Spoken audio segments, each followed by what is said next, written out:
Alright, we got this. Fuck going on in here? I don't know. The chat's getting wild. Mm-hmm. We got. Oh, just take the screen off this. We'll get to that later. But welcome everybody. We're currently a two-man show, but we're gonna have special guests later on. Yep. But for the meantime, this is the EX Podcast episode March 8th. Yes. Yes. And we're probably just gonna kind of cut to the chase as soon as possible here with the tier list. We're trying to expedite the process. We'll get the dog and pony show on the road very soon. Don't worry. We do have a couple things to bring up before we get into the thick of it, just so we can get it out of the way now. Right? Oh yeah, we wanted to talk about the. There was a thing yesterday. A thing? I don't know what you're talking about. What thing happened yesterday? Some guys played this game. In a set of a series of matches. Yeah, the exhibition happened yesterday to help promote the soon-to-be standard format of, post-rotation. So, no Day of Nightmares, no Force Seekers, no Devil's Awaken. And we all had to bring an Ada deck, but it was 8 of us, right? The 2 of us, Iowa and Thirsty, who just came in, was the one who hosted, of course. So he's here now. But yeah, myself, Mallett here, Iowa, who will be in here soon, Schmo, Ainsworth, and then to round it out, Secret Walls as well. And to round it out, special guest Madeline and Luke also participated, which was really cool to see them play in a tournament format since they're not usually doing that. But it was a really fun time. And there were spicy plays from both of them too. I'm glad we got to show that on stream. Yeah, it was sad they had to play each other in losers, but these things happen. You can't dodge, your friends forever, as we've all learned. It was quite an exhibition, and that was us using Tonal, and it was very orderly. It was such an orderly flow of things. Yeah, it went really fast. Felt 8 people, double limb, done in 2 hours. Much? Yeah, that was very fast. I like that. Not used to it being that fast. It's basically like loading in the next match right away as soon as it was set. It was like, all right, what's the room code? All right, let's go. It's like, oh, all right. Yeah, you don't even have to fumble around with Discord or anything. You could just go straight into your match and see the chat in there. It's perfect. Yeah, definitely a Penguin tier website for tournament organization. Way better than Smash. GG from just my brief experience. And from the organizer side, way better as well. Yeah. And that's definitely around if you guys want to check it out. It's on TEPPEN Community. Twitch page for that. The VODs are all here. Tonal website broken? Wait, what? Oh, broken is strong. No, he means like it's broken tier. So the TEPPEN Community had some good matches on there, but definitely check out the other channels to see other matches. Mallett streamed, Iowa streamed, I streamed, and I don't know about the other guys. I'm not sure about Secret or Schmo or Ainsworth. I'm not sure if they streamed theirs. But the 3 of us did for the podcast. And there were some bonus matches in there if you guys want to check those out. Bonus? Yeah.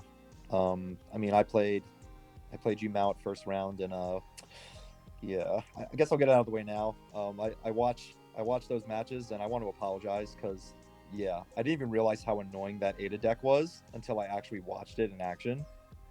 Like, oh, you mean the fact that you only had 1 unit? Yeah, it's pretty good. I was like, wow, I'm really just playing action, and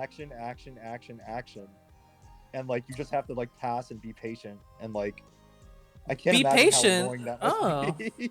I had no I targets was, for anything, so I was just like, yeah. yeah. 'Cause You again, played one unit, honey. You played one unit. you made the mistake of playing double Jill, which just screws your pocket, right? So at that point, I could just take advantage of that, and it's really unfair. And yeah, I mean, I'm sorry. That was very annoying. Mistake of playing a deck that needs targets. Yikes. Yeah, yeah. No, I think Jill is actually really good in that format. So I was surprised to only see. I think only you and Secret brought that. But I was actually considering bringing Jill myself. Um, I just wasn't sure how it would do against True Power, which I also thought was going to show up in numbers. But we actually got a good amount of variety overall, like some stuff I wasn't expecting. I was obligated to bring Jill, like I had to. It was just like, oh, because a lot of people think, oh, you take Day Nightmares out. It's like, now Jill's dead. Not really. I think Jill's gonna be really good. Like she got a lot of support, of course. We'll see what happens when HBM leaves. We'll see what happens.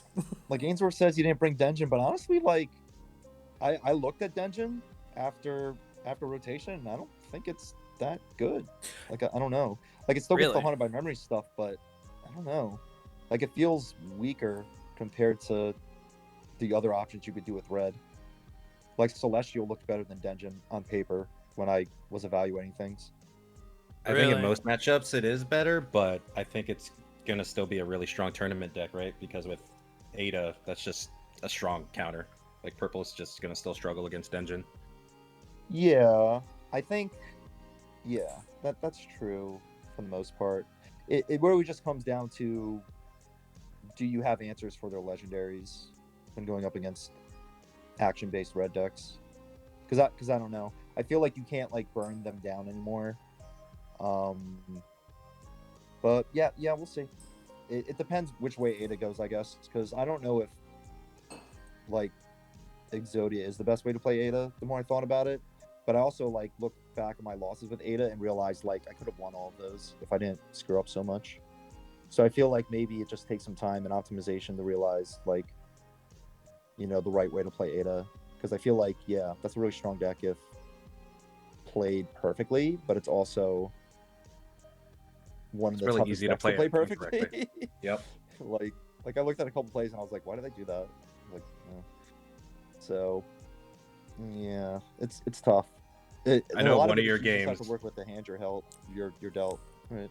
Yeah, and I knew one of your games. I was like, you just need to rip X Hunters, but you were very saving on that because you wanted all three, and it would have just gave you two, but it's taking too much damage. At one point, yeah, I couldn't remember if I was at the right memory, but I think that it's really hard to decide when to go with X Hunters at some points, especially when you are ready to do it. But I don't know. There's like that fear, and I don't know. I hate playing against red because like every time I played against red, almost every time they had trump card ready when I was low. And I was like, okay, cool.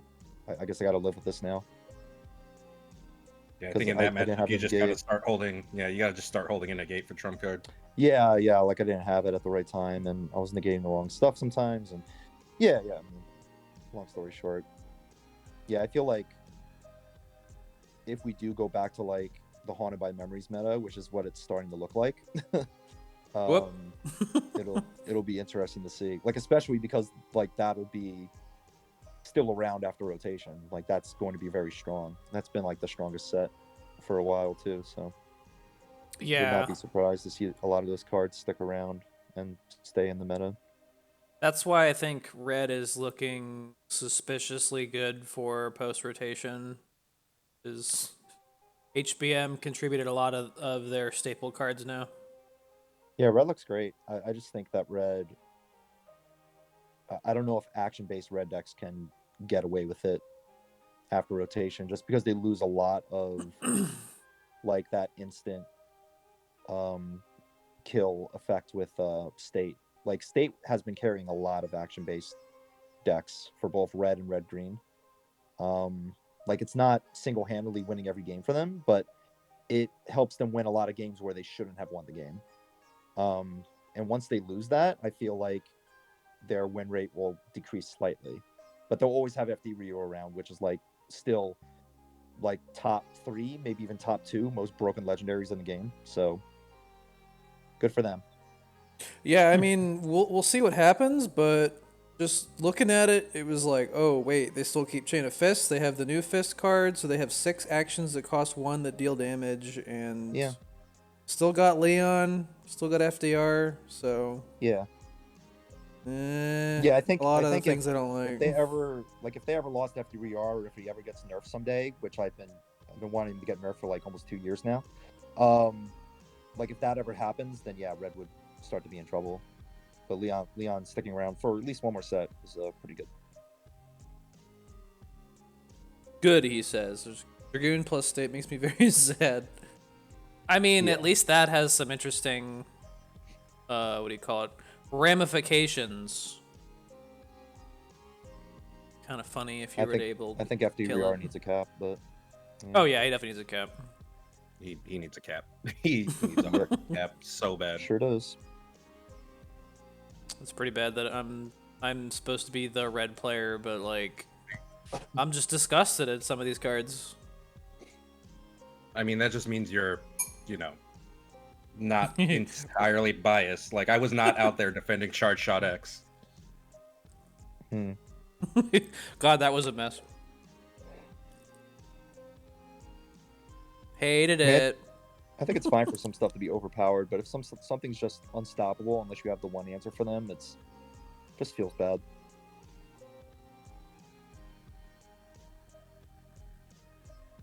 Yikes! Especially ever since they added, answers to avoid those answers too. It's just got a little crazy.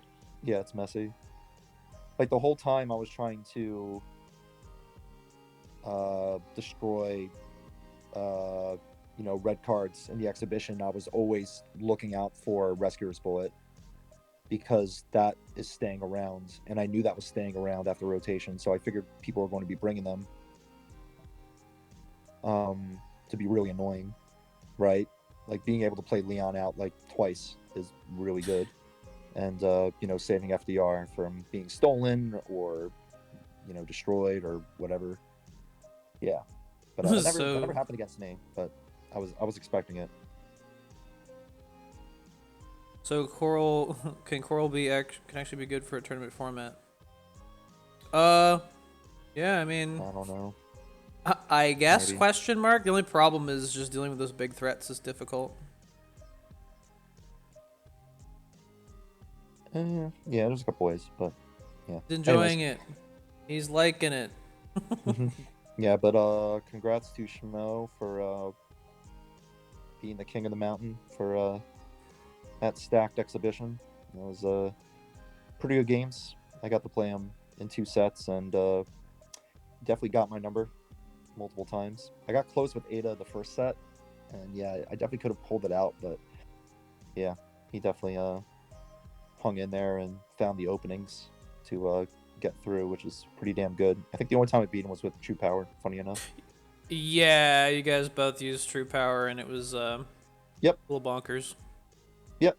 Yeah, I think True Power is potential top tier after rotation, if you guys haven't figured it out yet. So I had to bring it. I couldn't think of too many counters to it. Once Black loses almost all their AoE board wipes, it's pretty tough to deal with. And Red will still have damage, but I don't know, man. Like, it's just the wall of numbers that True Power can make in the span of like 20 seconds. Makes a big wall. Any given time. And like not even Red can clear that much out in that much time. Like you need some build up to actually pull it off. I don't think they have any anti-air tech, do they? Who? Green? True Power? Yeah, they do. They have it, but they don't really run it, and that is a weakness to the deck. That's what I mean. Like, I mean, you always have seals. Yeah, if you draw them, right? But that's the thing is the deck tends to be heavy and doesn't cycle very well.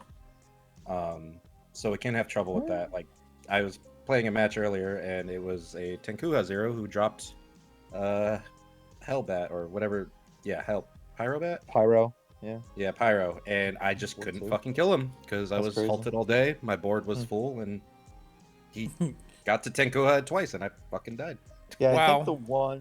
I think the one mistake people make, and not to call anyone out, because I mean, I think everyone has like their own true power deck right now. It's kind of interesting because there's so many different ways you can build it. But I think the one mistake that people do make is they focus a lot on the actual growth units and not on the growth actions. And I don't know if that's like, it's hard to figure out an optimized version right now, right? Like a lot of people have been testing it to see like what's going to be the best way to do it. Because you obviously want units, but also you want to use a lot of the actions, especially because green has so many good actions. So you still want your shields, you still want your seals, right? Resets. The new legendary actions are really good. So it's kind of interesting, but you definitely want to emphasize a lot on the actions that don't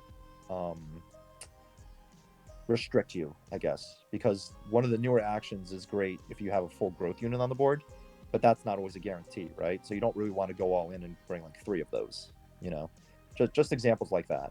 And yeah, it might help to bring stuff that does cycle, like Let Me Pet You. Like even if you don't have a growth unit on the board, you can still cycle it.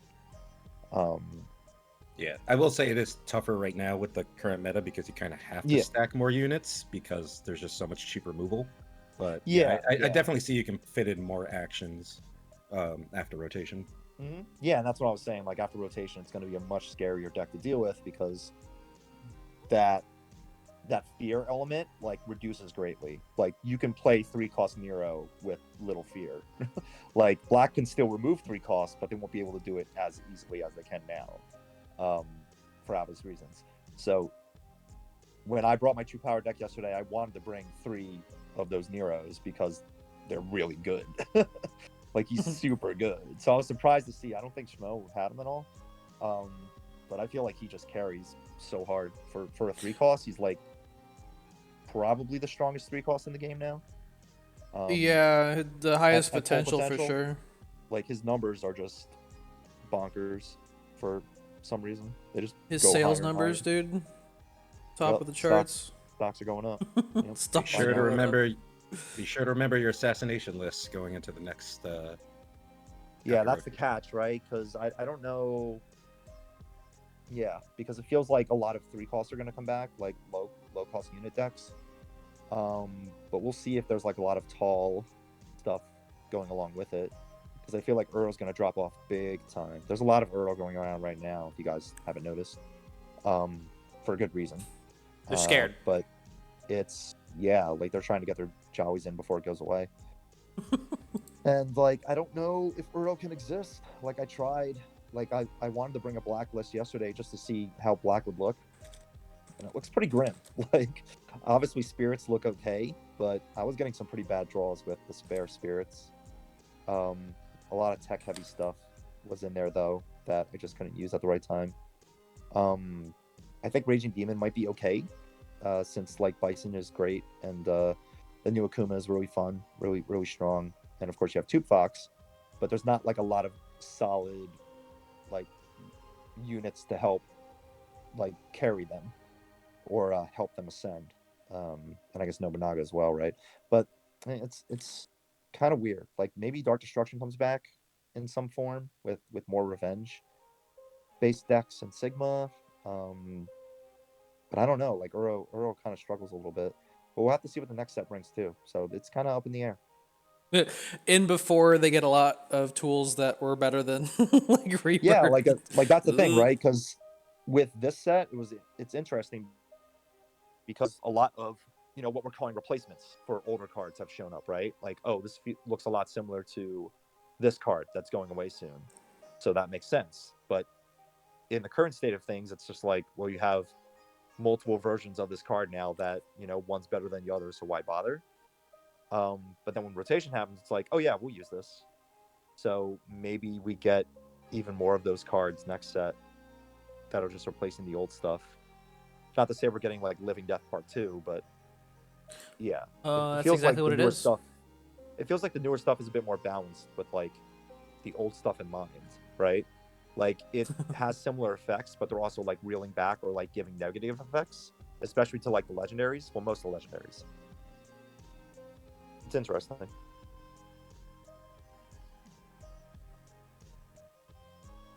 Red or green hero I'm would also- be Strider here.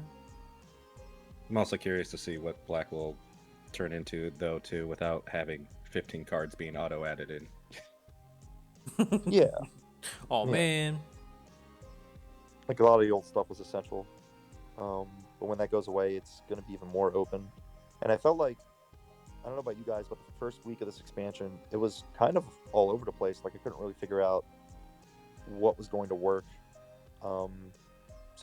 But it's kind of sad that, like, you know, like we predicted, a lot of the older decks are just coming back and maybe changing one or two cards, and they're winning a lot. Yeah, that's why I feel like the set rotation moving forward will be healthy for the game to shake it up a bit more. Because we've already kind of thought about what's going to be changing in the first set rotation, the 3 sets that are leaving, and then after that, I think everybody's aware of what Haunted by Memories has done, and then Yep. and it's so Yep. monumental that, like, when I think about like the next sets, all I'm thinking is what sets are leaving and how that's going to change decks. Where it's not even considering what cards are coming. Yeah, I'm actually. I mean, the next rotation is great. Like, I can't wait for that to happen. But I'm actually excited for when Haunted by Memories rotates out. Like, when that leaves standard, because I'm really curious what's going to happen after that. What are red players going to do? Yeah, I mean, Haunted by Memories carries pretty much every color in some way when you think about it. Because when I play against a lot of green, like, they can get outplayed, but they have Cammy, so it doesn't matter, and dolls. And yeah, red has, you know, their trump card in their Leon agents and whatnot, but Sigma had, you know, was in black. And then purple, of course, the whole 0 set pretty much defined what works for them now. So yeah, every color got something. Yeah, I know trump card is Tiny Hero. Uh-oh. But I'm saying, like, trump card enables a lot of the Haunted by Memories cards to pop off a lot easier. Did we vote Iowa off the island? No, he's so excited for this tier list that he is preoccupied. He'll be here. He is busy with some IRL stuff. I believe. I think that was the. Yeah, he's preoccupied at the moment. But it's not because the set is so bad. The set's good. I've actually heard a lot of people talking mad good stuff about the current set, the current meta. Like, yes and no. Like, some bad stuff, but surprising amount of good stuff. What do you guys think? Do you agree with that statement? Yeah, I mean, there's a lot of fun stuff in this set for sure.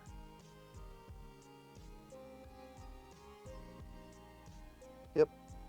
I don't think it came out as weak as a lot of people thought it was going to be. Yeah, there's a lot of, like, mixed emotions after the first day or two, which is pretty much what I was expecting. It's really fun though, and I think it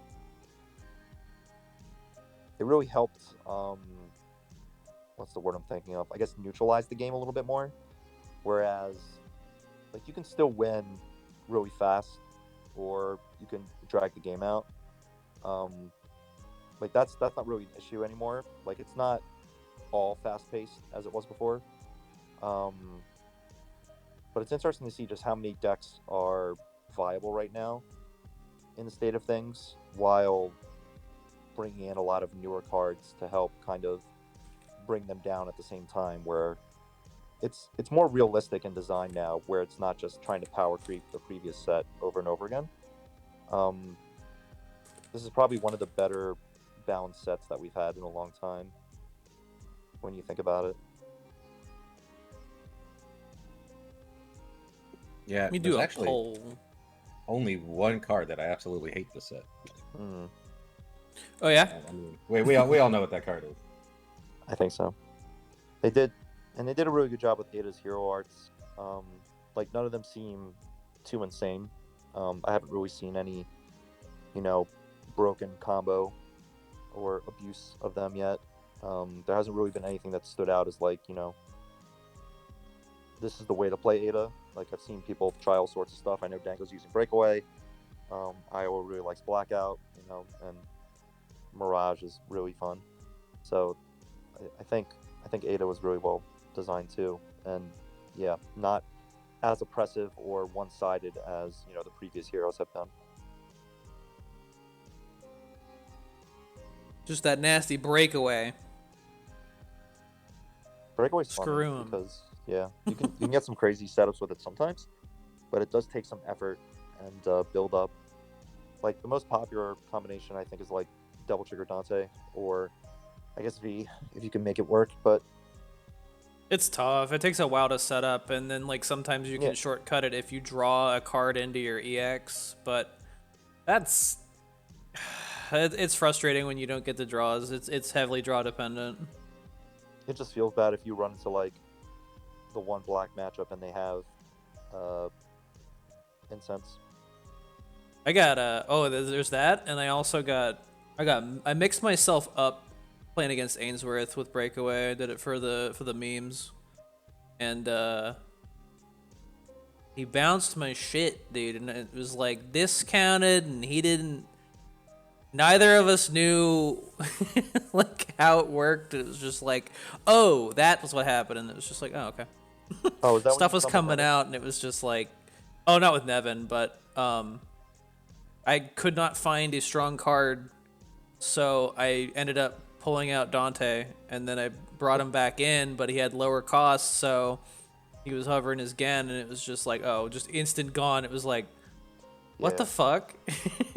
Yeah, like that's the other awkward thing about Breakaway, where you're giving your unit a discount when using it, but sometimes you don't want them to have that discount just because it makes them weaker to certain removal. It's awkward, but there's ways to make it work with certain combinations that It's an extra drawback to having, like, if you don't draw it into your EX, you have to waste your first art to put it in your EX. That's just, yeah, exactly. It's just yuck. Yeah, that's how I was first playing it, and I was like, this doesn't seem that good. Dang. Put out the poll there. If you haven't voted, how do you feel about the set right now? And then, yeah, we can get into the tier list now. I think Iowa's going to show up a little bit later, for anyone wondering. We start talking about purple cards. Oh, wait, basics, so he's going to have to show up right away.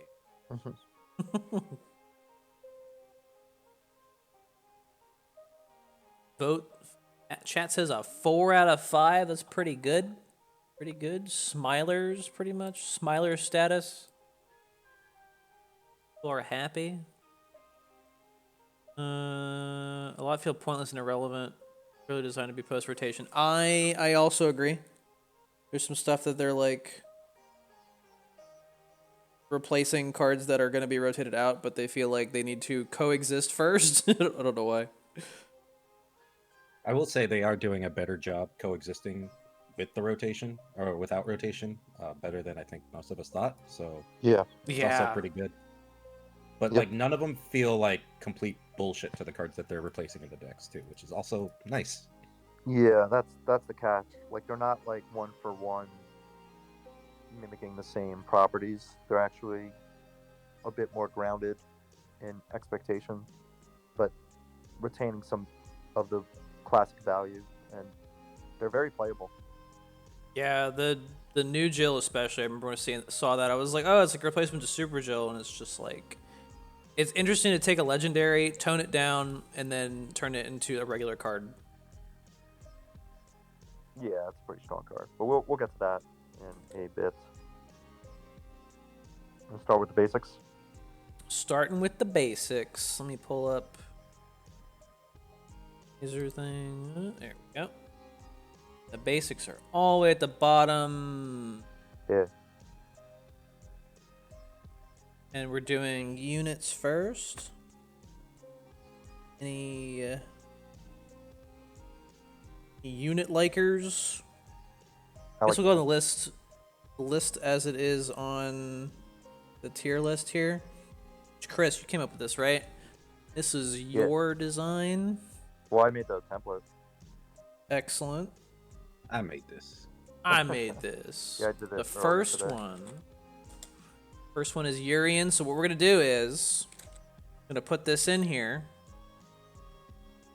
and we're gonna set 3 minutes for you guys to vote, and then it'll also be our time to deliberate. So when that timer is up, we will all have to state our feelings, our what is it? Final decision, final answer. Final destination. Yeah. Final destination. Great, good, alright, gimmick, cute. And go. Alright. So 5 costs, 5-3, which that stat combination is really weird. I don't think we've ever seen anything with it's like 5-3. Really top heavy. And then when it's in your hand or EX pocket, when lock is removed, give this card -1 MP. Yep. Discounts. So I believe that counts both sides. Yeah. But there are more ways to lock your side than your opponent's side. For basic, I think this card is really good. More often than not, you will be playing him for 1 MP, and as a blocker, for a very low cost, he's basically what you would consider like a revenge zombie, or anything around that cost. But doing 5 attack is really nice. So I think this is a really well designed card. Like, drawing him late would suck, but if you get him early on and just discount him, it's really good. Yeah, I haven't got to play with him enough, but I do want to kind of try a different kind of lock deck with him and Gravity Beetle and kind of buffing, going more unit in that way. But especially as a basic card, I think this guy is pretty good. That 3 health is a big difference compared to like the zombie, because the zombie's not taking out. He's trading with the 2/5, whereas Urian will kill that and still be on the board. Mm-hmm. In the world of chump blockers, people expect like 2 and 3 attack, but are they gonna expect 5? I mean, Not 4 really. sometimes, depending on the matchup, but 5 is huge. Definitely screws over Spire users. And yeah, if you can trade out with a lot of like well-costed units, that makes him pretty worthwhile. But I feel like he's being a little slept on right now, just because of the way purple goes. They don't want to use too many units. But I think he's really good in a lock-based deck. Obviously, you have to play locks to use him, so he's a little hamstringed in that regard. But I think he's really solid. Yeah, I like him. I think for me, he's going to with the fact that he's basic, which kind of is always a little bit of a bump for being good. I think he's good tier. Good tier. tier. Good as well. Like, straddling the line between good and all right. Again, very situational. If you play him out as a 5, it feels bad. But sometimes you have to. Yeah, that makes sense. Not quite great. Not quite a cram the deck full of them. And it does require a specific kind of deck. I too think good. What does chat think? Chat thinks all right. Whoa, yikes! Too good for all right. Remember to vote, guys. You guys are technically part of the cast as a collective. We'll consider your votes all right, they say. If I was Iowa, I would say this is a gimmick. Iowa would say gimmick for sure. Yeah. So I really need to do that. Make a soundboard. It's all right. Yeah, that's just my hunch. Doesn't wipe the board. It's a gimmick. Yeah. Doesn't allow them to play. Doesn't return mana on death. Next one's Q. So this one, we got Q in the game. I know, right? I saw that and I was like, what? Dope. So great, good, alright, gimmick, cute. And go. It's a 3-cost Who-Man, 1/7, which those are pretty good stats, but rocks one of your rocks one of your slots for 10 seconds, and then he gives a random friendly purple unit slow and counter damage +2. It is worth noting that he can give that to himself. Yep. Exactly. Yep. I like this card. I like him a lot more than the Halo Guardian from the last set. He's a lot more playable. And if you are playing a slow type deck, this guy ain't bad. The catch is, if you are playing him on a full board with no other empty slots, that effect won't happen. He'll just be a 1/7 for 3. So he has to lock a slot before actually giving a unit counter damage and slow. But this can actually be really good in lock type decks as well, for slowing down your Maria, which sometimes you want to do, and giving her counter damage as well. Like, that's a really good combination. I've seen him played in some like lock based mid range decks that are either doing blackout or decoy. I think he's kind of slept on a little bit. That being said, you don't want to jam too many of them in there, because like I said, on a full board you're not really getting that effect. But yeah, a 3-cost unit that gives lock right away can come in handy in lock based decks. Yeah, pretty cool. And that slow can be beneficial along with the counter damage, and his stats are good. So yeah, I kind of power creeping the Halo Guardian a little bit. I mean, you are sacrificing a little bit of consistency, but I do think he is really good for that. I don't like this card because he can affect himself. If it was limited to other friendly purple unit, then you could at least manipulate it. But I feel like if you want to give it to someone else, it could possibly backfire. And in that case, if it hits him, and I don't know, it could backfire so hard. I feel like. And this is when played, not when placed on the field, which is kind of important for certain effects. But if you're playing him in a slow deck, and you're playing out like Mori, like, you don't want to pull him out, so that can be awkward. Now, moving forward, everyone should understand that whenever a lock happens and then another effect, the lock has to happen because it's considered like the downside. Like, you pay the downside, you pay the price, and then you get the effect. Yeah, the wording is really important on these cards, which you'll definitely notice going forward. What do you guys think? This card almost killed me playing story matches at the beginning. It was just like, they were playing like fly cards, and I was just like, yeah, get him. And it's just like, oh, Q's slow, can't do anything. And it's like, oh my god. Yeah, it does feel a little bad. With that, I think he's all right. Yeah, I think he's all right. I could see that. I think it's a gimmick, but that's because I've been traumatized.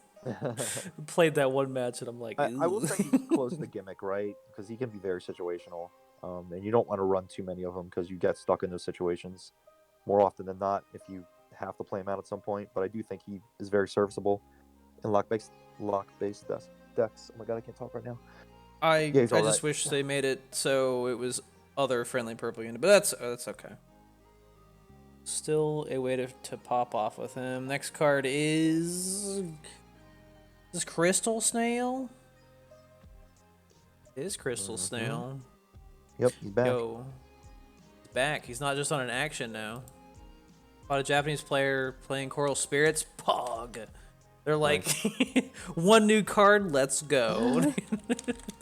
What's up, Shuasian? Yeah, we were just getting into that earlier about the meta. It's actually pretty enjoyable. All right, and go. This is a 4-cost 2/7.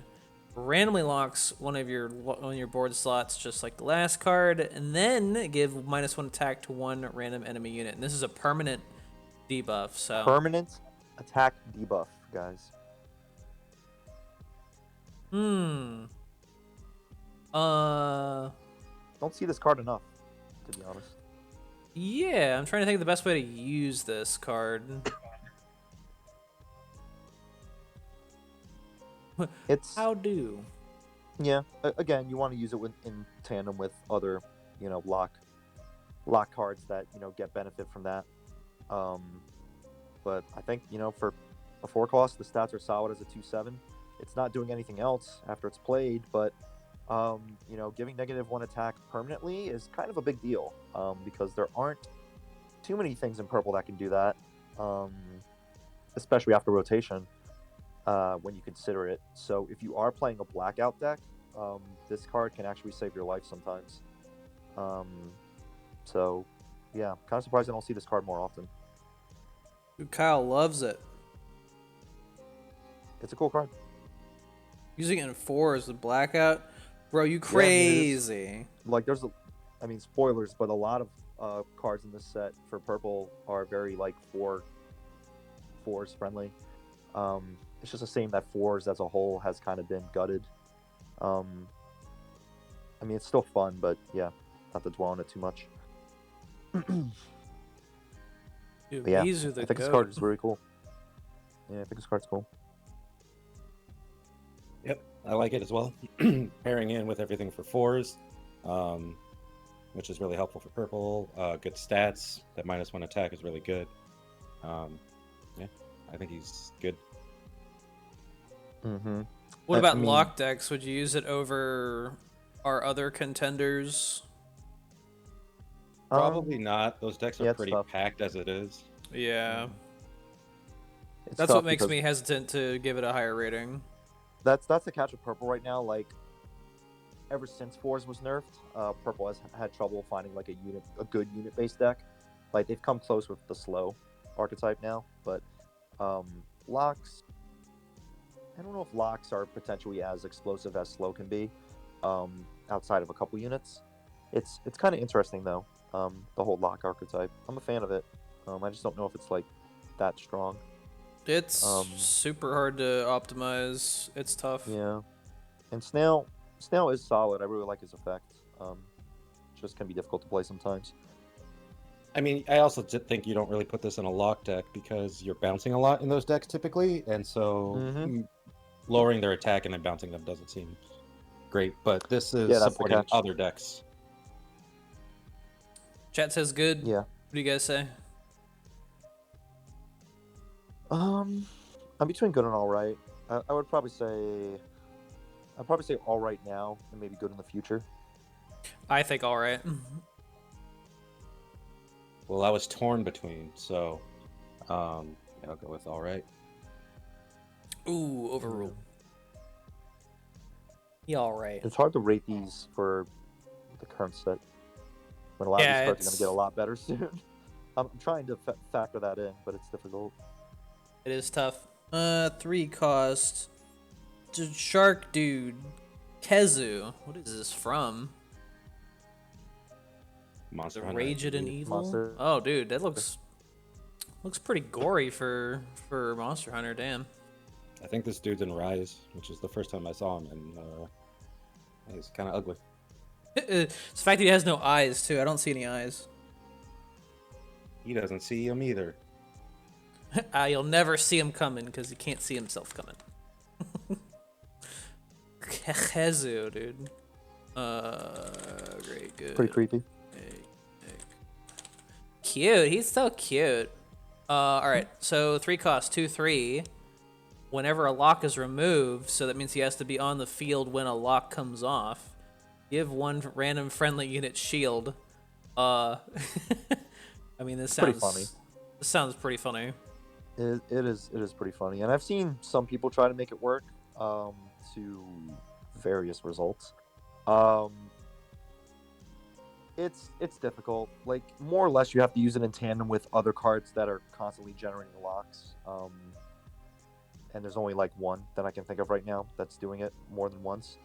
Or you have to keep using actions and, you know, other units to lock stuff. And yeah, if you have multiple units on the board, you're obviously not able to lock as much as you would want to. Granted, this is whenever any lock is removed, including your opponent's side. So if you were to ceasefire the other side, yeah, that's a lot of shields. But in theory, it's funny at best. So it's kind of gimmicky, kind of cute. The stats aren't doing it any favors. The problem there too is the fact that it doesn't produce any locks itself, so you have to do something else to make locks. It doesn't shield itself? Or no, I just mean Can't like shield itself.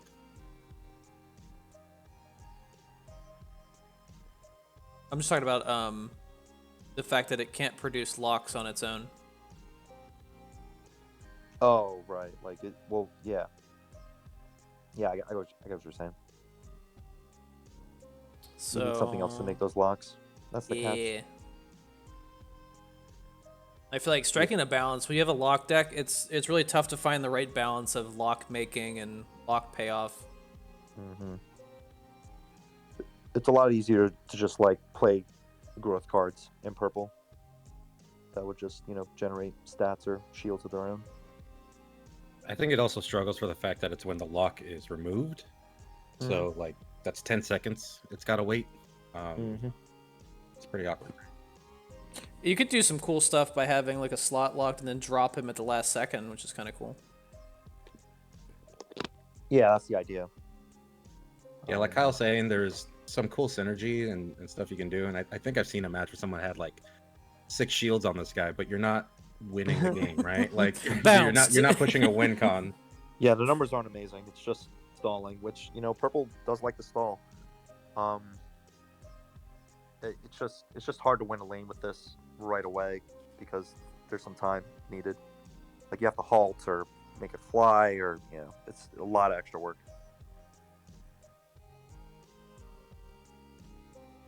Chat says gimmick and cute. They say this thing is cute. Smile. Oh God, it unfolds. I think it's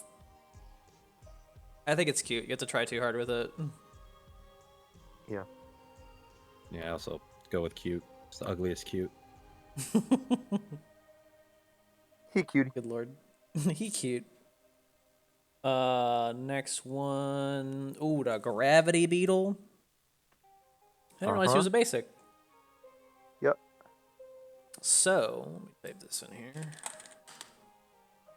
Another poll going on. Just kidding. Penis face. Did not think penis when I saw that, but okay. Weird, weird dong, dude. Whatever you're into, man, that's fine. So the gravity beetle is a 4-cost 2/6, so the stats are kind of meh. Whenever one of your slots is inflicted with lock, give a random unit in your hand or EX pocket 1/2. A hand buffer, if you will. Kinda cool. Mm-hmm. So remember, when there's like all these different lock states on text, so you have to pay attention. So this is when the unit is on the field and something gets locked. One of your slots gets locked, then it procs. Yeah, because it's not a when played effect. It's a bit weird on the wording, and it has to be your side, I think. Yes, it says your I believe the wording slots. is correct there. Yeah. A little awkward in that regard, right? Because you only have 2 other slots that are possible. Exactly. On the field. Not to say that it's terrible, but of course, in a purple deck, you have to have a lot of units in order to get the benefit of this. And if you have nothing but actions in there, then it's not doing that well. So he's kind of found his way into a couple lock-based decks, but only the ones that are playing a lot of units, right? Like the Exodia deck would never use this. So very, very specific, but the stats are really nice. It doesn't have bad stats for a 4-drop. I want to play with this card more. I haven't been able to, but I do see potential with this card. I especially felt that potential when I got hit by a 5/9 basic Ada. That shit sucked. Ouch. So yeah, I think there's potential there, especially like this leading more into a unit-heavy lock deck, since purple did get a lot of units that are good at locking the board themselves, so there is a bit of synergy there. Mm-hmm.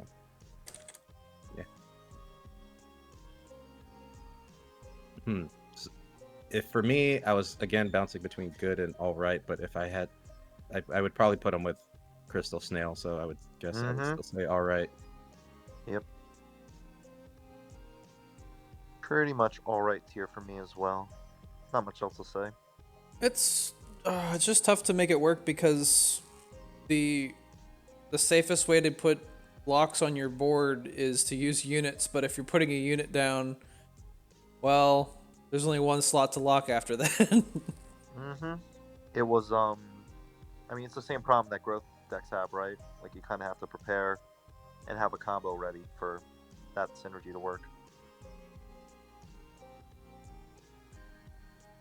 Now the action spam, like lock decks, if they kind of work together with this card, if they have more units, be pretty cool. Yeah, I mean, obviously they are using some units, but it's not a guarantee that you're always going to have them in your hand or pocket. And that's where things get messy. And this guy is not locking anything himself. So again, it's a case where you need to apply locks in some other way after playing this, which might require you to play another unit from your hand, and that might be your last unit. So it might not work out that well. Kind of awkward. Chat says, all right, what's the verdict? Yeah, all right, I think it's fine. It helps that his stats aren't terrible coming out. Yeah, still decent for a 4 cost. Yeah, I think all right. Thursday? All right. I think it's what all right. Next one. Oh, this one's the GOAT, dude. My boy Chameleos. I was kind of mixed up on this card when it first came out. I ignored it.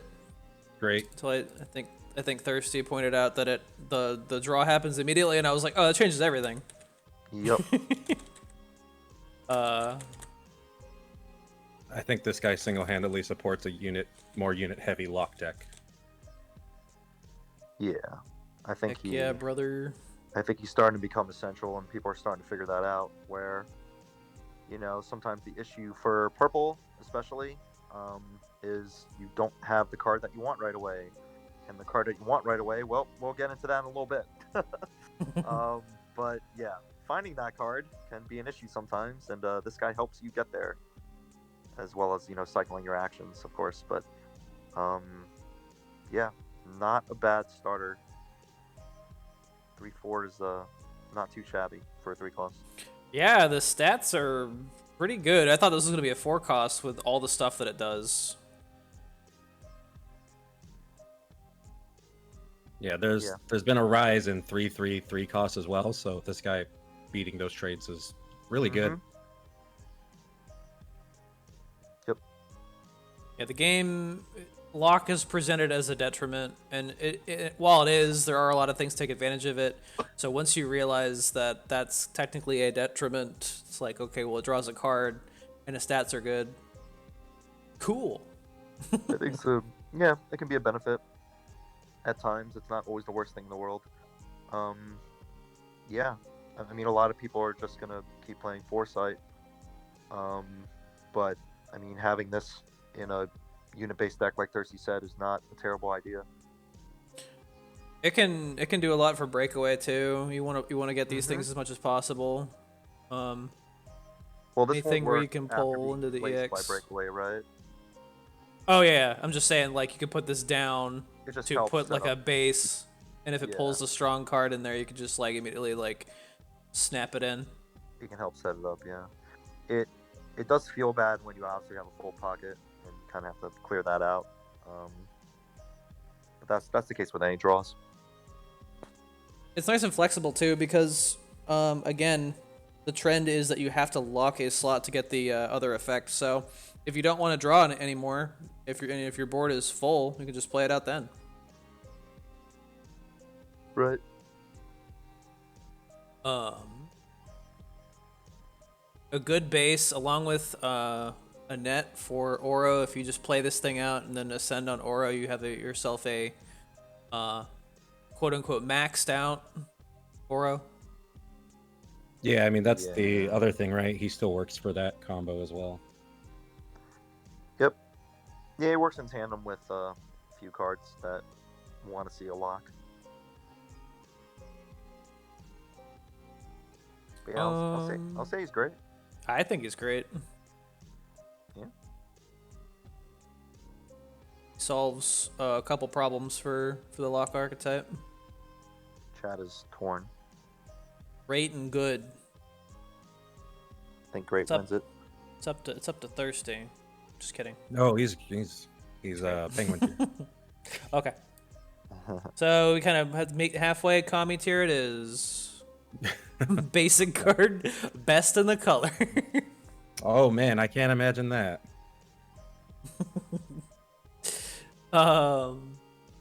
What is the next one? It is dude, Zero with a pipe.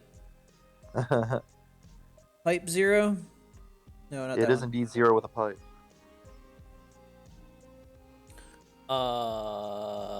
So this one. Zero. Dude, pipe Zero.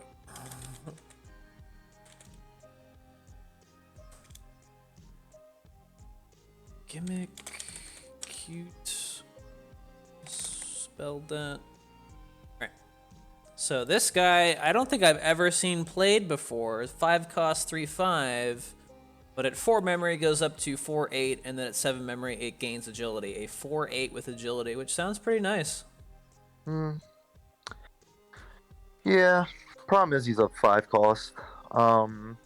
I've seen him a couple times, but he hasn't really been that threatening, to be honest.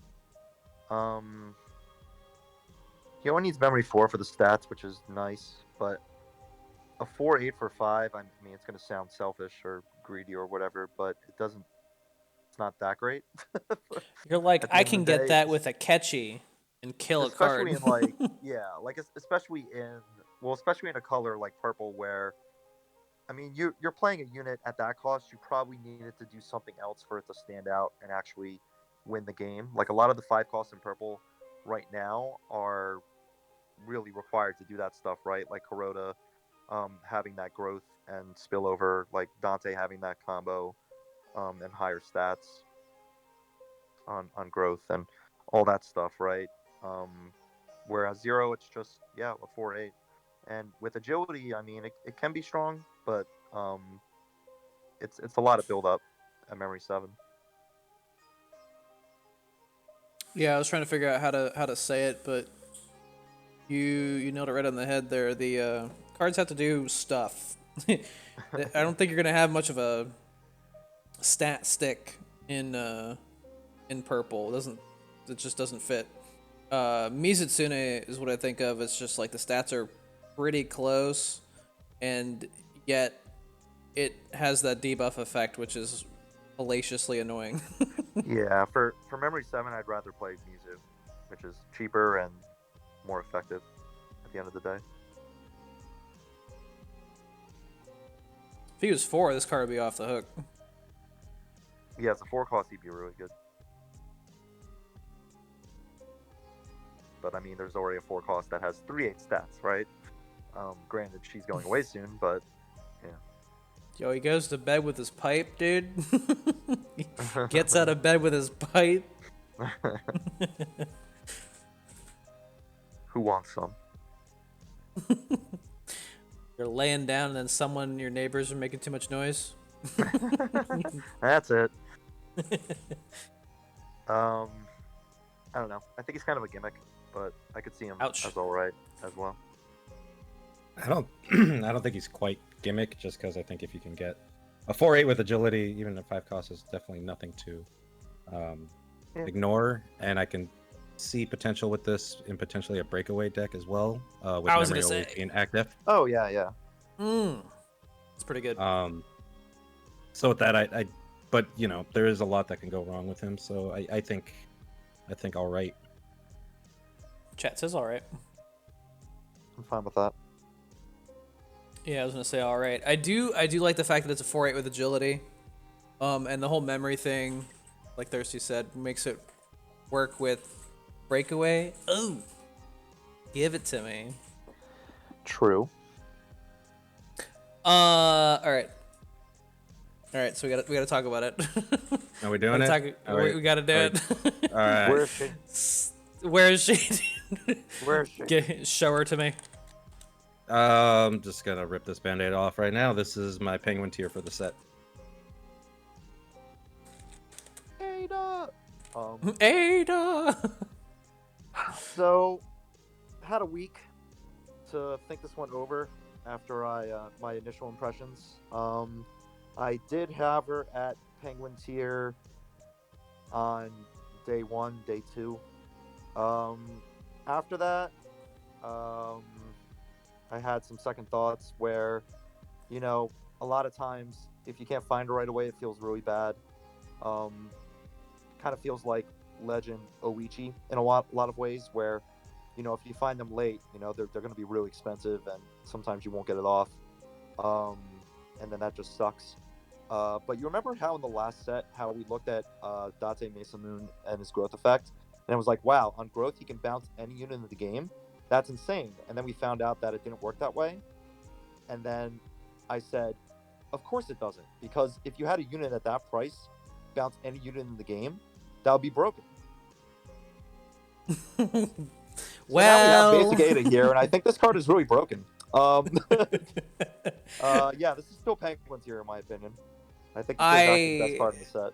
I harassed the shit out of some people just trying out like decoy or like any deck just with locks, and it's I don't know. There's a rush of power. I bounced a fucking Legend Akuma for 1, dude. I was like, okay. Yup. Try that next time. Paired with, if you have an empty board and with memory control, which we'll get to that card eventually, you can set up 2 bounces, which that's also usually going to be free, right? Because setting up that memory control is also lowering her cost. Right. Uh-huh. Yeah, bouncing 2 units for 1 card, no matter what the price is, that's usually insane. Like, they had the nerf Soul's Return, which is an 8 cost that bounces like the whole board. And yeah, in theory, she can bounce 2 units for only 1 MP. And they do go to the pocket, right? I believe she bounces them to the pocket. So if your opponent has a full pocket, right? Isn't it to the pocket? Maybe it is, which is a little bit of like can be rough with her. Especially we saw during the exhibition where if that can you're falling behind, they can just play it again. It's like the worst feeling in the world. So if they have a full pocket, though, you can actually just kill those units. Yeah, expert, it's the pocket. That's what I thought. And yeah, this is whenever there is a lock. So it's not just your side, it's all sides. So a ceasefire will give her -6 MP at the start of a match. Ceasefire. Yup. Pretty good. Pretty good. And yeah, you can fill their pocket with other bounces first and then kill units off with Ada. It's easier said than done, but it's definitely doable. Even though this is the Penguin tier, this is not the card I hate this set because she is not easy to effectively use. Yeah, there's a catch with her for sure. I will say this has also opened up another tech in terms of bouncing to the pocket. Going back to that 5/9 Ada that whooped my ass. The units you want to protect as much as possible, put them at the top, because the way the cards go into your pocket will be from top to bottom. So if you only have 1 pocket slot open and she bounces 2 units, the bottom one's getting deleted. Oh, I didn't know that. That makes sense though. There's Iowa. What's your thoughts? Shoot, just putting me into the Lion's Cage, huh? Basic Ada, what's your It's rating? basic Ada. Basic Ada, 10 out of 10. All right, Easy. we got it. We got it. There's like only one bad thing about this card, and it's when you have to eat that 50/50, but I mean, if you're careful enough, you can avoid it a lot of times. Just get lucky. It's that easy. I've seen people win 10% with trump cards, so I mean, whatever. I'll take the 50/50. Easy. That, and it's when she's placed. So you could use it with breakaway and really roll some dice. Yeah, it gets a little awkward, and we'll get the Legend Ada later in the tier list someday. But like Legend Ada can pull this out once basic Ada is discounted to like 3 or less, which can be awkward. Sometimes you don't want that to happen, so it's not the cleanest synergy. It's true. It requires some work, not just instant value. Absolutely. Yeah, But there's a bit of effort involved, but getting her reduced can be really fast, really easy. But you have to draw her early. That's the catch. Like if you draw her late, it kind of feels bad. But bouncing a Legend Akuma, dude. That was all I needed. I was like, all right. yeah, I think Let's when go. you look at the whole set and in terms of like power levels and what every card is capable of doing, this one is probably the most broken, in theory. Imagine bouncing the goddamn Gundam Best card of this regardless. set is technically not in the set. Yeah, I was gonna say, when it dawned on me, I was like, oh basic. my god, it's a basic. It's never gonna go away. This will be around forever. Also, think yeah, it'll change. the existence of this card is the reason why I was really reluctant on running Gundam in machine decks. Yeah. Like really tall unit decks have to fear this card now for sure. Like if Uro was to bring out like Orochi or something, they could just get it bounced right away by this. It's also kind of hard to keep track of, like, you know, if you're keeping track of their mana and the action responses and seeing how much they have, it's really hard to keep track of when she's going to come out, regardless if they're doing lots of blocks. Yeah. Yep. Dang, dude. I will say her power level decreases a little bit when Ceasefire goes away after rotation, but I don't think it'll be that big of a deal because there's plenty of lock cards in this set now that'll help reduce her cost.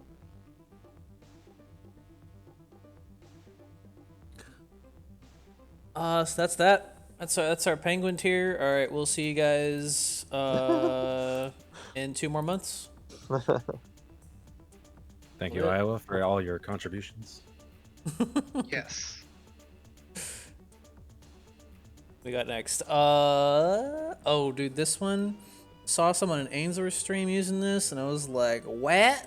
Once I saw this card, I was like, immediate sus. This action preliminary survey. Mm-hmm.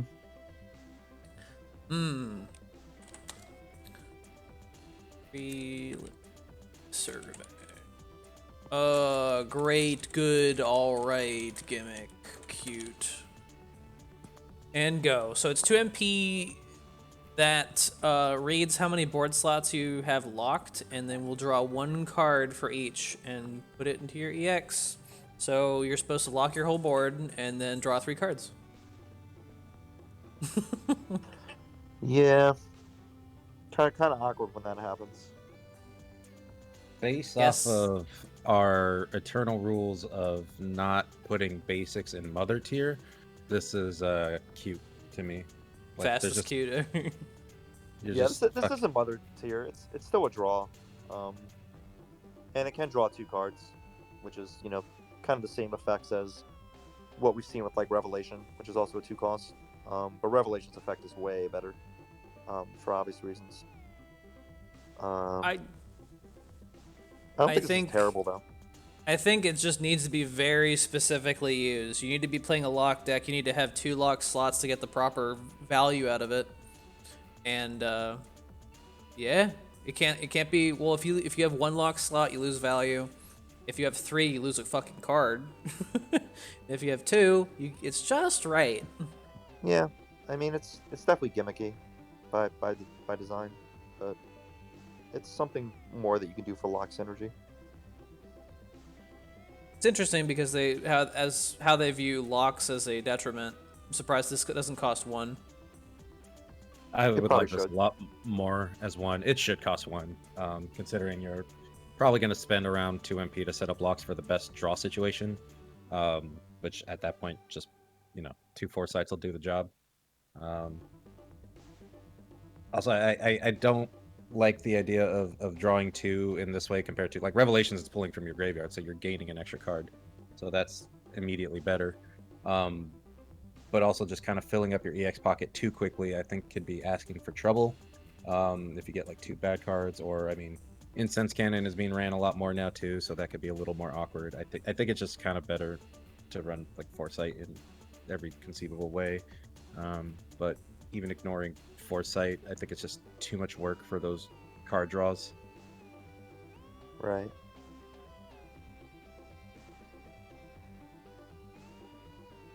I think it's cute.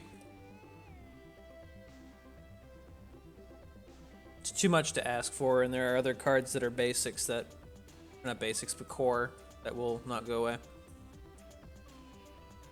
You need a specific situation to outclass it, and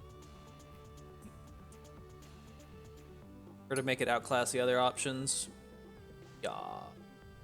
Yeah, its best case scenario isn't doing better than something that requires less work. People say gimmick. Yeah, that's probably right. What do you guys think? I still think it's cute. I think Yeah, it's cute. Cute it is. Which really sucks because, you know, purple could use a little bit of help, I think. Drawing cards, I know. Oh, we're saying cute. Yeah, there were 3 cute votes. That's fine. Say cute. If it was unit, I would be all about this card. Because then you could use it with breakaway. Uh-huh. Next one is the Elusive Phantom. Can't just start typing, I have to... Great. Good. Forgot how to type, y'all. Sorry. So this is a 1 cost action. For each of your board slots that are inflicted with lock, give an enemy unit -1 attack, effective for 1 attack. So a lot like the last card, same condition, but you're giving enemies -1 attack for 1 attack. Does anyone know if it, or I guess you're targeting the unit? Okay. Yeah. So Yeah. at best, it's a weakness. Yeah, it's a little awkward, and yeah, it's based on just your slots, and it is only for 1 attack, which is a little unfortunate. Just feels gimmicky at the end of the day. Yep, this is gimmicky again because best case scenario is a weakness, but the great thing with weakness is you're usually doing that with a unit on the board to block. But if you're using this as a weakness, you can't block. So it's not terribly great. Mm-hmm. I mean, I get what they were doing here, where you know you're locking your slots and the opponent's trying to play in those slots and you can't block. So, you know, debuff them with this, right? Like you're saying. But yeah, not really that great. And weakness is going away eventually, but this is not the replacement that we had in mind. I think it might make a nice filler action if you need to build memory. It's still a 1 cost that you can use It is whenever, well costed, yeah. so I can't give it the cute status. Mm-hmm. I guess it's gimmicky for a memory builder, if anything. God, I can't believe people are getting away cheap with. cost is what keeping me away from giving it cute. Yeah. I think it's a gimmick. Need to be -2 attack. Oh my god, that'd be crazy. -6 attack. I think that would make this card pretty good and viable. Whatever happened to permanent attack debuffs? You got Chris the Snail. We talked about one earlier. We have one? I didn't Yeah. even see it. Basic Crystal Snail. Locks a slot and then debuffs a unit -1 attack permanently. You haven't tried it? Oh, shoot. Hey, we got some new support. Oh shit. Yeah, like there's a couple, and I have seen like your deck pop up a little bit, but I don't think it's that good. I mean, I was playing Raging Demon, so it didn't matter. That's always been a bad matchup, but I don't know. It's something for you to mess with. I like it. If it's another debuff, kind of like Jury, and it's another unit, I think it's Mhm. somewhat playable. I've been looking Yeah. for more units. Yeah, definitely. Ooh, Check torn it out. between gimmick and cute. someone in chat, I think it was Kyle, that's like, oh, I was going to just play this and immediately ascend off of it. Yep. I think that leaves it in gimmick. Yeah, it's a gimmick. Gimmick boys. This is 3 costs. This is called Sublime Mimicry. Whoa. I think I've seen this card, but I didn't really like look at what it is. Wow.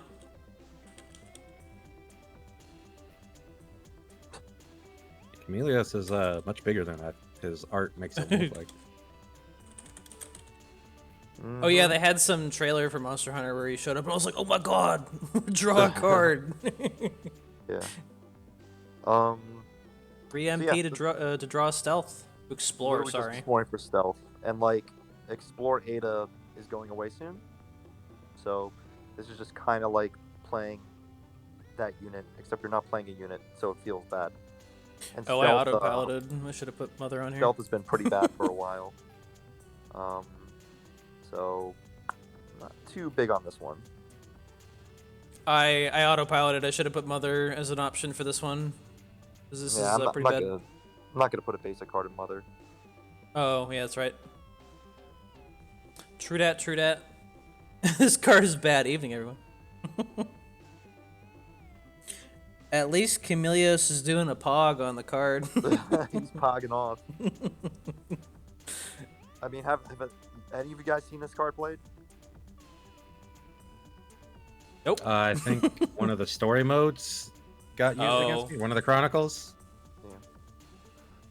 I think I saw someone try it once, but it might have been a bot. By a bot. Yeah, the face that bot. he's making on this, dude, is like POV, you're the food cooking in the microwave, dude. Telling you guys, you just put this in red, purple, Jill. You can get all your explorers without ever putting a unit down.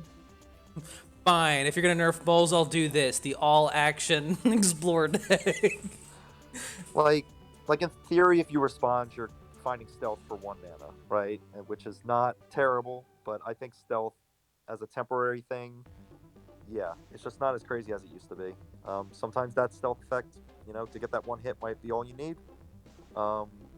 But that kind of makes it a bit gimmicky or, cute. Not even doing stealth that, right? for explore. Like, it's not really something that you can rely on building a deck around. I don't care If it how big explored your for deck is. old stealth, maybe. Yeah, right. It's not stealth for explorer now. See, that's Pay all 1 it mana. needed in the text. Explore for old stealth. Old stealth.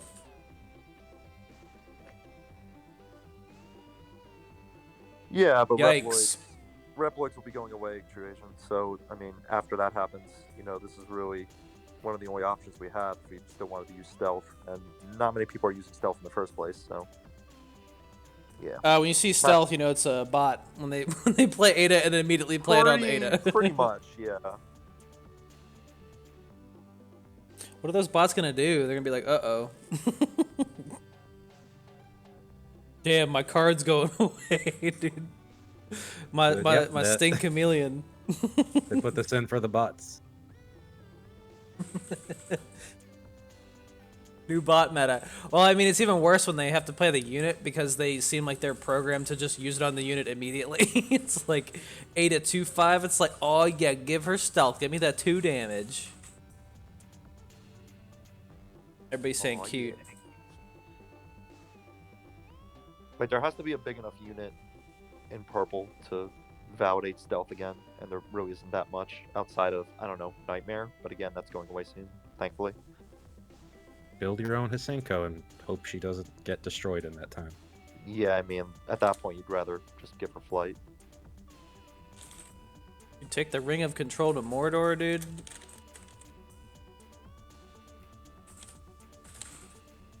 Alright. 4 MP to seize control of 1 enemy unit with 2 HP or less. It's reactable 4 eyes. If you dungeon this, it'll affect 3 HP. Just kidding, no. I got excited when I saw this card, and then I realized, like, it's probably never going to work, so I got sad. So I got sad. I mean, what are like the best Very, things very you could situational. snatch with this? Maybe like a tube fox or Two Fox, Sigma. I mean, literally anything, right? At 2 HP or less. Oh, we'll get to it, Um, Dongo. If it's a strong unit, right? Like if you do a buffet on FD Ryu that does 4 damage, and then you can steal him with this. Like it's just awkward, right? Because I mean, yeah, you can steal a Tube Fox at 2 HP for 4 using this card, but you can also use Calculated for the same cost and grab it at any health. So They let you yeah. snag their FD Ryu so they could just be like, fist. All right, negate. Chain. Fist. Chain. Yeah. Look. Yeah, I mean, there's a lot of things that do start at 2 HP, sure. But Steel full Hunk. health Akuma, like chances are he's not going to be at 2 HP when he lands, because he gets health whenever a unit dies. So it takes some effort. So I don't really like this, especially as a 4 cost.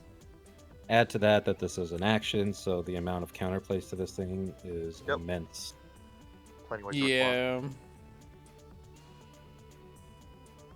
Which is kind of the issue that Calculated had, but at least Calculated feels a little less risky since you know what exactly you're going for. Until we get that card that raises the MP cost of a unit on the field. Yeah, brother. Mm-hmm. And a funny gimmick would be like using the new green legendary Supper to set a unit to 2/2 and then steal it with this. And then, like, you get a 2/2 unit that gives you MP back on death. Hilarious, right? Hilarious. It costs 7 MP to set that up. Totally Not gimmick. if you play Surges. Whoa. I actually like I was- Surges now. Oh, shit. I was trying to make it work Yeah. with Breakaway, but it's tough. Yeah, it's kind of a gimmick. What's going on, Red Cat, man? Oh, man, I should have set this for 3 minutes to vote on. This is a boring-ass card. Yeah. People are saying gimmick? Gets countered by honey. Yeah, I'll say gimmick.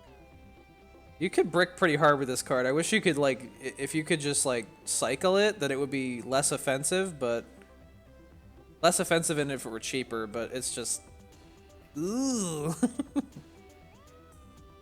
This could I think also this is counter honey. I think as a I- basic, it probably shouldn't cost 2. I think costing around 3 is totally fine, but again, it's not really meant to be meta if it's a basic card.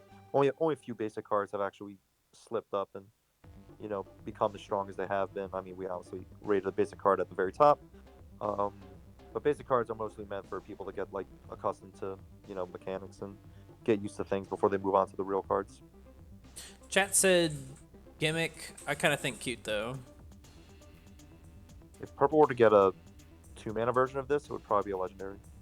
Oh, yeah. You could steal Blight with this. Holy shit, give it to me. I don't know. But What do you guys think? You don't see Blight that much. Thirsty said cute. Yeah, 8 is at the top. Iowa, what do you think?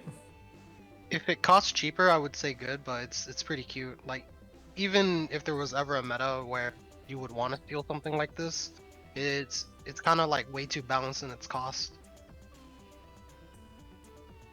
Yeah, Kyle, we find that out the other day. Like, Breakaway returns to the pocket first and then replaces with a pocket unit, so you can actually kill your own unit if your pocket's full. Yeah, Breakaway is really fucking easy to flub. It probably should change to make it more playable, but yeah, that's just how it's designed right now. Looking like good. Or not good. Looking like cute. Sorry. Not good. Very Not good. Very not good. Sorry, I was looking at this card here. Indomitable Butterfly. I think that's the card that Dongo is talking about. He said I skipped it. I didn't. I promise. Oh no. So, great, good, alright gimmick. Cute. 2 MP to give one of your units. Oh, okay, so it's right. It is usable on either side of the field. Because it's got Ada on it. Give one unit -1 attack for one turn, and then give another random unit controlled by the same player +1 attack permanently. Yeah. Pretty awkward. I don't know what situation you have to be in to use this on an enemy's board, other than if you wanted to like black out something real quick. It feels bad if there's 2 units on the enemy side, but you can use it on your own side, right? So Yeah. if you debuff one of your units for 1 attack and permanently buff your other unit, that's fine, I guess. But it still feels like a gimmick because there's a lot of other ways you can buff your units in purple now that just, I don't think you need this to do it. You can dodge black's 5 costs destroy with this, though. You can, but you can also use other stuff as well. Not really a huge fan of this one, though. I don't know. Have you guys actually experimented with this? Yeah. Afraid not. Playing one of Dongo's decks, and he found a stupid combination with it, but... Oh, yeah? Okay. That is debuffing Trish for 1 attack so that she can resonate again while buffing the other unit. Right. Oh, yeah, you guys mentioned that. Yeah. I mean, it's interesting. I like how it can work on both sides. That's a fun card. Therefore, we're gonna have to put it under gimmick. It feels a bit gimmicky to me. I mean, I'm sure it works with some combinations of resonate. But I don't know, man. Like, there's a lot of other ways to buff your cards now, where you don't have to rely on like debuffing. Dude, Urian just looking for some help zipping units, up, right? man. He can't button up his own shirt. And Ada's just pointing a gun at him. Yeah. See, that top part is the 5 attack, but he's only 3 health on the bottom. He can't even put his clothes on. 3 I don't HP. know. One guy said great. Great. Saying good. not to judge you guys, but I don't know. I don't know about that. It's just so modest. And I mean, it's a basic card, so it's not going to be a huge effect, but I don't know. With a lot of these basic purple actions, I would like this if it was 1 MP cheaper. Yeah. Like, getting +1 attack is cool, but for 2, not really. And yeah, you need 2 units to make this work, so Holy you might not shit. even be in that situation.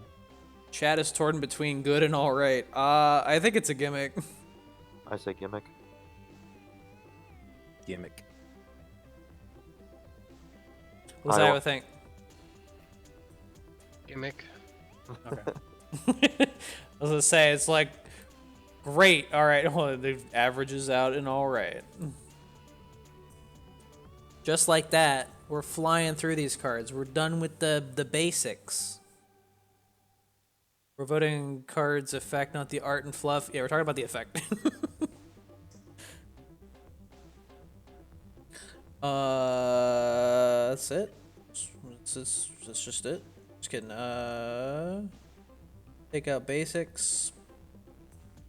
A dank agenda. Oh boy, I don't have all these cards. So, what do you guys think about the? Yeah, Schmo. It's gotta be Penguin tier basic. Yeah, we put basic 8 at the top. It dawned on me too, like this afternoon. I was like, oh shit, we're probably gonna roll out the Penguin tier right away. Yeah, we haven't had anyone disagree with it yet. So. That is That's where just she it. will be for now, unless some other cards come for the throne. And we start with a highly contentious red card. I have 3 secrets of this thing, but I have 0 regular versions. I just don't understand Where's it. Will? I'm gonna message Will. All right. So I don't even know what that is. It had me It had me try to approve that message that Dongo sent. What? Oh, I didn't even see it. ABA. I didn't like that combination. ABA. I don't know what that is. Weird. They don't like Dancing Queen, dude. They're like, I hate ABBA. So. All right, I'm quitting Twitch. I love ABBA too much. Damn. So Curdle is a 4-cost 3/4. So like Chameleos, except costs 1 more. Just kidding. He's got Rush, and he deals damage to a random enemy unit based on the number of friendly units on the field, and I'm assuming including himself. So maximum of 3, minimum of 1. Random target. So, some people like this card. I'm not sure why. I'm biased against it because I don't really like on-play damage, but Then why do you have 3 of them? oh shit! Trust me, I wanted the Nico to be the 3 of. That way they could be like all driving at the same time with a fucking caravan. Oh my god, I need 3 Nikos for that. What's This funny my is, favorite. yeah, what's funny is if he was actually a human instead of a machine, I feel like he would actually be a lot more valuable. Most definitely. Machines But just don't have all that stuff. Yeah, he's stuck in a tribe that, I mean, when paired with Hionard, he's not that bad, I guess. But the on-play damage for machines is not necessarily there like it is with humans. Yeah, humans is just the better archetype. As far as like damage consistency goes. Machines got their own thing too, but it's not as good, I feel. Machine Denshin, Pog. This definitely feels like a 3-cost that, got drunk and stumbled like into the design room awkwardly and like fell on a rake or something, and ended up getting an extra MP attached to him.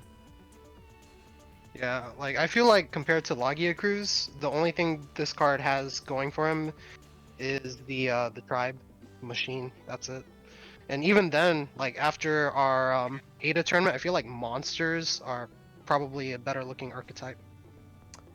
Yeah, monsters actually were slept on for me, so I was kind of surprised to see it do so well. Yeah, I got pooped on by a lot of monsters. It was pretty bad. Mm-hmm. You say it like I wasn't that. ready. All right, so chat says gimmick. One person said cute. No one said anything above. You guys just trolling us? Where are the advocates for this card? Where are they? Well, Will's not here, so I'll say gimmick. Will doesn't like me. He's close to all right. The problem is there's just so much on-play damage for red already that is, around the same cost or just better value that you don't really need to play him out. Even after rotation, it doesn't matter because there's so many good core cards that kind of do a little bit better than him. Yeah, I think a gimmick is fair.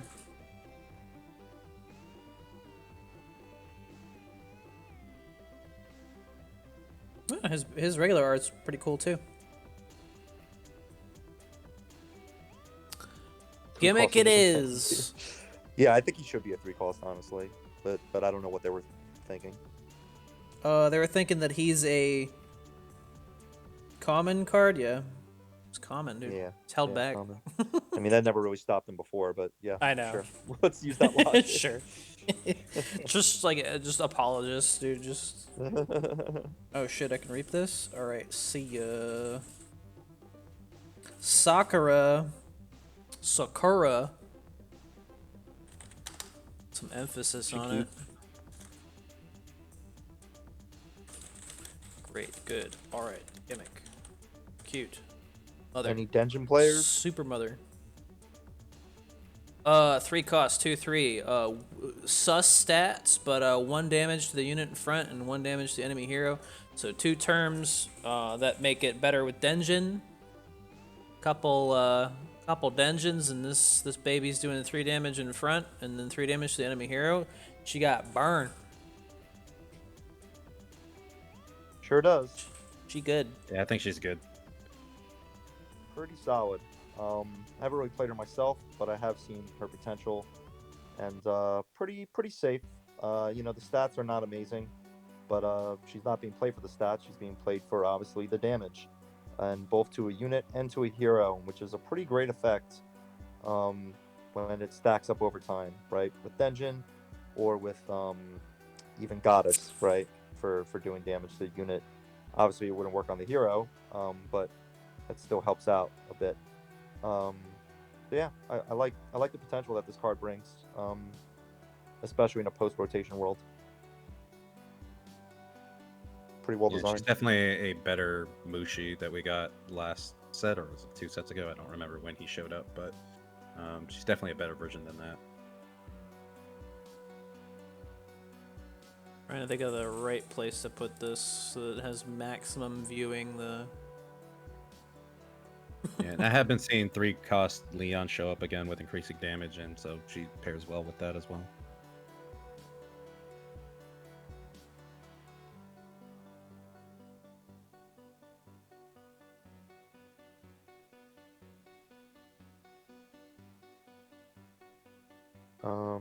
But yeah, I'll probably put her on good. Good. Yeah, I don't know. Seems like a fair rating. So Decent unit presence gets the job done. What do you think, Iowa? I think she kind of half replaces headshot. In my Dungeon build right now, Oh, I play 2 headshots and 3 Sakuras. wow.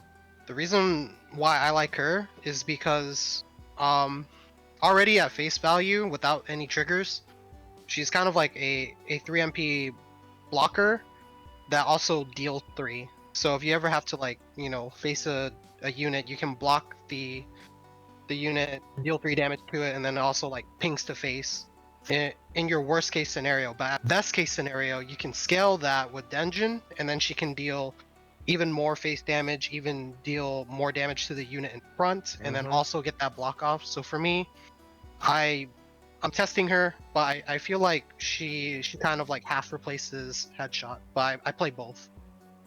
Didn't think about that. Good, all right. Headshot's not going away either, so you can keep that combination going. Headshot does give that art charge, which is kind of clutch sometimes, especially for Denjin. If you need to reach 5 more AP. Sag it better. But I do like the potential, right? And yeah, she is technically like a 3/3 for 3. When you use her as a blocker, it's pretty much guaranteed. Yeah, but sometimes that extra damage won't matter in certain matchups, right? If you put her in front of a shield or against Spire, you have to add a lot more with Denjin to make that matter. Yeah, I like But her. I still think Chats she's is good, good, though. all right. Yeah. Are we saying good? I think she's pretty good. I'm saying good. I say good. Right next to Urian. Next card. Ooh, I like this one. Do the Laggia Cruiser, however you're supposed to say it. Legiacross. The laggy. Great. Gret.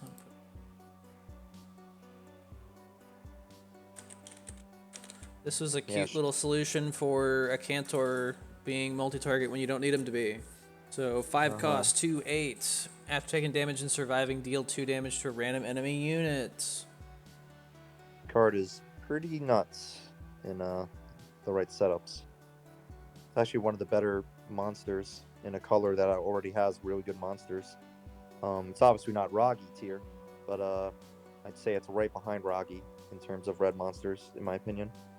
I think it's even better than a Cantor in terms of stats and also just playability. Yeah, it's got a pretty big body, and it does... I mean, sometimes you get into those situations where you're only playing one card at a time, you and your opponent, so playing a Cantor is just wasted, value.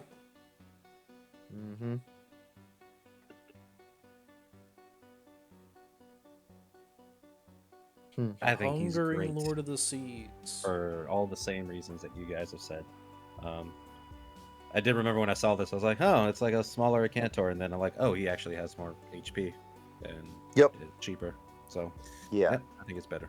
Cantor is what, like 7 HP? 3-7? 2-7. 2-7. 2-7, yeah. Yeah. Kind of crazy. Yeah, it's basically what I'm saying, Dango. Like it's better than a Cancer. The Cancer is a good monster. Again, he's no Rocky, but nothing else can match up with Rocky. I do think this card's really good though, and obviously as a 5 cost, makes it more versatile to be played in multiple decks. Red Green Spire players, I know you guys are interested in the other 5 cost monster, but don't sleep on this one. That's all I'm gonna say. Hitting Coral, Pog. You could. I thought about it, but if you're playing monsters, you're probably better off playing Spire. Especially because of a monster support card that I think Red got is really good that we'll get to later. Mm-hmm. Monster support group. Where they go when they're having problems hunting? Question mark. Ragi is the penguin of the monster tribe, yes. Chat is overwhelmingly saying good though, and I think honestly, like, it is between good and great for me. I mean, it's a great effect. It is a 5 cost, and when people play 5 costs in red, they want that instant value or something insane to happen. But I think this card is really well designed. And in a post-rotation world, I think it is great tier. Chat says good. What do you guys think? Final judgment? He's already bordering on great, and then post-rotation just gets stronger. So I'm saying great. Oh, wow. Yeah. Great. Ooh. I got bodied by this card. I hate it. Mm-hmm. And Chris, what do you think? Yeah, I said great. Like I would probably Oh. say good currently, but great in the future. So I'm gonna lean towards great. It's in between. I agree. This card is great. It's only bad action against action red. Yeah, I can see it kind of sometimes falling flat with that. It dies to murder spikes. What the frig? That's why you do Conga power, so that it comes out as a 3 attack. True. Then it dies to blackout, and then you get your other Conga power. And you get both of them on them. 4 attack and rush. Oh wait, here's Carlos. Yikes! The Yikes Carlos. Call this guy Yikes Carlos. Yikers.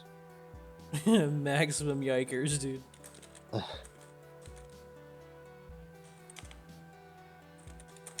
So, let me start my tirade. Just kidding. No. I already spoke my piece about this card, but 3 cost, 2/4 sounds kind of average. And then when your explorer is 3 or higher, it becomes a 4/4.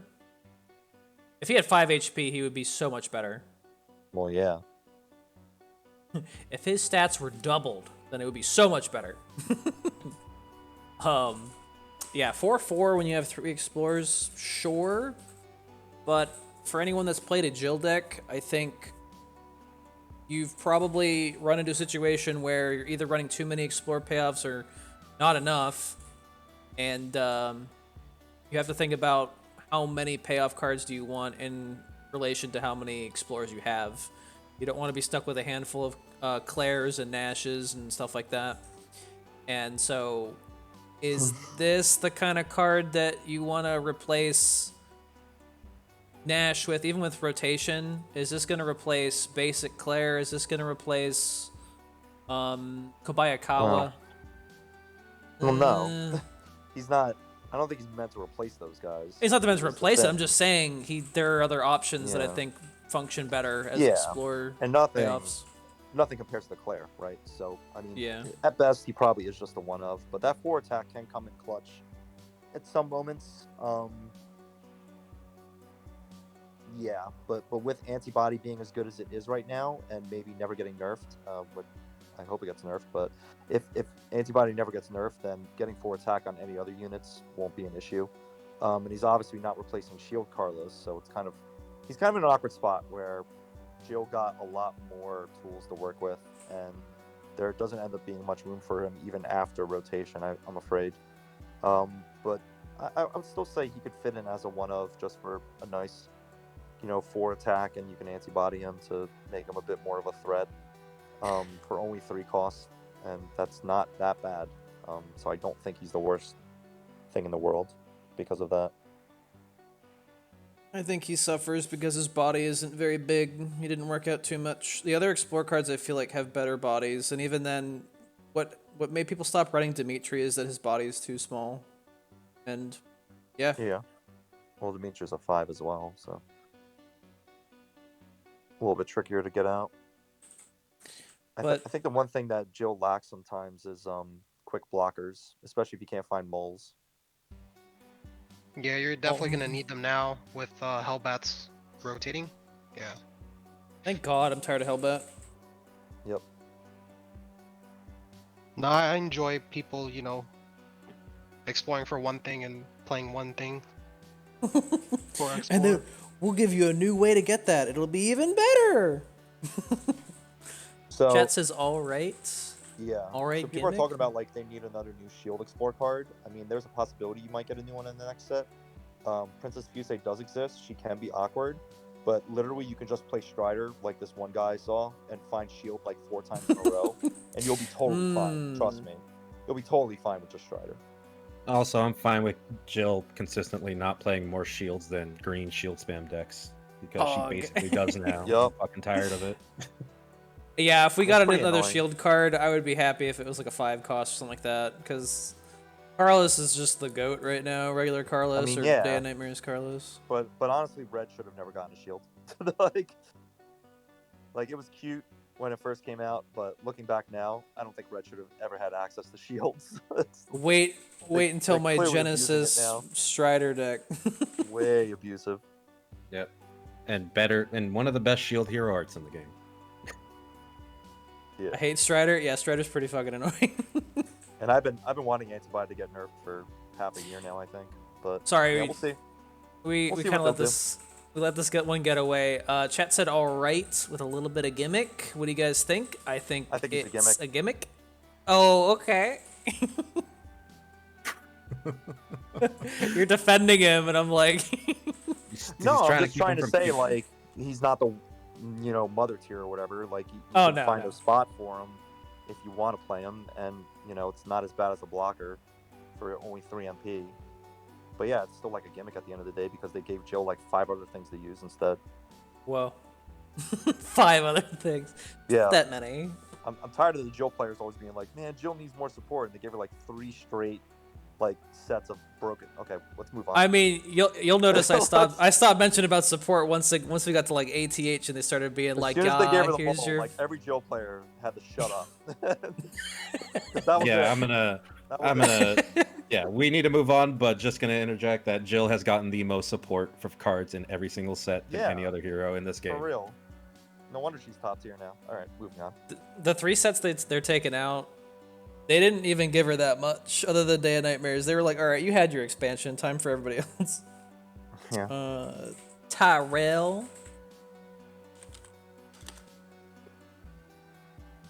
Tyrell. Yo, what's Number up, Tyrell? 4, right? Explore for handgun.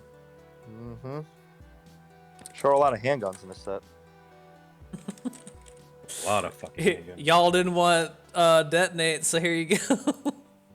Why is this a 1? I seem to recall like basic Jill exported as a 2, but am I wrong? Nope, you Has are it always wrong. been a 1? It's always been a 1, Always but it's a been a bitch to get. Was It's always a been a big 1. It was. Now it's like, y'all, man, Like play a- this card. Like I could have swore with basic Jill it was a 2 cost, but I was like, oh, maybe not. Nah, it was never a 2 cost. Wild. It was just Wild. good luck getting the Explorer off of victory. Exactly. Good luck killing Yeah. anything with 2 attack. Because it was victory. Handgun. Y'all didn't want. Y'all were like calling for detonation to be removed. Well, you got it. It's leaving. We're getting handgun. No, I still. Sure. I mean, it's strong. I still prefer handgun popping out than fucking 6 damage every time. At least you got to do it Yeah. twice to kill a 5 help unit. I mean, this is one of the better designed explorers in that case, because handgun is really good. Definitely a top tier explorer option now. But this has to be done on death, and it is only a 2/4 for 3. This guy does pop up every now and then. Like, I do see Geo players trying him out. He is, replayable. It just feels bad because it is a death on explore. Death on condition. Explorer, dude. Yeah, death on explore for death. Strider gets one card. He's like, "Oop." Yeah. So, yeah, I mean, it's just middle of the road, right? Like, because the Explorer is really good, but you have to play an average unit to get it.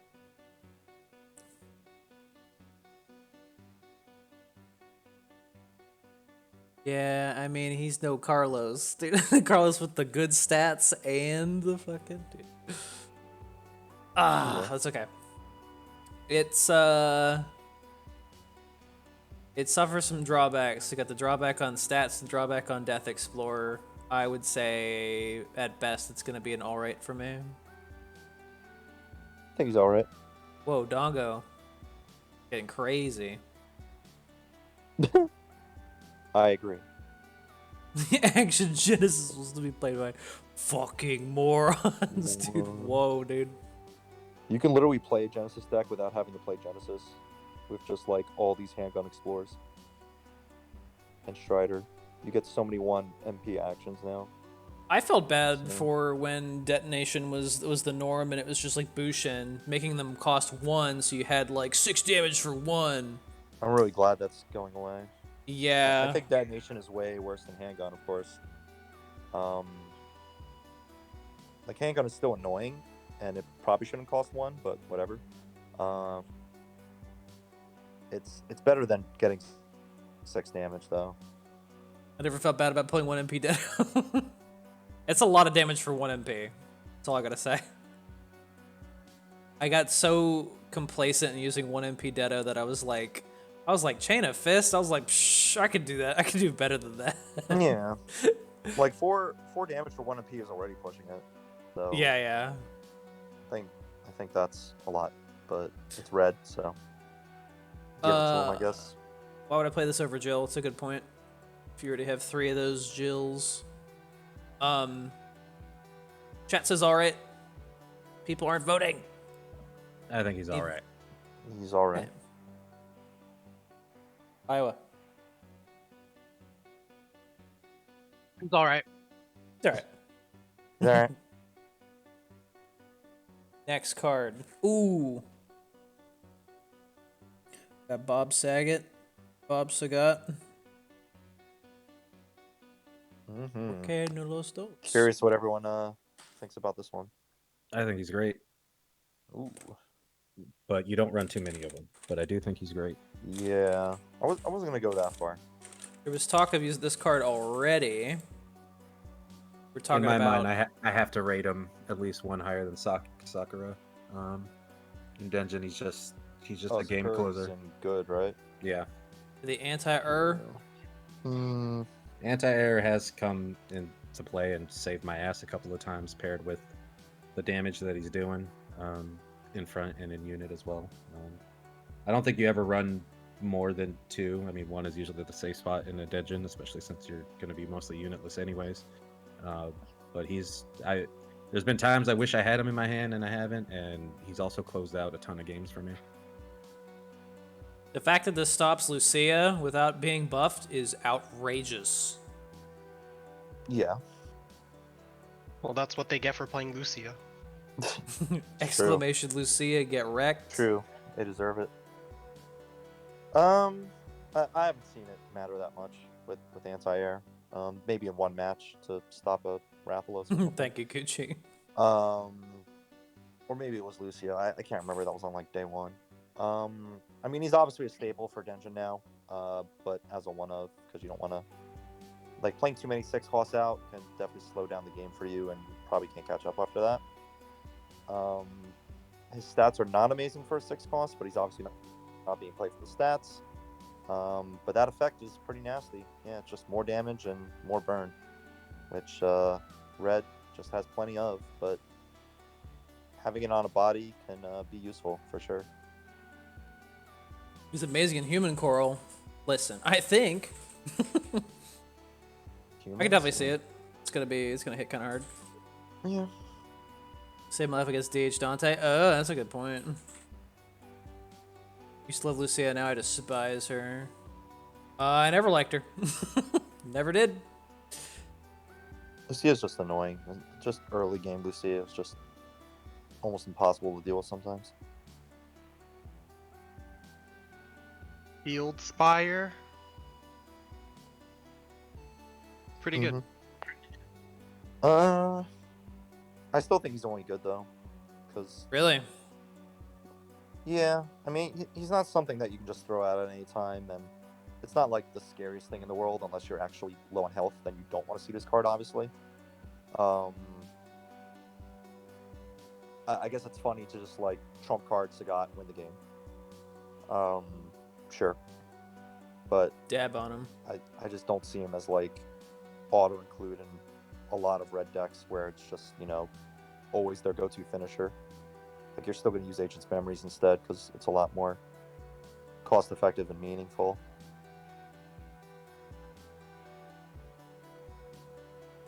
Yeah, I just But like in this Dungeon, thing yeah, as it's a pretty crazy. multi-purpose thing. Block flyers, does damage, decent stats. Token card in Dungeon. Chat says stuff. great. Does stuff, dude. Chat said great. That doesn't surprise me. Wow. You're like, I don't think it's great. But chat, dude, chat would say that. No, I mean I get the argument for great. We don't have to spend too much more time on it though. Everyone else's verdict? I agree with the placing it one higher than Sakura. Ooh, that's great.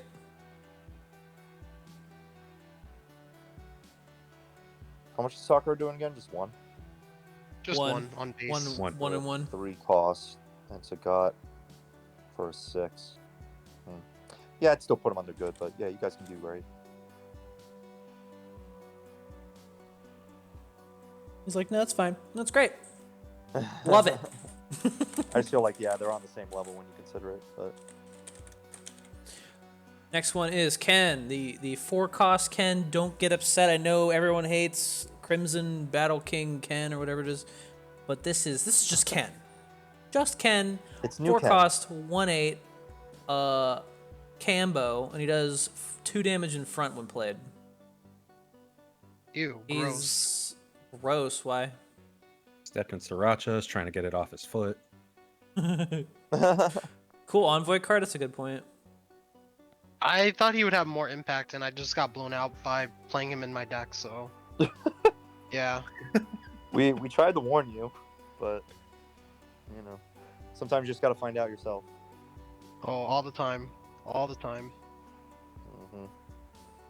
He's just not doing anything special. It's just, you know, a new look on basic Carlos or basic Mach, or not basic Maki, whatever Maki is in. Yeah, like these combo cards in red, they start at 1 attack because they're meant to be buffed. So everyone's like, yeah, put this in Celestial, it's probably gonna do well. It's not that easy. Red Force is back. You need a little bit more to go with it. And yeah, that 2 damage on top can be nice, for sure. Makes him a little bit more playable than some of the other guys, especially, you know, being a human. There's some synergy there. I don't know if there's really anything else to say. It's pretty plain. Look how high he's kicking, dude. I can't do that.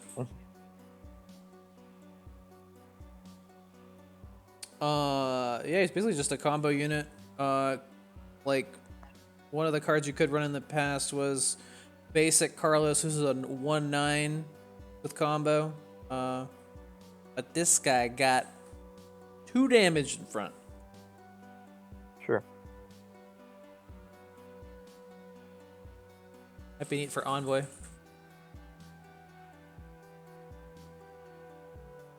It's almost Not like he's bad for instant antibody. attacking. Yeah, I think that's the problem. Is even in like Envoy decks, the deck has just had so many better units to fill in those spots that are they're not going away anytime soon.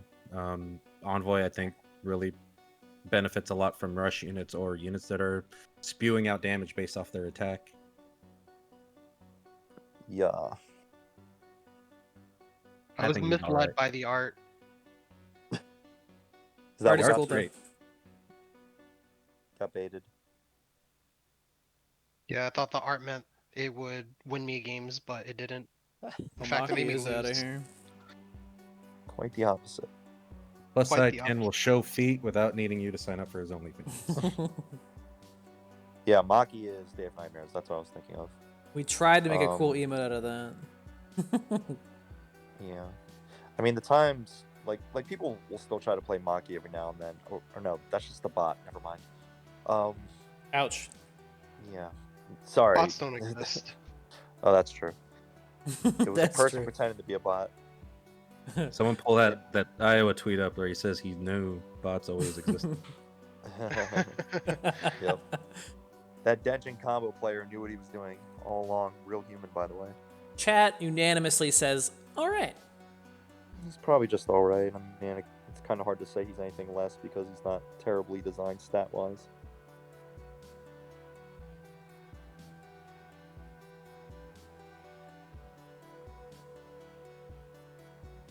All right, that's fine. All right. Mm-hmm.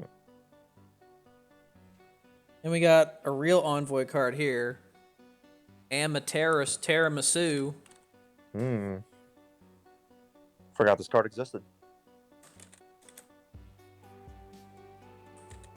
I think this is a solid one of an Envoy, or was that passe? Is that too lame now?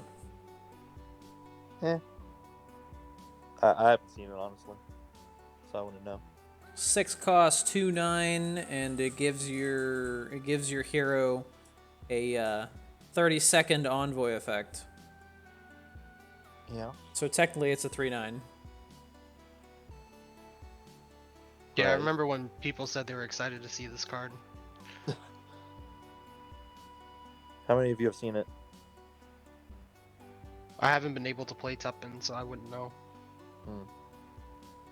Dog heavy, dude. Yeah, Izzy uses it in their Envoy deck, I guess. A lot of 6 is a lot even for the temporary Envoy. I can feel that because the is. stats are kind of like Yeah. they're like they'd be good for a 4 cost, bad for a 5 cost. So Yeah. It is 2 growths as a 6 cost. But the problem is, like, Red's very stingy when they go above, like, 5 at this point because all their legendaries are 6 cost, and they'd rather just play their legendaries instead. With the exception of a couple that are at 5. Yeah. So it's kind of in an awkward spot where the effect is good. It is, but you kind of need units as well. Right? Coral Kami deck, let's go, dude. Yeah. It is Kami. It's true. That's but, like, why. it's That's obviously why. not going to fit in an action deck, right? That's why that's a deck that Kuma should make. That way we could be Coral Kami. That's true. There's not even that many you could put in Coral Kami. Jesus, it'd be like Amy and Amy and Amy and Sakuya and Amy. Bit pricey, yeah. I'll do it. What do you mean you got a Roshi? Tricolor. Do it. Sounds good. I think it's pretty decent stat-wise, though. It'll definitely stay on the board a bit. I think it's all right for me. It's close to gimmick. You could pair it with, like, if you put Rashid down, then you put this thing down. I'm sure it would shoot 2 3s. It's kind of pog.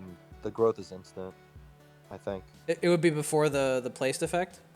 I think the damage would be just 2 for each growth. Gross. Hate my life. I think.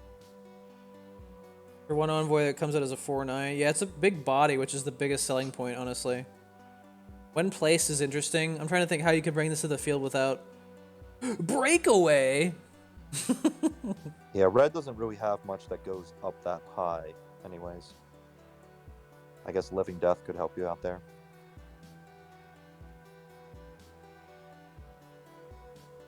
Comes back from the graveyard. Chat said all right. Chat was really torn on the other options. Jeez.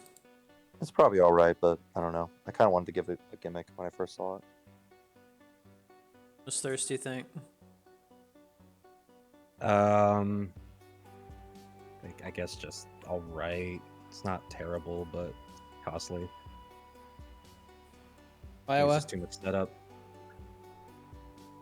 I'm not a fan. I think it's gimmicky. I've always felt that way, but I could be wrong. LD doesn't do placed effect. Doesn't it? No.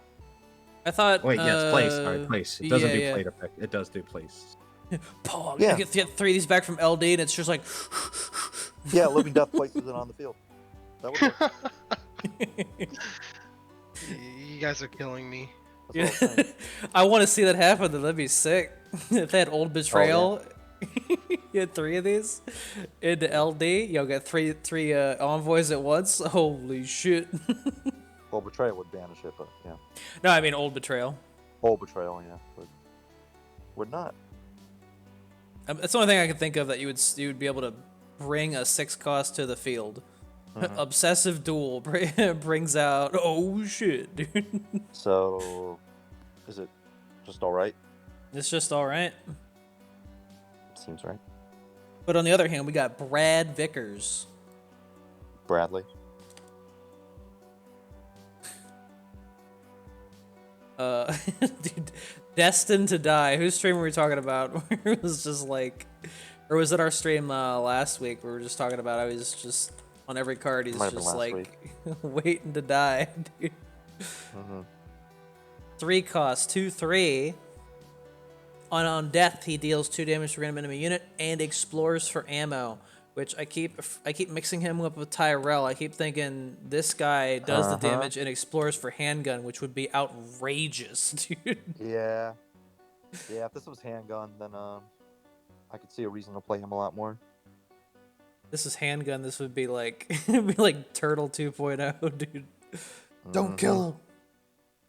I can't believe how many people die in Resident Evil. What? Well, in the art. Yeah, I like mean, the flavor text. That's the story. It's a zombie outbreak. People just die, and that's like their glorifying moment is their death. Yeah. I mean, Brad look is at in the first game. He's just like a helicopter pilot. But yeah. They couldn't shoot him like in a helicopter, like have him in a helicopter as an art instead I of guess they him. could have had him flying in the team in the original game. I Yeah, think my dude's actually being they have eaten. the original team on one of the like core cards, and I think he's on that. Oh, Dude, that be zombie wrong. going for that ass though. Do you see that hand? Going for that ass, dude. Yeah. Let me grab a slice. About to explore for that ammo. Zombie Damn like it. nice ass. Oh no, terrible. Fuck Brad, dude. Whoa, dude. Be getting real mean. Just be glad he's not Steve Burnside. Brad is also a zombie at the police station in RE2. Say hi After he and gets die. killed by those zombies in the bar, he's like, shit, I gotta report this to the cops. Head straight to the police station. Mm-hmm. I just love the flavor text being so defeatist. There's no saving me. Realizing that the end had come, the man readily gave the last moments of his life to allow his allies the time to escape. I guess it's pretty noble, but like, I'm done. How is it Brad's fault in remake? I'm so confused. Wait, what? Yeah. Like, if anything, he helped Jill. Like, what? Jill So would have weird. been way more confused if Brad didn't Yeah. catch her up to speed. Yeah, that's weird. Yeah, that flavor text was me first round in the exhibition yesterday. There's no saving. Oh. I don't care about Jill. Oh.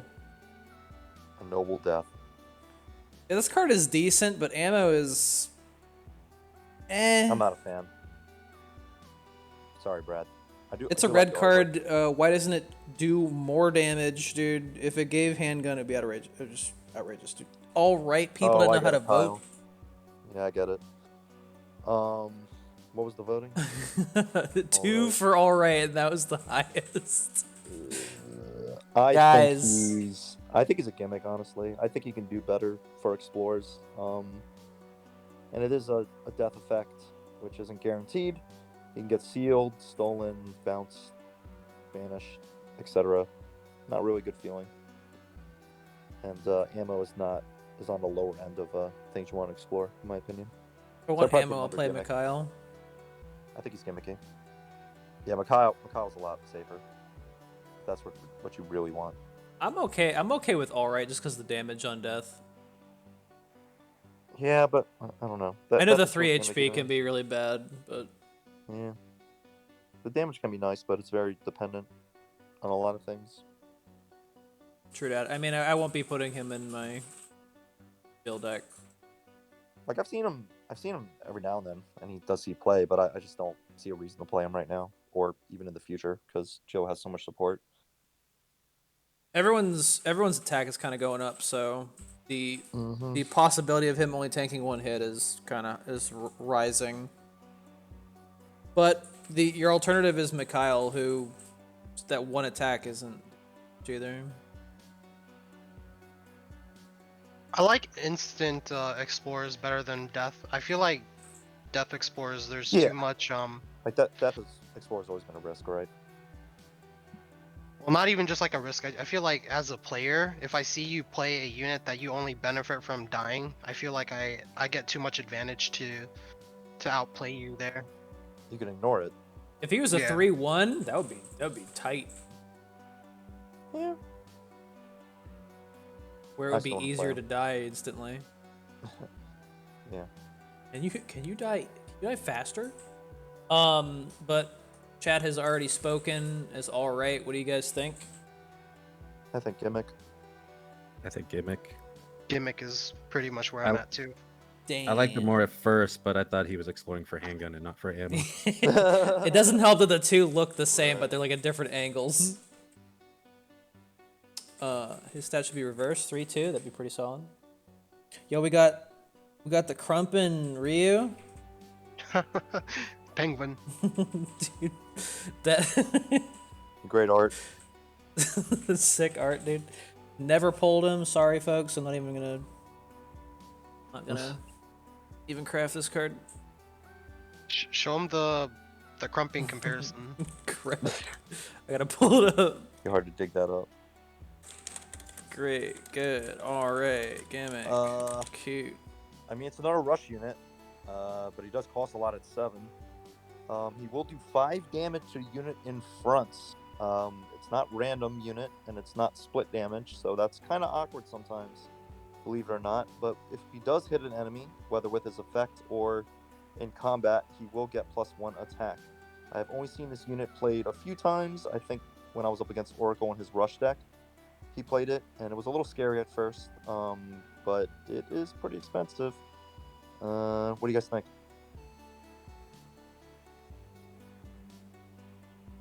I don't know if I've seen this unit enough, because like I have seen him pop off, and he is kind of scary when he drops, especially with his attack constantly going up. Yeah. Hard to say. Just not sure if it's worth saving up for sometimes. Looking good, dude. Nice. It's fine. Like, has anyone tried playing him? Nope. I don't have any of them. Nope. Kyle says good. Dango says all right. Nintendo says fine. I think he's okay. nothing amazing. The cost is just so high for a 2/7. Well, yeah. I mean, on average, he'll be 3/7. But I mean, maybe they don't have units that you can hit with, so. I try to like dissect value out of all these cards, and it's like, look at the stats, and it's like a 4 cost, and then is the rest of it worth 3 MP? If he was a 5-drop, it'd be out of control. Yeah, 5/5's too much. He becomes close to legendary status at that point.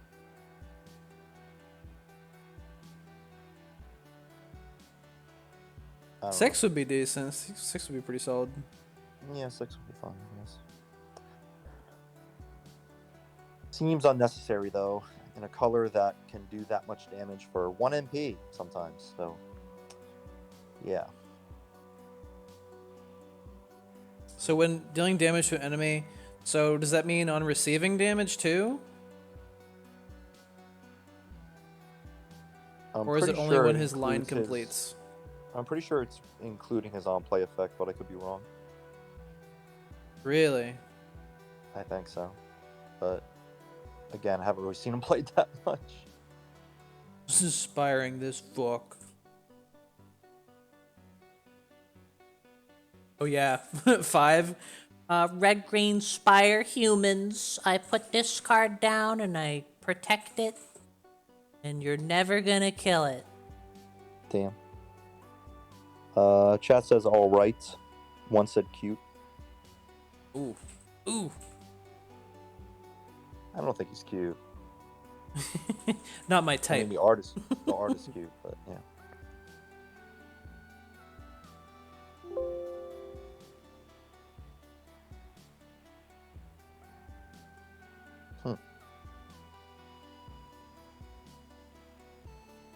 What do you guys think? Well, chat said all right. I think Gimmick. It's too costly, but I'm not even thinking. I'm just like I don't even know what synergy you could, like what purpose. What does he even do? Same thing every red card does. He's a red card. He's a crappy epic that you would just rather play legendaries instead of him, because Okay. red will always have the best legendaries. Hmm. That's how I feel. Yep. So I say Gimmick. Chat says all right. Well, when Iowa puts it that way, maybe it's just a gimmick, but I still want to say all right. I don't know. That cost does suck. Maybe just gimmick then. Yeah, I'm towards gimmick. It's anti-betrayal tech, dude. 7 cost. Get out of here. It's only when his line completes but it does include his on-play effect. Okay, that's decent. Yeah. That's decent. Yeah. Blazing But Wall just or do Jill. So much.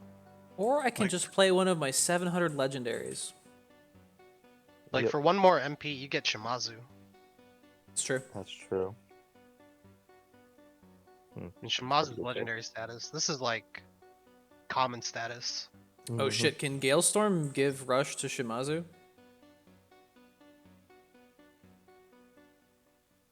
I don't think so. I think it's got a. No. Got a limit on it?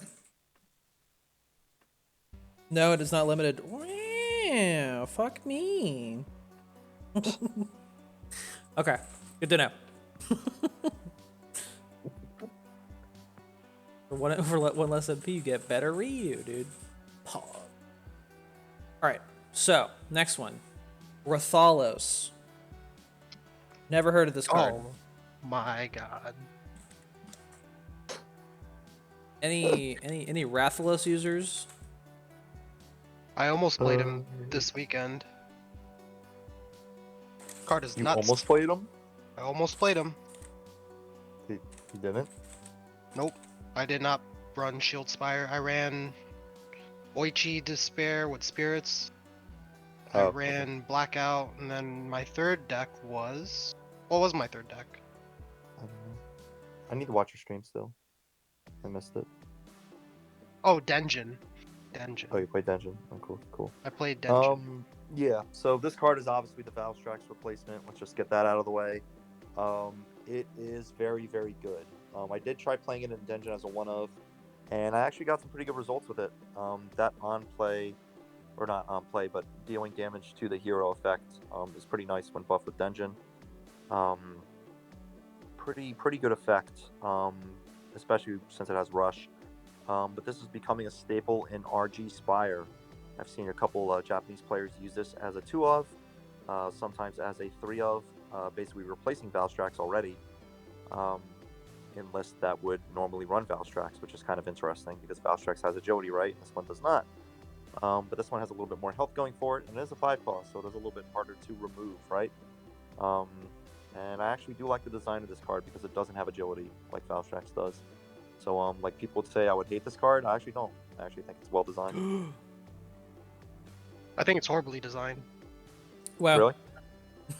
Yeah, I'm just not a fan of cards that if you can't deal with it, you lose.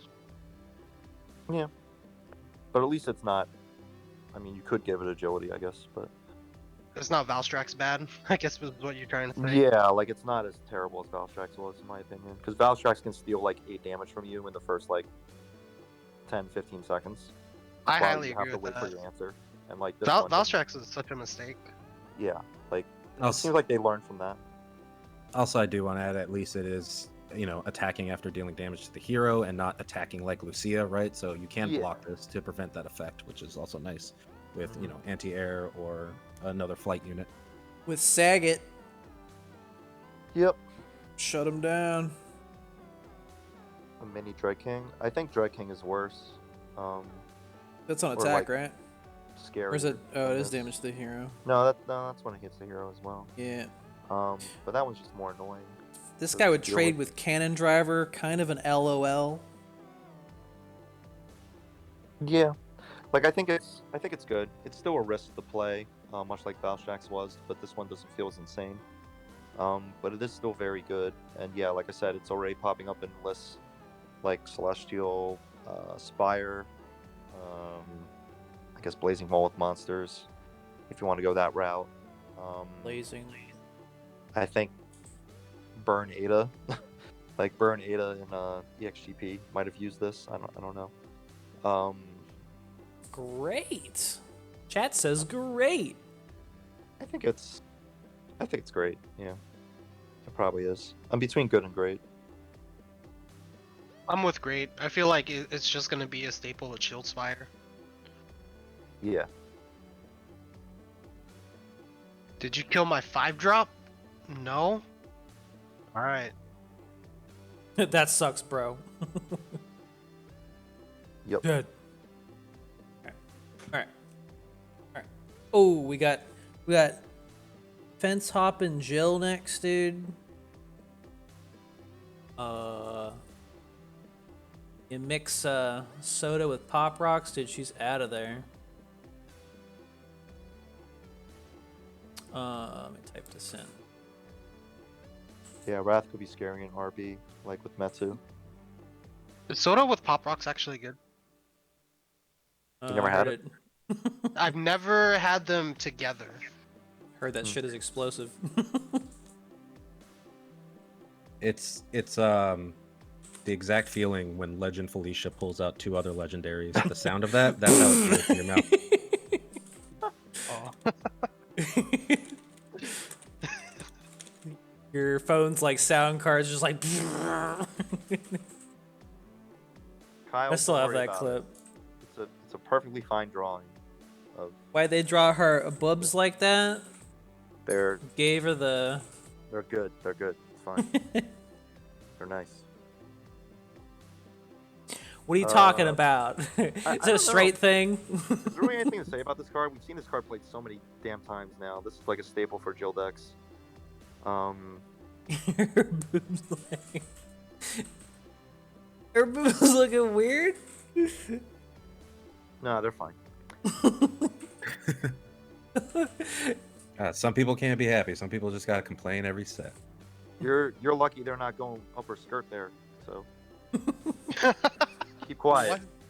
She's jumping away from an explosion. It's bound to get some. Anyways, Not even asking her if she's okay, dude. She's jumping away from an explosion. You're just like, man, that ragdoll. Why'd your boobs look like that when you're jumping away from that explosion? Beer's episode. Whoa, dude. I guess We were too pure for this chat. we already talked about handgun being a nuts explorer. This card just gets crazier. Instant combo. Like, why play Nash when you can just play this card? Yada yada. If not for the fact that Red has some of the most busted legendaries yet again, she would be Kami tier in my opinion. But she's just great. Just great. That's it. Just kidding. Yep. Gonna have to settle with great. Remember, this is the chat that discussed JOI the other day. Yeah. Yeah, this card's good.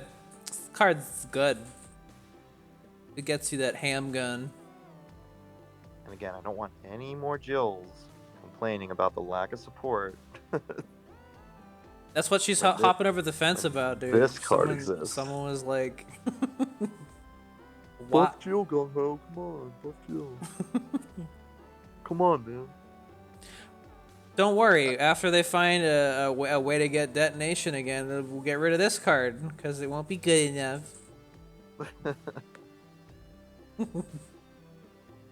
No, I love this card. But what? I just thought of something about this card. What? They should buff Jill and give her more options. Great. More Yeah, I agree. options. She literally got a Garage. card that gives her 3 options every time it attacks. Yep. Yeah, I was gonna say. I think that's what makes that card so crazy too, is that it has 3 different really good explorers. So what if you just like explores for handgun or trauma or shield, and it's like, that'd be crazy. Garage, if you haven't noticed, all the artwork in the new set is mostly inspired by the remakes. Yeah, so great. I love that. The art work that they do is, I don't know how they do it, but great direction, great artwork. Yeah.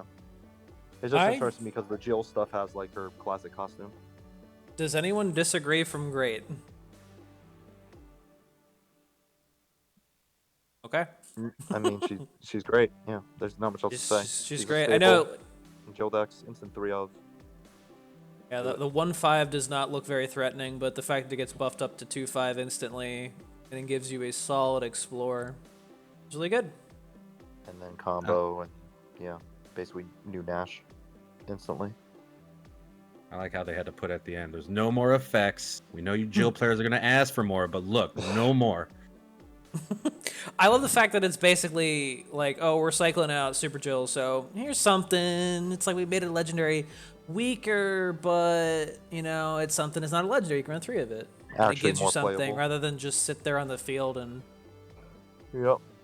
Yeah, the fact that it's an on-play effect to explore and counts her own explorer is kind of nutty. Oh, we're just talking about this. Good old Strider. Stridex. Mm-hmm. Oh, we're on Strider? Yep. So Strider, being the legendary unit of the set. Of course, there's 2 legendary actions this time, not 2 legendary units. Yeah. So this guy's kind of nuts. He has Rush, has a 2/7 for 5. That's not that threatening, but when he's attacking, so he doesn't have to hit the hero for some weird reason. It's just whenever his line reaches the other side, he can explore for options A, B, or C, which is a shield and damage randomly, temporary flight and damage randomly, or temporary agility and damage randomly. Yeah, this card's insane. Instant staple for Jill, instant staple for RG. Yeah, I don't understand why you wouldn't play him at this point. He's The probably Kami tier. prevalence of memory at this point it just adds so much with these spammable actions.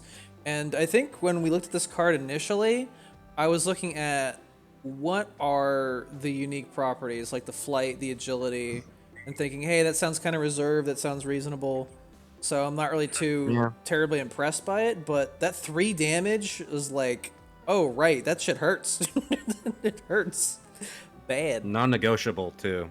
Like, yeah. Removing the unit does not prevent that damage. Yeah, when they open with this and you don't have anything to, well, I mean, chances are you're not going to have anything to remove it really that fast, but, you know, it just starts a steam train. A locomotive, if you will. Ouch. And the random explorer makes it so you don't really know what they're holding until it pops off. It could be a shield to protect them from damage. It could be flight to prevent your blocker from doing anything for a few seconds. Or it could be agility to make the if you're like waiting for a bigger play, they remove it. It could make that even worse. I honestly think he should have to hit the hero in order to explore, because I think so too. That attacking, man, that ain't right. That's just unpreventable at sometimes, unless you have a seal. The best way to get rid of this. Seal, so. Yeah. All right. The best way to get rid of this guy is just to, like, get rid of him with actions. But you guys know me, so I've had plenty of matches where it's just like this guy has to play out 5 fucking actions before he's dead, and it's like, well, all right, well his memory is already at 7. Yeah, he's a lot harder to kill, especially when the explorers can just go on him, right? And yeah, some people just find like 5 straight shields with him. That's some good luck, I guess. But the flight on him is a problem too, because he's basically guaranteed another explorer. Dies to shoot Chain of Fists and a Rio Glove. I mean, yeah. Yeah. Call me, dude. All 10. Some people were not voting before. They came out of the woodwork to vote for this guy. The funny thing to him dying to 2 Chain of Fists and Ryu Glove is because of how they changed. It's really hard to still prevent that first attacking if you got to do 3 actions and they're not responding, because that line is just jumping ahead every little thing. So yeah, it's rush. So you're not really going to be able to kill him before he can explore. Pretty much guaranteed.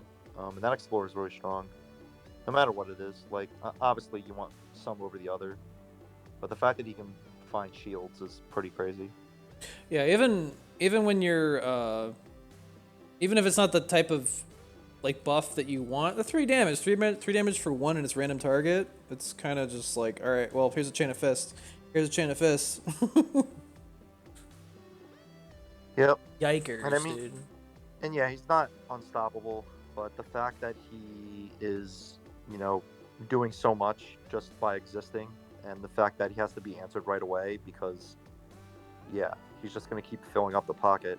I mean, sometimes it can be a downside that he's constantly filling up your pocket, versus purple and I guess, I don't know, black I guess could incense and clear your board, but you just, or your pocket, but you can just respond with one of those explores.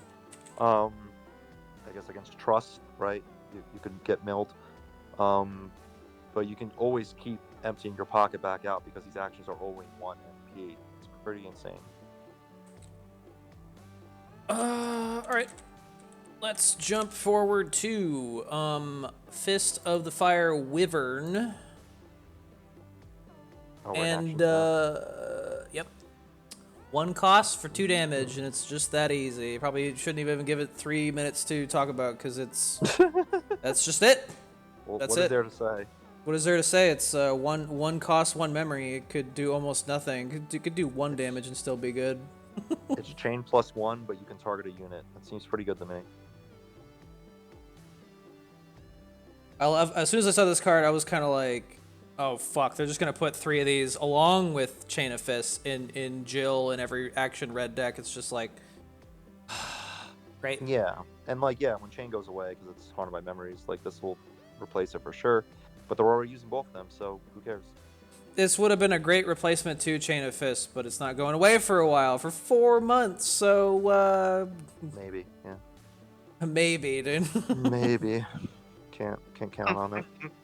It just sucks that this is like a good replacement to that card, but instead it's used alongside it. It's like, shit. Like, the damage isn't insane, but it is only 1 MP, so it's just something that red can do to start an action phase, get more advantage of the blue mana. I mean, it's crazy in Dungeon, I think. It helps them find more answers. That's all you really need at this point. Like, Jill's gonna help them cycle. Yeah, it's just really solid. I do think it's well designed where it's only doing 2, but obviously you can make it do more with all the red effects. That's why we made an emote out of it.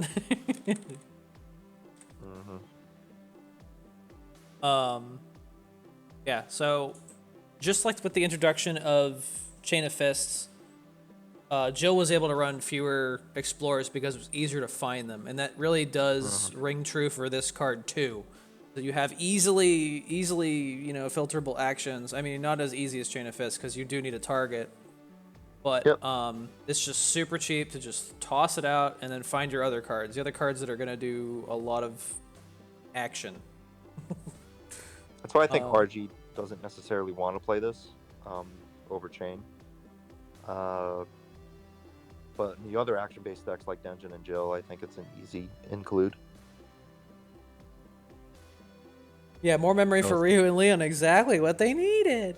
Instant memory. Funny enough, I did drop this from Dungeon for me, just because targeting has been pretty awkward. Especially if you play against someone that's kind of smart against Dungeon, this can brick. Yep. Also, it's that 1 damage does matter a lot. Like, I replaced them with blockades because that's just been really strong against the black matchup. And I already have chain to start the action, and then like if I do chain and then fists and then they don't respond, I'm not getting as much out of the blue MP. And like if it's the first chain, I'm only getting 4 damage, and 5 damage combos are really important in that. But it's still strong, especially once chain does go away. This will be the replacement for sure. That makes sense. Chat said great. What do you guys think?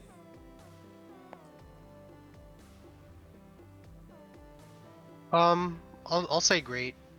Did we mention its synergy with Anita? No.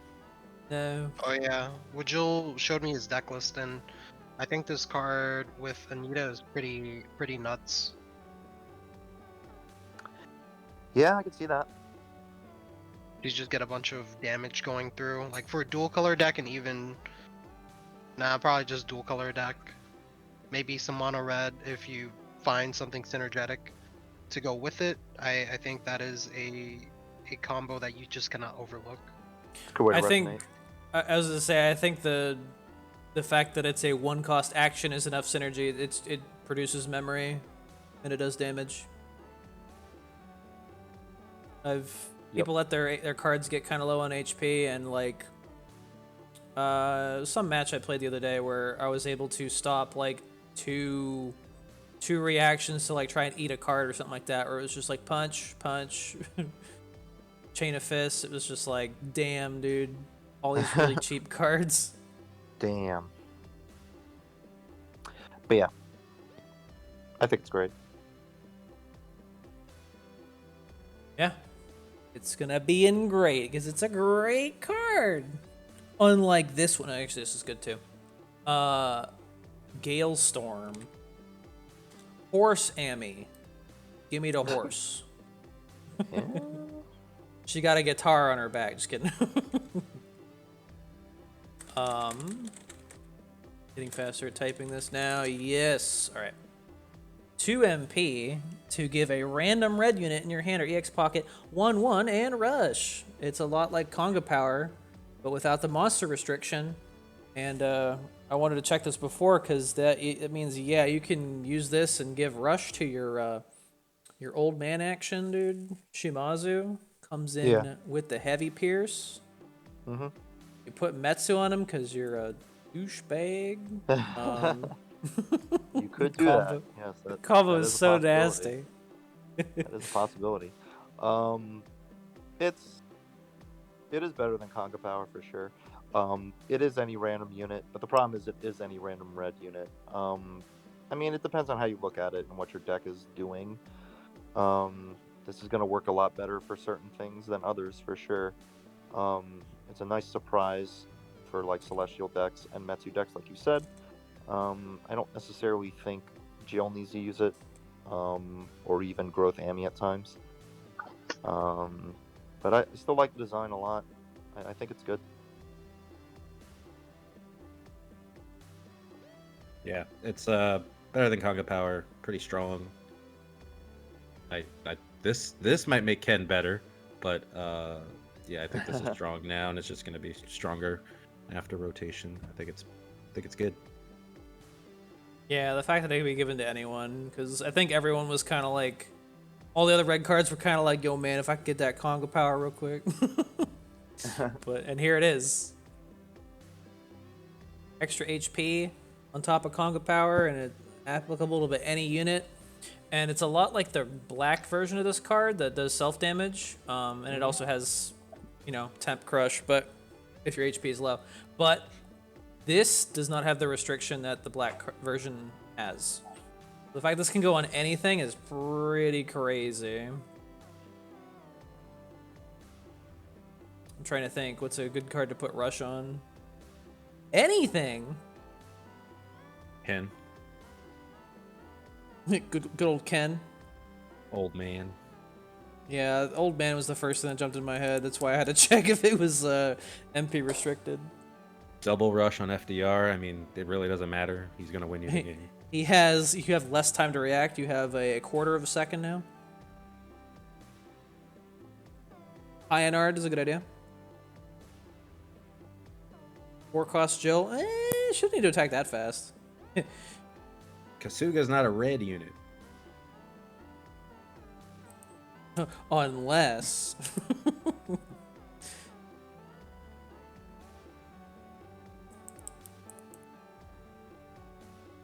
Sad Panda's a green unit. Dragoon? Oh, that's not bad. I love when I buff stuff in hand and then it's gets some outrageous effects. Putting Rush on, I mean, this is the black version I was talking about, but like Rush on Vega and Rush on Ascend Akuma. Get that fucking hit in. Yep. So chat said good. What do you guys think?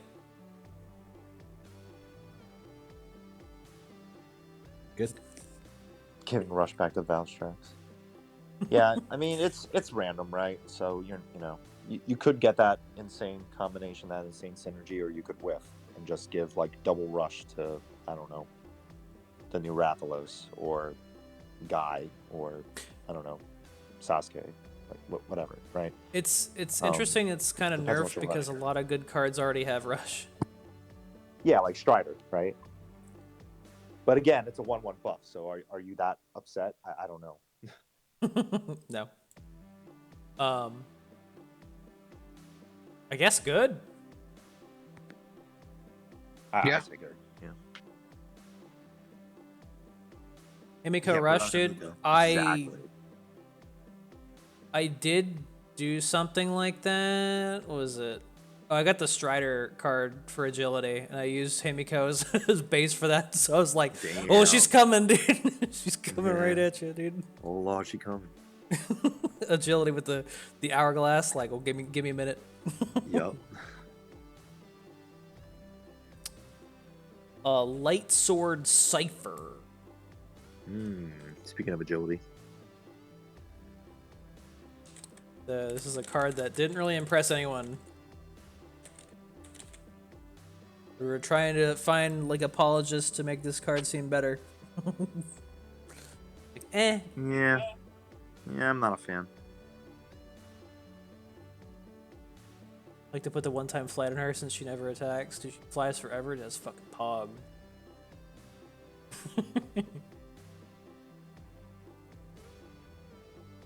Miko Rush. Yeah, this card 3 MP for 2 attack and agility, temp agility. Yeah, the fact that you can explore for temporary agility now with Strider and the other card that we're gonna get to in a little bit, kind of makes this feel even worse in a comparison. I mean, the +2 attack is fine, I guess, but you can already buff +2 with other actions for less if you really wanted to do that. That overshadowed. and what's his face can explore for agility as well. So.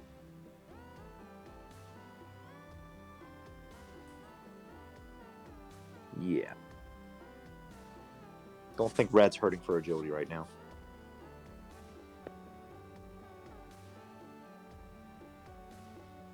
Any fans of this card? Not here. I think it's a gimmick. You could even use You can ammo. use ammo for 2, yeah. Yeah. We already kind of poo-pooed ammo anyway. Fuck Hayate, dude. Yeah, okay. If that's your thing. If that's your type, man. That's what you're into.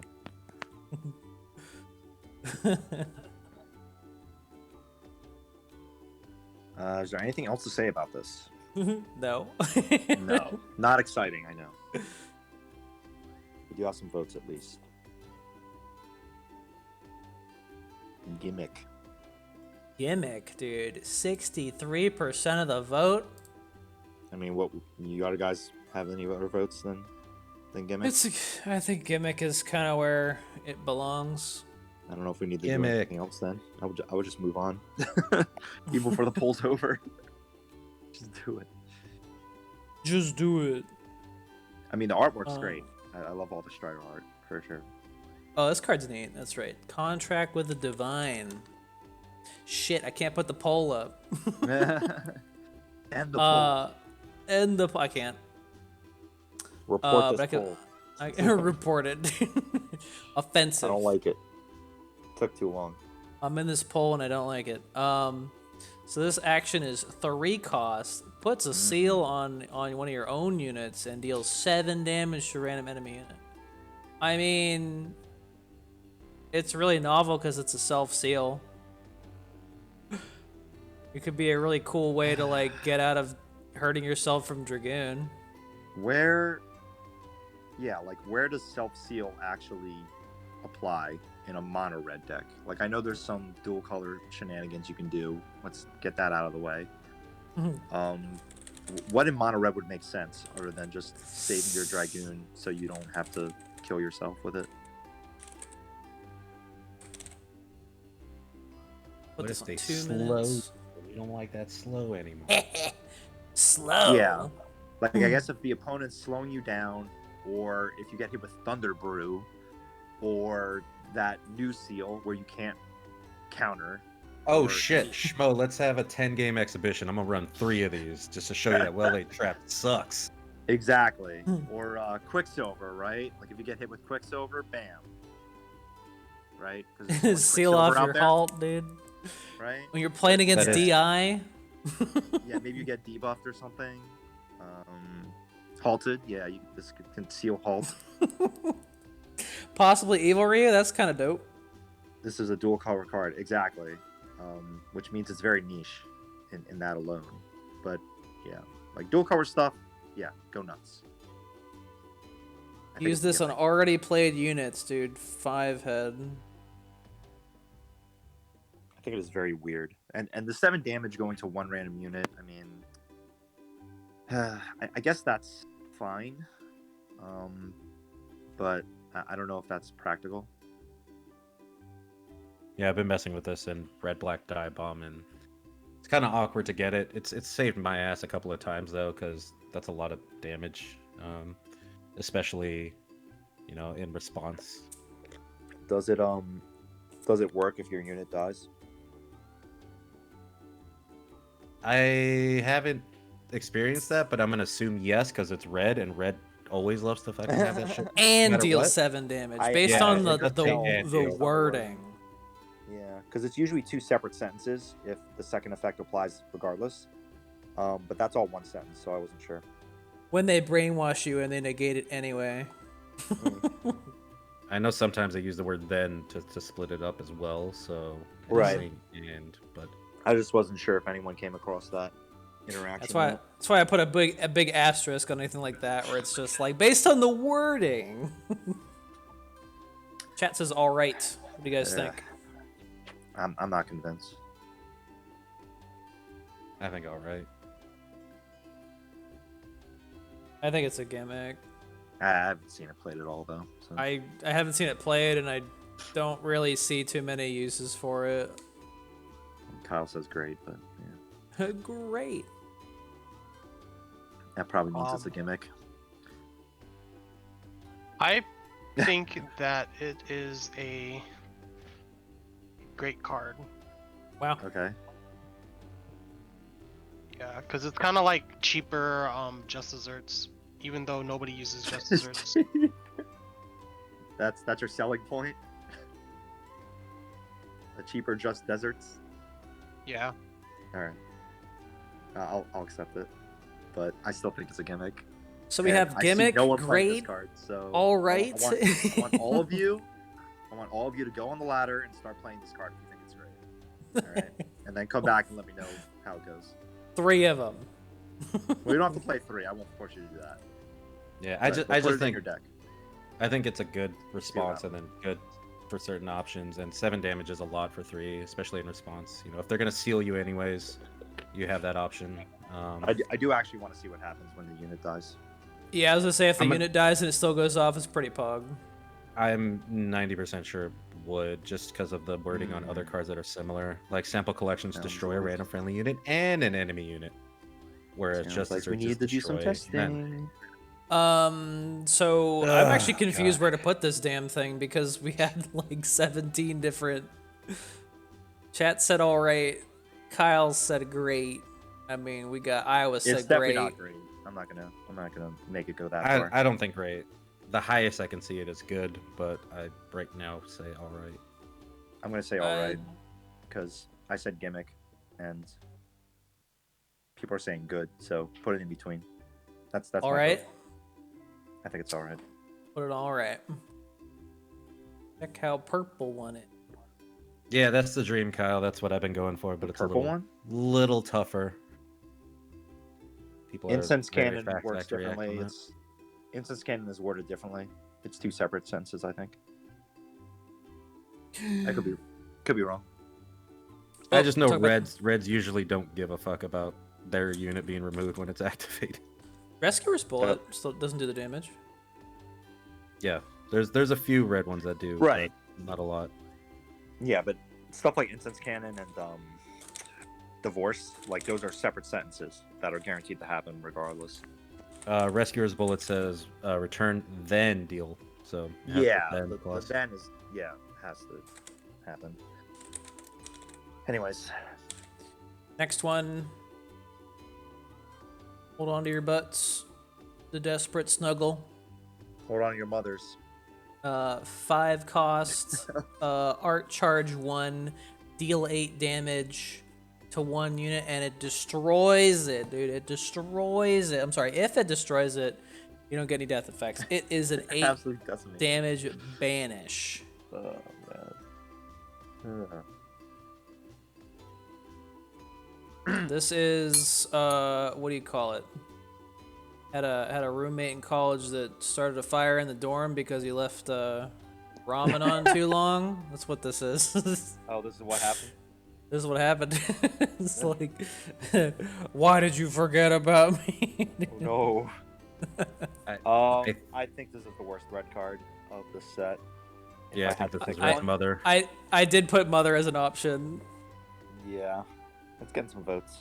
I'm telling you, man. Um, 6 MP next set. Next 6 MP for 12 damage. It's gonna be a banish. It's like, I just don't yes. see a reason to use it. Like even the other like big dick damage cards at least give you more R charge to show for it. This one just kind of underwhelming. And I'm pretty sure we put the Dawn Cannon in gimmick too, so this is worse than Dawn like there's Cannon. literally like we didn't get to it yet, but there's literally a new purple action that just negates all of this damage and makes it 1. Right? So that feels awful. Like not even counting the fact that green can always counter this, and black obviously doesn't care because they have their own ways to destroy their own shit and avoid getting banished. Yeah, it just feels like a worse blockade strike, right? It's just Worse blockade and I think a worse head chopper as well. yeah, head chopper as well. I couldn't remember the other one. It's cute because Banish is good. Like, Banish is good, it's a great effect, but I don't think you ever have to use this. It's if just you want to banish way a card. too much. Like, even when blockade does go away, like, you still would not want to use this. Yeah, I think there's already 2 better banish cards that is just they're just stronger, and you're not gonna those aren't going away for a while either. This would have to be like a huge, like, I'm trying to think, you'd have to play this on something that was a huge commitment for your enemy in order for it to be decent. I mean, if this was like minus 8 HP to an enemy unit, it banished, then it would be like, okay, you could just remove Orochi or something like that, but it's just not. It's not better than Shuriken. Shuriken's bad. Yeah, Shuriken's pretty insane too. Like, it's just these big costed cards in red that do a ton of damage in a card that can already do a ton of damage for less. So it doesn't matter. If you want to show your enemy that you have a colossal fucking dick as a dungeon player, be like, that's it. I mean, yeah. I'm blowing you up. 5 up. people voted cute, but if you guys voted cute, like, what do you think is a worse card than this? Like, what would your vote for the Mother Tier be then, if you think this is not Mother Tier? That's basically what we're getting at. Because I don't think there's anything worse than this. Thorough investigate. Just kidding, no. In a color that has way too much damage already and just got even more for some reason. That's what happened to This is Nemesis. He not got too needed. much damage. Yeah. Well, vaccine Carlos sample is a say? purple card. Carlos is like, hey, buff boost, and then like blows him up with a You know what? rocket. I got fucked by vaccine samples, so I don't think I'm gonna rate that terribly low. One. I actually can't wait to get to that one, but that's gonna be a while because it's purple. That's an interesting one to rate.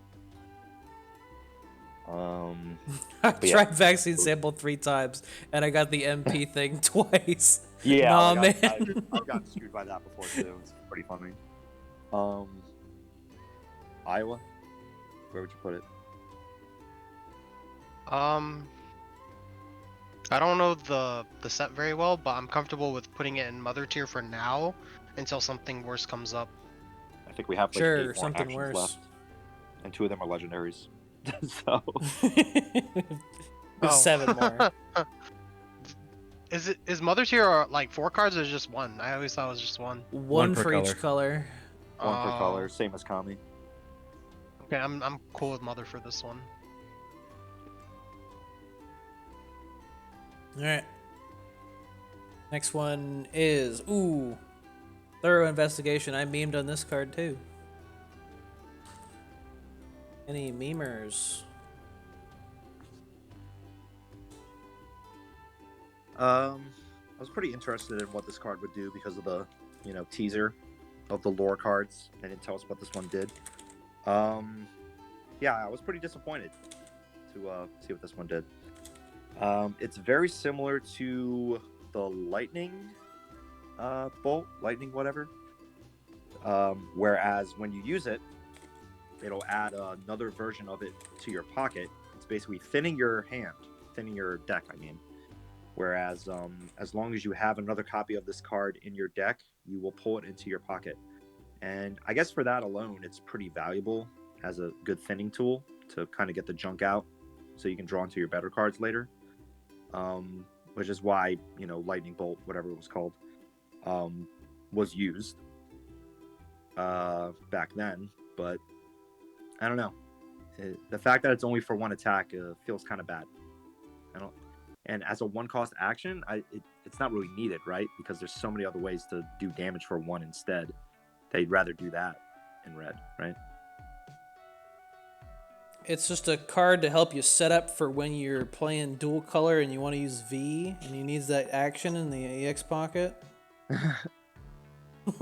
It's interesting, right? Because it is a thinning tool, but I don't know. Have you guys seen this? Have you used it? Have you considered it? I played against somebody who used it and they did not win.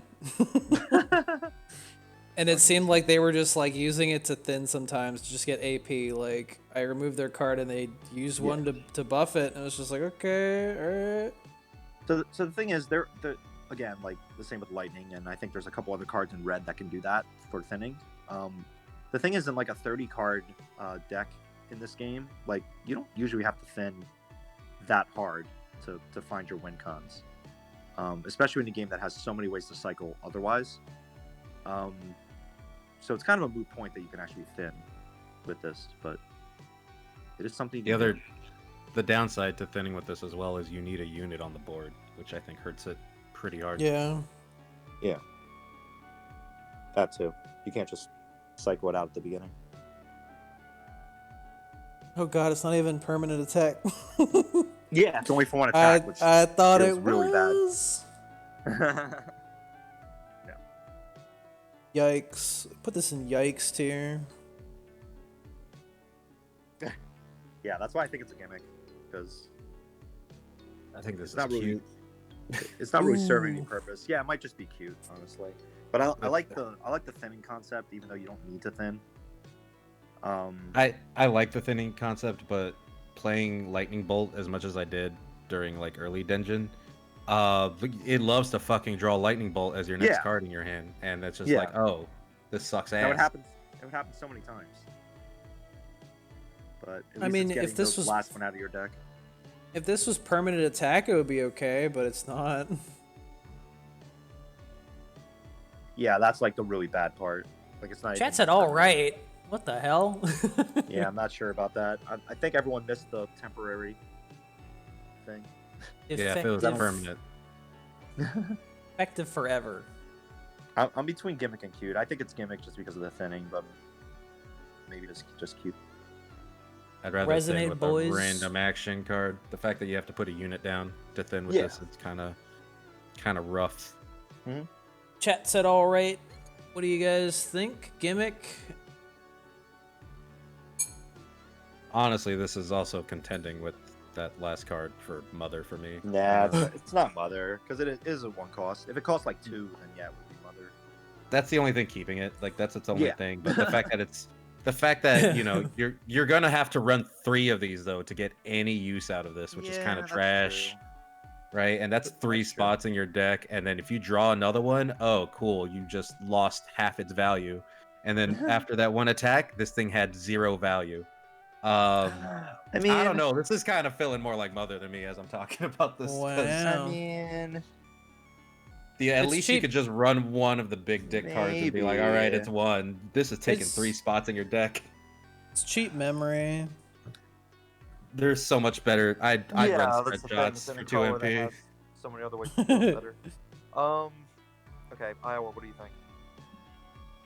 Dang, let me read it first. Talking about it for like 5 minutes. God damn it. I've been trying to keep the pace up. We're almost I'm sure we're not going to change it, but this is actually new Mother for me. I didn't realize it was a 1 attack. Yeah. Oh, okay. It's temporary. Yeah, it's pretty crappy. Like, why would I play this and bank on it when I could just slap down some legendaries? Okay. Well, so you're saying Mother? Yeah, I wouldn't say Mother. I feel like the other card is like way more Mother. Okay. Yeah, I just also want to point out, like, when you compare it to like a 2 MP random damage spread shot, at least you're not committing a unit on the board too, so this isn't even helping those memory action decks a lot. Yeah. I get it. Yeah, I'm not gonna like. That's not a hill I'm ready to die on. That this should be Mother over the other card. They're both fucking terrible. So I'm good. But I refuse this to be even considered for gimmick tier. It's so bad. I just think for the cost, it's not too offensive, but it also is not worth playing whatsoever. I So already slapped it in cute. Definitely on the bottom. It's just cute. Let's leave it in cute. The next card is someone to look down on. Just kidding. Someone to look up to. Give all friendly units attacking. Deal 2 damage to the unit in front. Please discuss.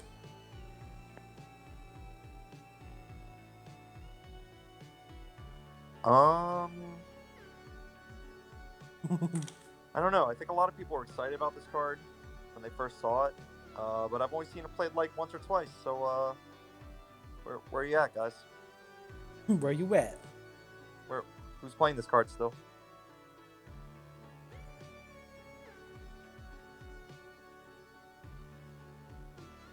I haven't been able to play with this yet, but I do think there's potential. I don't think it's terrible. I mean, that's a pretty strong effect. I mean, when I was doing like tests, I was messing with this card because it is also cyclable, which is nice. And if you do fill up a board, it can get kind of scary. And they do stack, but they do stack as in doing 2 pings of 2, so that's something to keep in mind. You're not doing a ping of 4 for Shield Spire matchups, but it's also pinging 2 shields, along with whatever damage. I do think there's potential in this card, but it's not like amazing. I think it's all right. I don't want to say gimmick because I do think there are some strong setups with it, but I also can't back any of that up because I haven't been able to play enough with it. Yeah, definitely not a gimmick, but also really hard to set up properly and not really worth the hassle when, 1 and 2 cost actions are already doing a ton of damage on their own.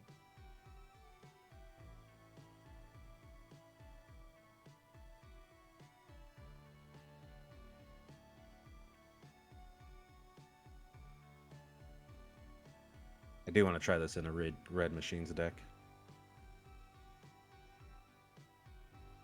Yeah, I think it works really well with machines. They got that big health.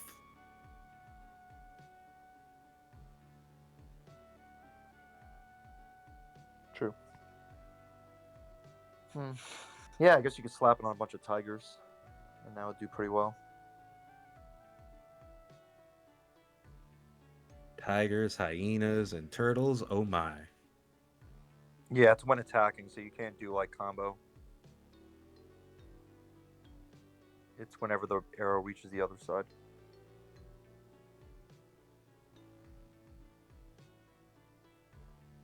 And that's the thing, like we're in a new expansion where one of the new heroes can bounce your entire board, so sometimes a risk. And red doesn't have to take any risk right now. It's like the most risk-free color by far.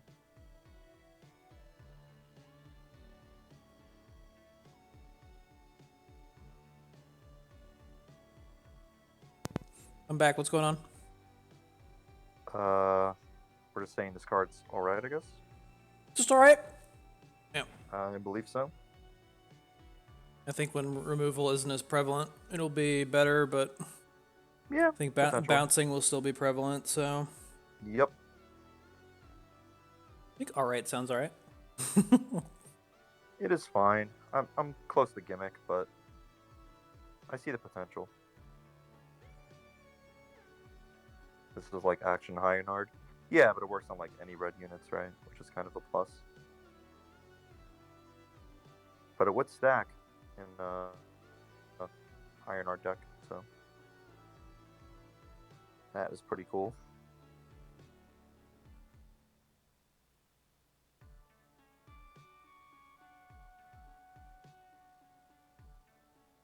All right, it is.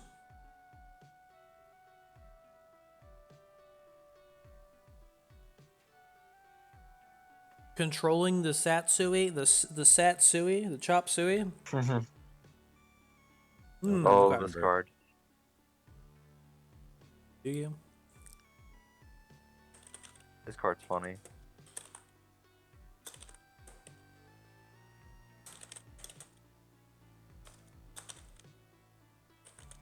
I like this card's design a lot.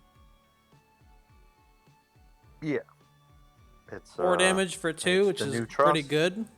But yeah, if it kills something, your hero takes pretty much 4 damage. Yep. Oh, there's no way doing 4 damage for 2 is Mother tier.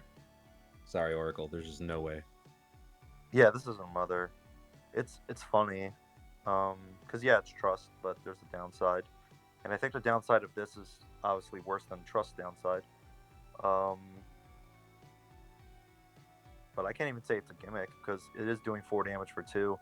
I mean, the Jill players are just going to be like, I can do it for 1 and there's no penalty whatsoever because my life is great. Well, but in other decks, you actually have to work for that damage a little bit more. I mean, not much more because it's red, but I digress. I think it's just all right just be careful and don't kill a unit, I guess.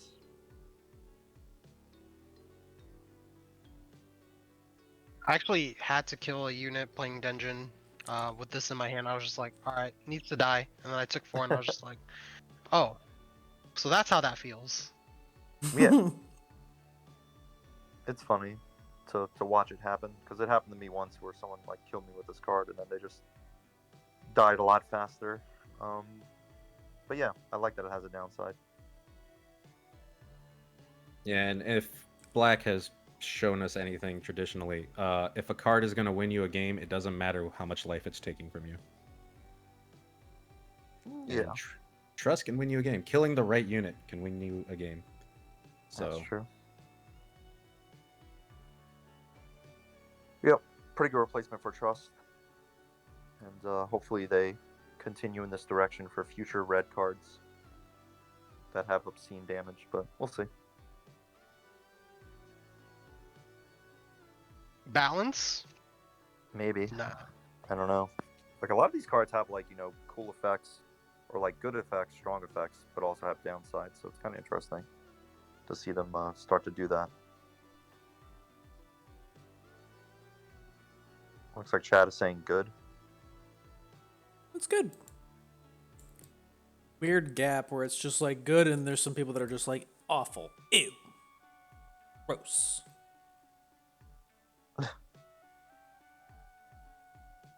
I know, playing cards with a downside is scary. This is what a balanced thing looks like. Yeah, and I feel like it's kind of like in the middle of the road because of that. I think it's just alright. But I would be fine with it being good as well, because it is basically the new trust. I'm okay with alright or good. Kind of on the fence. Good. Guess is good. I say alright as a Joe player, LOL. Yep. What did the other guys rate it? I say good. Not bad tier. Good. Not bad. Alright. Oh. Then we got this card.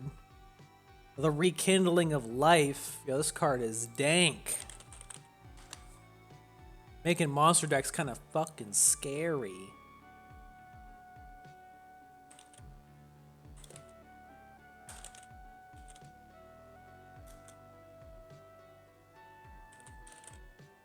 Alright. Rekindling of Life. So you got 2 MP for 2 art charge. You're getting 4 AP for 2 MP. Return a friendly monster unit to the pocket. And then give it -2 MP. There's just no downside. And I assume you still get the art charge even if the card does not succeed.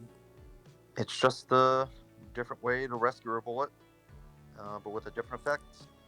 And some art charge, because why not? It's pretty good. Yeah, kind of obscene. I think this I'm card really is a fan of great. this card. I mean, it's stuck to monsters, right?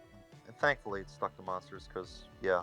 If you could use this on anything in the game, I'd be very mad right now talking about this. The thing holding it back is that, yeah, it's limited to monsters, and there are some good new monster cards. But I don't know if an all exclusive monsters set is like the way to go yet. Maybe after rotation.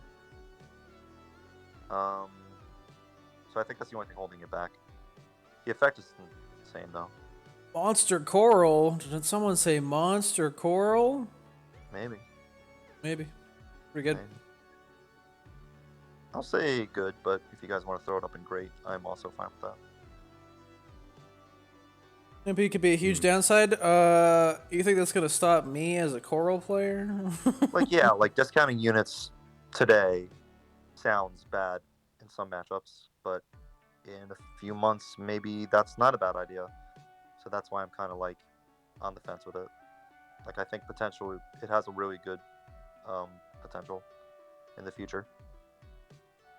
Honestly, the way I see it is you're playing this in response to a card being killed anyway, so Playing it again is just a bonus. It's saving your unit, so you got to think of it that way.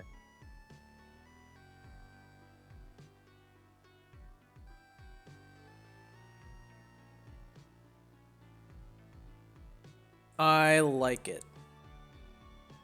Certainly not bad. If I rescue a Cantor with this and then oral it, dude, I'm playing that shit at 3? Brother.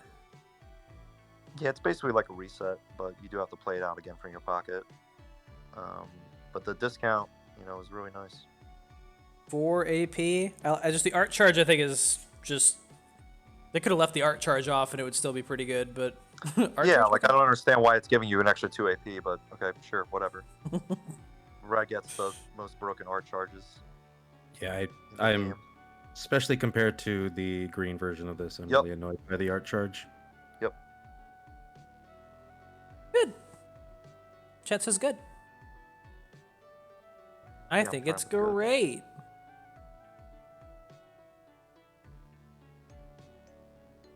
What do you guys think? I'm gonna stick with good.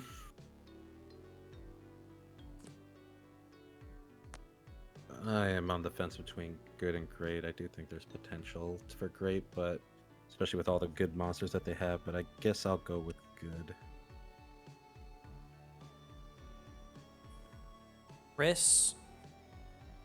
I've been saying good. You didn't sound very sure. No, I'm sticking with good. Okay. I keep saying. Iowa? Good. Good. Any gooders? Alright, we got 3 more left. Holy shit. I'm talking about Pulse of Destiny. Man, looks like he got asked a hard question in math class. What, me? It's like you go up to Sagad, who stole my eye patch? Not me. Yeah. He's watching Dora the Explorer when she starts talking to the viewer, dude. He's like, what, me?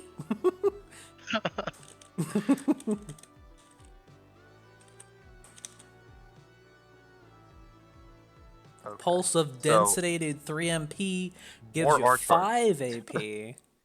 And, why not? Why not? And gives all enemy units like a little goddess effect. A little goddess detriment. I thought this card would be more popular, but I guess it does only hit that field. It's not like we call it an aura. I think this card's still slept on. It's just extra work is the thing, right? Because in dungeon right now, like, you don't really need this. I mean, it helps in certain situations, but it's very limited. And it is only affecting the enemies on the field. But it is giving you some art charge, so I don't think it's not bad. But yeah, it 5 art charge for 3 is crazy good. Yeah. And we are in a...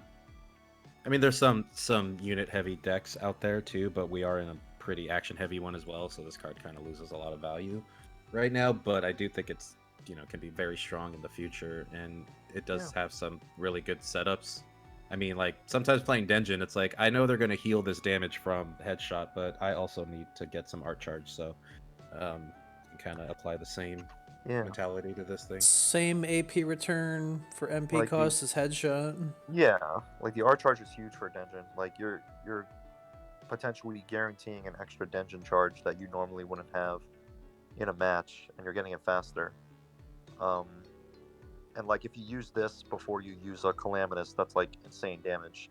And it sounds like overkill now, but in the future, when you're running into nothing but true power and all the units have 15 health and more, you're probably going to want that extra damage.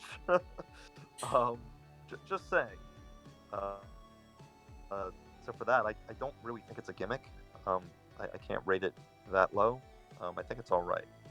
Could be a fun tech card for Denjin against, like, if you're in a tournament, there's going to be some swarmy boys. Just throw that in. Throw one of them in. You kind of clutch. Got a And it's- Himiko on the field, and you pop this. It's Yeah. fucked. And it's not it's not limited time like Goddess. That's important. As long as that unit is on the field, they will take extra damage. Here's what you do: you let them build a big board. You drop this, then you drop Rathian, and then you just walk away.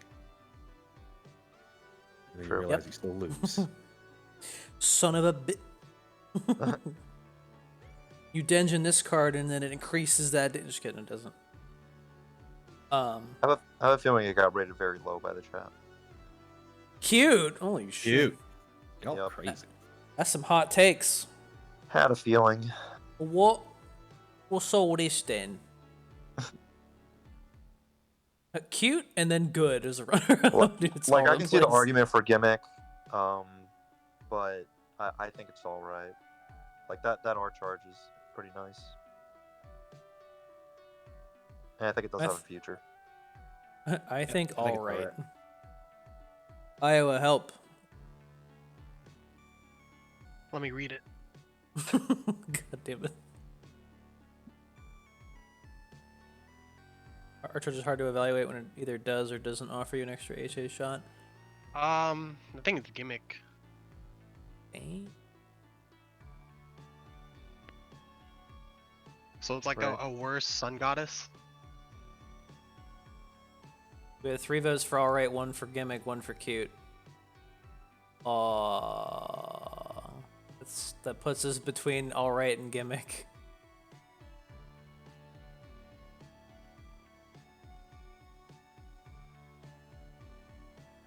I'm gonna stick with all right, but All right.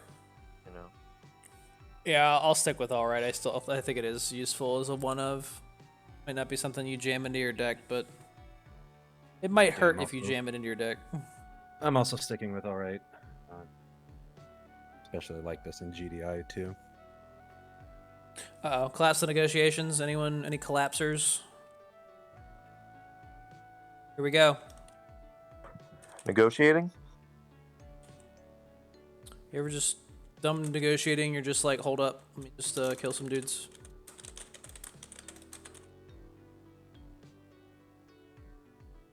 Gimmick. Okay. Good, alright, gimmick. Okay, good. Possible, Kami. But yeah, 3 MP to deal damage, to feel 5 damage to all units. And if your unit gets killed by that, you get art charge too. Even if you're the enemy. Or even if you're the enemy. Card's great. Oh, man. Yeah. People were excited that Cruel Game was going away soon, right? Well, good news. Red got one. Red needed this, so I'm pretty happy. I think Yeah. design-wise, it's pretty great. Yeah, it's good that Red gets their own version of Cruel Game. This is not Cruel Pretty- Game. This is not. I'm sorry, I hate to. It 100% is. I'm sorry. It's insane. I've seen it clear so many boards now in the first week. That way too much. But you This got card 6 is AP out of it. This is doing way too much damage. Dude, AP does not matter. So, what did you think about Cool-Headed Devil Hunter whenever you saw that? Or Demon Hunter, whatever the fuck that is. Cool-Headed Devil Hunter? Yeah. That's doing 4 to everything for 4? Yeah. That's not the same. Oh, okay. There's so many units that are 5 HP. Come on. Yeah, but I think we've moved pretty forward into a lot of units that are above that HP. That's why I can't put this on Cruel Game level. Yeah, but I think it's annoying. I don't think it should be doing that much damage. Oh, it's strong. I'm not saying it's not, but this is not Cruel Game. This does not give the opponent 24. Yeah, I agree with the sentiment of it not being Cruel Game. They can sit in the Okay. same plane, but it's not Cruel Game level. It's still really strong. Also, I was being sarcastic when I said Red needed this. Yeah, I know. I figured you were. They should not be. They should not have access to this. Like the only thing holding Red back was the fact that they couldn't do, guaranteed damage of that magnitude to entire board. consistently, right?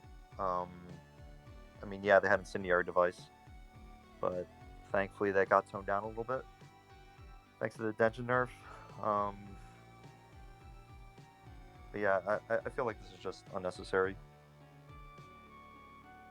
It wipes a lot of boards, so I don't know. I will say for all the with all the red or with all the new legendaries that have a downside, this is probably the least downside of them all too, which is kind of ridiculous. Yeah. Between green giving you MP back, black spreading the HP back, and then purple giving full board flight, giving our charge for each unit killed is nowhere near as much of a downside as those ones. That's what I'm saying. Like, it's ridiculous that, you know, red is taking the least amount of risk right now. And when, you know, that's they're the most broken color. I don't know. I don't know what to say. It's a little upsetting, but we'll be fine. Whatever. It's great tier. Great. I'm still gonna call it Red Cool game though. I don't care. Wow. You guys can't tell me otherwise. All right. It's just it's gonna clear a lot of boards. Yeah, I was gonna say it's like Turf War. I was like, I'll play Turf War. I'll do it. Dude, Turf War, Dragon Lords, like, come on. Looks like an absolute joke now. Turf Lords compared to this. Turf Lords. Dude. Mortal enemies. Any mortal enemies in the chat? Ugh. We got great. I know I put this comic. Great, good, all right. Gimmick. Very much a gimmick. I will say these fucking red legendaries are the most boring thing ever, though. Jesus. I know, right? It's like, oh, were you playing action cards? Well, you sure as fuck are now. It took what, almost an entire year to nerf Grizzle Veteran? What can we do about this now? Okay, let's just put on a legendary. Let's make it so that everyone. So good. How come they haven't made Grizzle Veteran 2? Oh shit, they did. Yeah, it's like, why don't we make it so it's easier to access? At least growing, it was kind of like you had to play a certain kind of deck. This is like, tee-hee, everyone plays fucking actions. Yeah, they thought how to balance a card was changing the fucking rarity. So bad. And then you're rewarded for they had to put some flavor on it, so they're just like, okay, so if you kill something with it. I was watching Ainsworth, dude, just shut somebody down with this card. It was just like, he's trying desperately. Someone was like riding the giant weapon, and he was just like, mortal enemies. This guy was like riding the giant weapon, and it was like, nah, bro, you're going down. You're fucking dead. Early game, boys. Yep. I was not a fan. I was talking to my buddy Olaf, and he did say that he thought it was smarter that it's not memory based and that it's, you know, action usage. I heavily disagree with that. I think it's more ridiculous that it's based off of action usage, because you can end the chain with this and it'll get the buff from all those actions. It's not like memory where it's the other way around. And I hate that. Wait, so it doesn't update while you're playing actions? No, it does update while you're playing actions, right? So like you can do 3 Chain of Fists, and they're like, all right, fine, I'm gonna use this. Well, this will get the benefit from those 3 Chain of Fists without the action ending. Oh, but the memory does that too. If you're not at the correct amount. No, memory has to be at the start of the chain, not the end of the chain. Right? So it's the opposite. Like, say I play Calamitous at 3 memory and then play a chain or Chain of Fists after that. If it was the other way around, if I opened with Chain of Fists and then play Calamitous at 3 memory, Calamitous isn't going to be at 4 memory. Oh, I get what you're saying. Sorry. I see. Yeah, memory needs the action to resolve. This will just up as the actions are being thrown. I see what you're saying. Okay. I was like, bruh. It's very important too when you're like playing against green and you're like Chain of Fists, shield, Chain of Fists, shield, and then you can throw this out and this got buffed from those Chain of Fists. Why they're encouraging action spam, I don't understand. I don't know, but they love it, and that's why I continue to kind of wallow in the dredges in this game, which is just like I'm not embracing the fucking action spam. I loved HBM. That was my favorite meta. Yay! Yep, you just got more actions for red that allow you to use more actions in red. That Chet do said damage great. and A little bit activate more actions for you to use in red. And, just sets up your red legendaries that like it when you use actions in red. little. Guys, I think red is top tier. I don't they're know fine. what you guys think, but I think red is like the most broken color right now. Then why isn't there red too? The sad reality is this card is still only in great tier. It does take some time to build up. And there's somehow more broken cards than this, which is hilarious when you think about it. Thanks, Strider. Red is Smiler's mode right now, dude. You got so many easy to use cards. It is very beginner friendly. It always has been beginner friendly. Like it takes the least amount of thinking. And yeah. I can't say anything else. Chat said great. There's a little bit of Kami tier, dude. Kami tier. Daddy's Kami's tier. It's close to Kami, yeah. That's why I put it on the Strider's list just better there. for opening, opening surprise. And Strider's getting fucking explorers annoying. Right away. Yeah, but this I does think the same everybody thing. else- Strider, if you kill something, you get an explorer. Good job. I think you guys would agree great for this. Yeah. Yeah. Damn, red sucks this set. Oh, it's pretty dog shit, huh? Only 7 great cards. Well, Two of them would be in Kami if we didn't have our one per color. In Kami. I know, right? There would be a lot of Kami. Yeah, for sure. There would be 4 Kami cards, 4, really? in my opinion. Yeah, with Jill up there too. Jill. Yeah, I think Jill is like the only non-legendary that's close to Kami in this set. For red, anyway. But yeah, red got, just enough cards to make their strong decks even stronger, which is kind of ridiculous because they already had the strongest decks last season. So yeah, I think they made out pretty well. They had their deal. It's like, okay, Strider can be in the game, but he's got to be one of the best cards in his fucking color. Pretty much. And that's fine. I like Strider. But I don't. I like Red, don't. so Hate him. just kidding, kind of no. conflicted. Character's fine. The card is so annoying. Yeah. For any red players worried that the rotation was going to ruin their decks, don't worry. I think you're going to be fine. Just didn't need to give him rush or make it so it has to hit the unit. That's all. There were actually people that thought that a set rotation would ruin their color. Not I remember when Jill Chain of players Fists freaking out. and memory shit.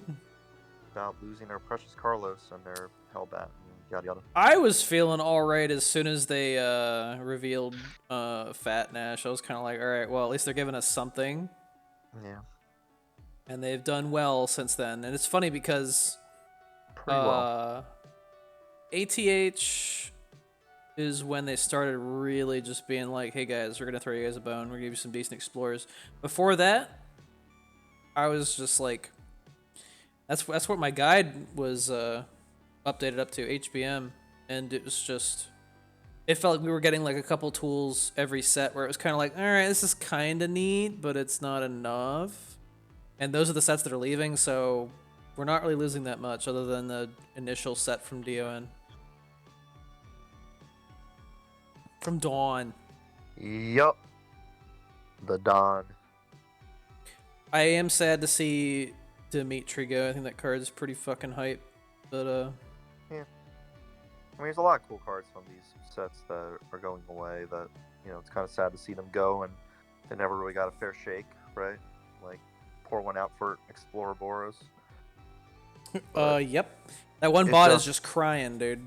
It just wasn't gonna happen. And same with like Explorer again, right? Like Bounce Shenko, could have had a family someday, but just wasn't meant to be. The bot, dude, it does that. Yeah, Where it's just yeah, like stop. Cards that were only being played by bots at this point. And I thought about that like the other day, where I was like, man, These cards are never going to get buffed and are never going to see competitive play. Oh well. I had a bot use the bounce Shenko twice on me, like in a row, and I was like, "Cut it out, Stop. asshole! Stop making that card look decent." Just give me my free points and move on. Let me end my pity match and let me fuck go to the next match. Yeah. Armor's gonna be exclusive to Feline. What? Armor hot dogs. What? Hot dogs. Armor hot dogs. Shit. Yes. We made good time. All things considered, we had a little warm up sesh. Yeah. After the intro, I think it came close to like 2 hours. Yeah, I think, maybe. Pretty good. We talked about the tourneys for a while. Yeah, the intro took a little bit. It's all good though. That means we could probably handle the rest next time. Oh, I don't know about that. I mean, we still have green, purple, and black, right? Yeah, I mean, I just think if we start on time so and maybe 3 minutes for each card. If we do 1 hour per card. I mean, if you guys are up to it now, we could probably, do the whole thing. No. It's just like it's 4 a.m. and it's like, all right, last card. I'm kind of exhausted. So how many cards do you have in a row here? 1, 2, 3, 5, 6. Well, I think it's how many basics again? Like 15 or 10? I forget. So you have 75 cards left. Yeah, it's 25 per color. Okay. Yeah, and then the basics are always a smaller amount, like 15, I think. So 75 times 3, 225. Almost 4 hours if we Yeah, that sounds about right. If we do 3 minutes per. Yeah. That's not bad. I mean, we could knock it out next time, but it'd have to be like, hey guys, Maybe. all right, first card. Maybe. I will say, like, red was probably the most powerful color in this whole set. Spoilers. Really? Yeah, I think so. I think green has a lot of crazy stuff too, but I think red got the strongest cards in the set.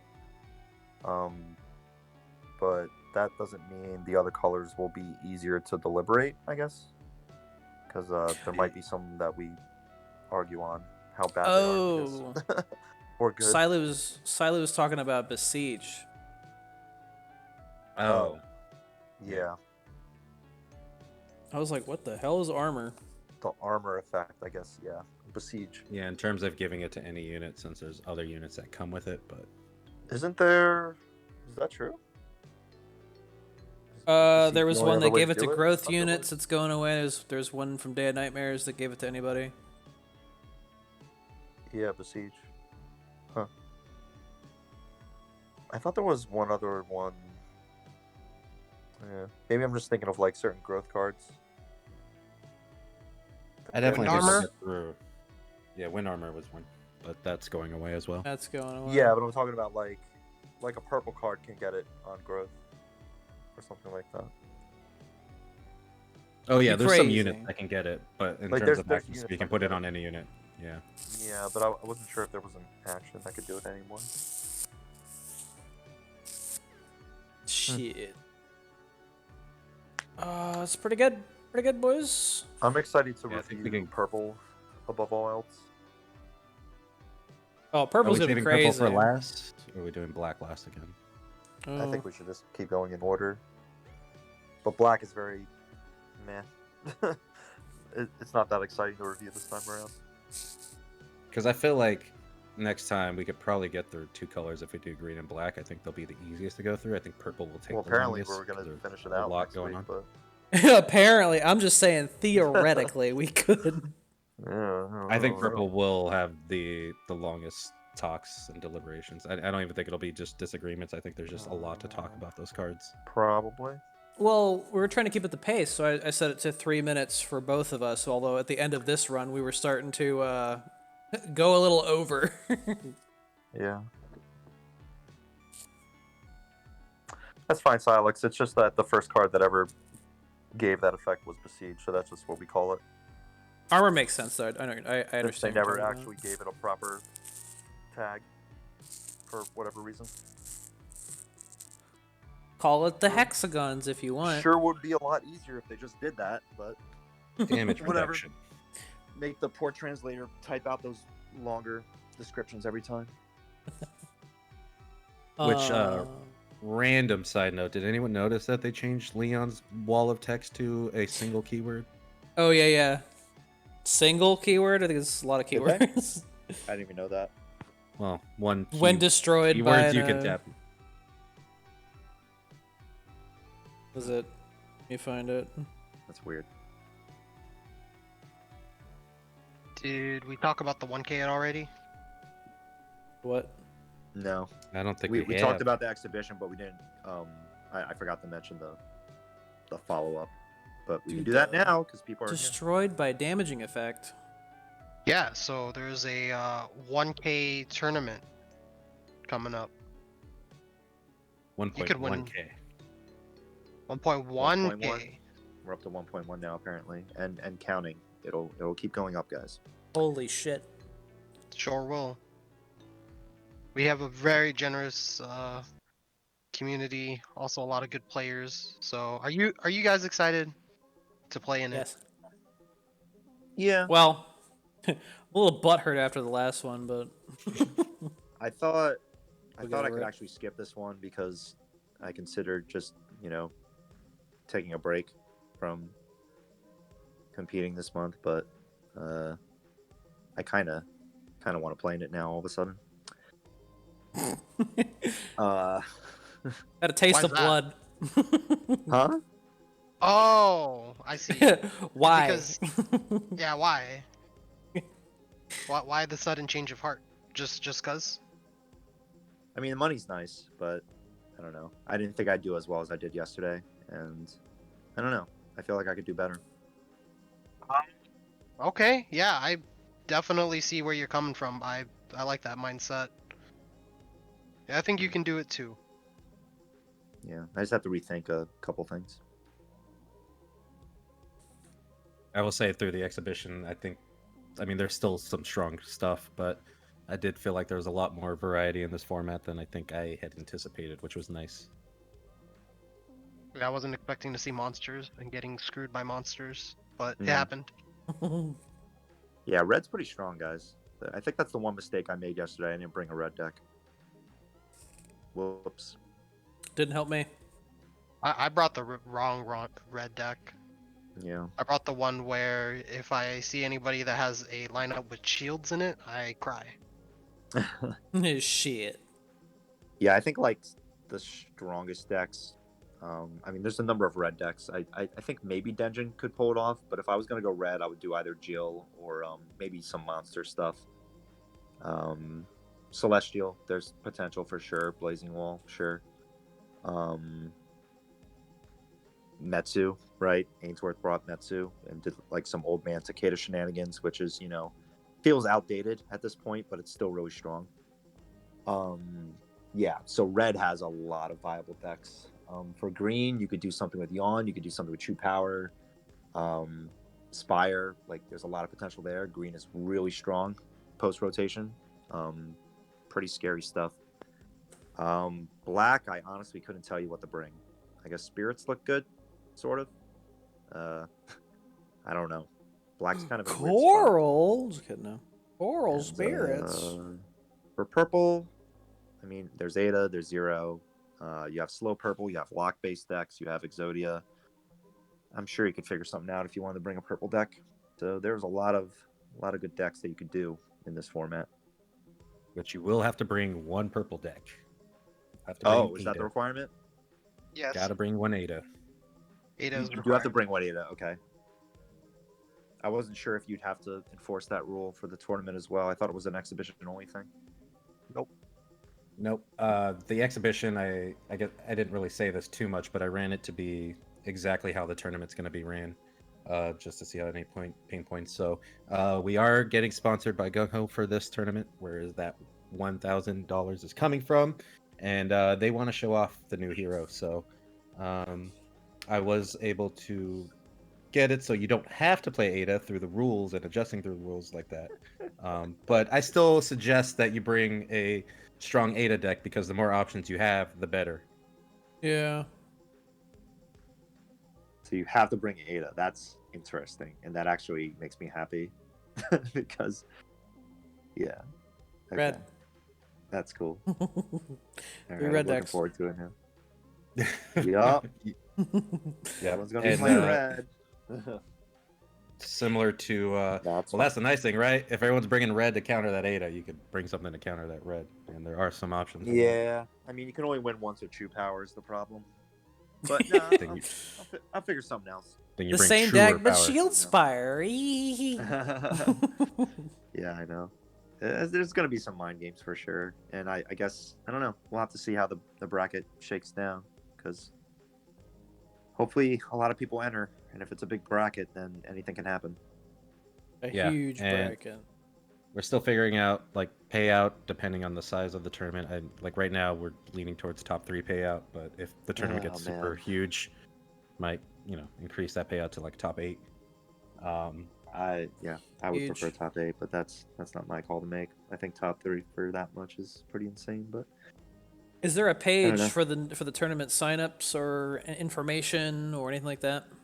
Not yet, unfortunately. We're still waiting on some stuff. Again, since this is Gung Ho sponsored, we do need to get some of mainly the art assets that we're using to post up with it ready. And I gotta type out all the rules to make sure that that's all good. So everything looks good on that front. I want to make sure there's no confusion on what the rules are. It's particularly because this tournament is a little bit different in terms of decks. Decks are completely blind decks, so that's important to take note of. So you will know your opponent's hero arts, you will not know their decks. Yeah. Okay, so it's pretty much exactly like the exhibition. Yep.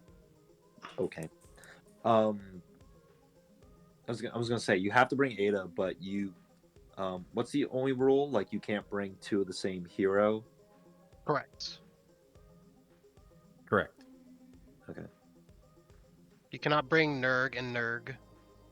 Oh damn, that's my strategy. Fuck. But you can bring the same deck with 3 different heroes. Like if someone wanted to do 3 purple black with like Ada, Dante, and Zero. Sounds good. Yep, they could. Yep. Cool car breakaway, dude. Breakaway makes me mad. That makes me mad.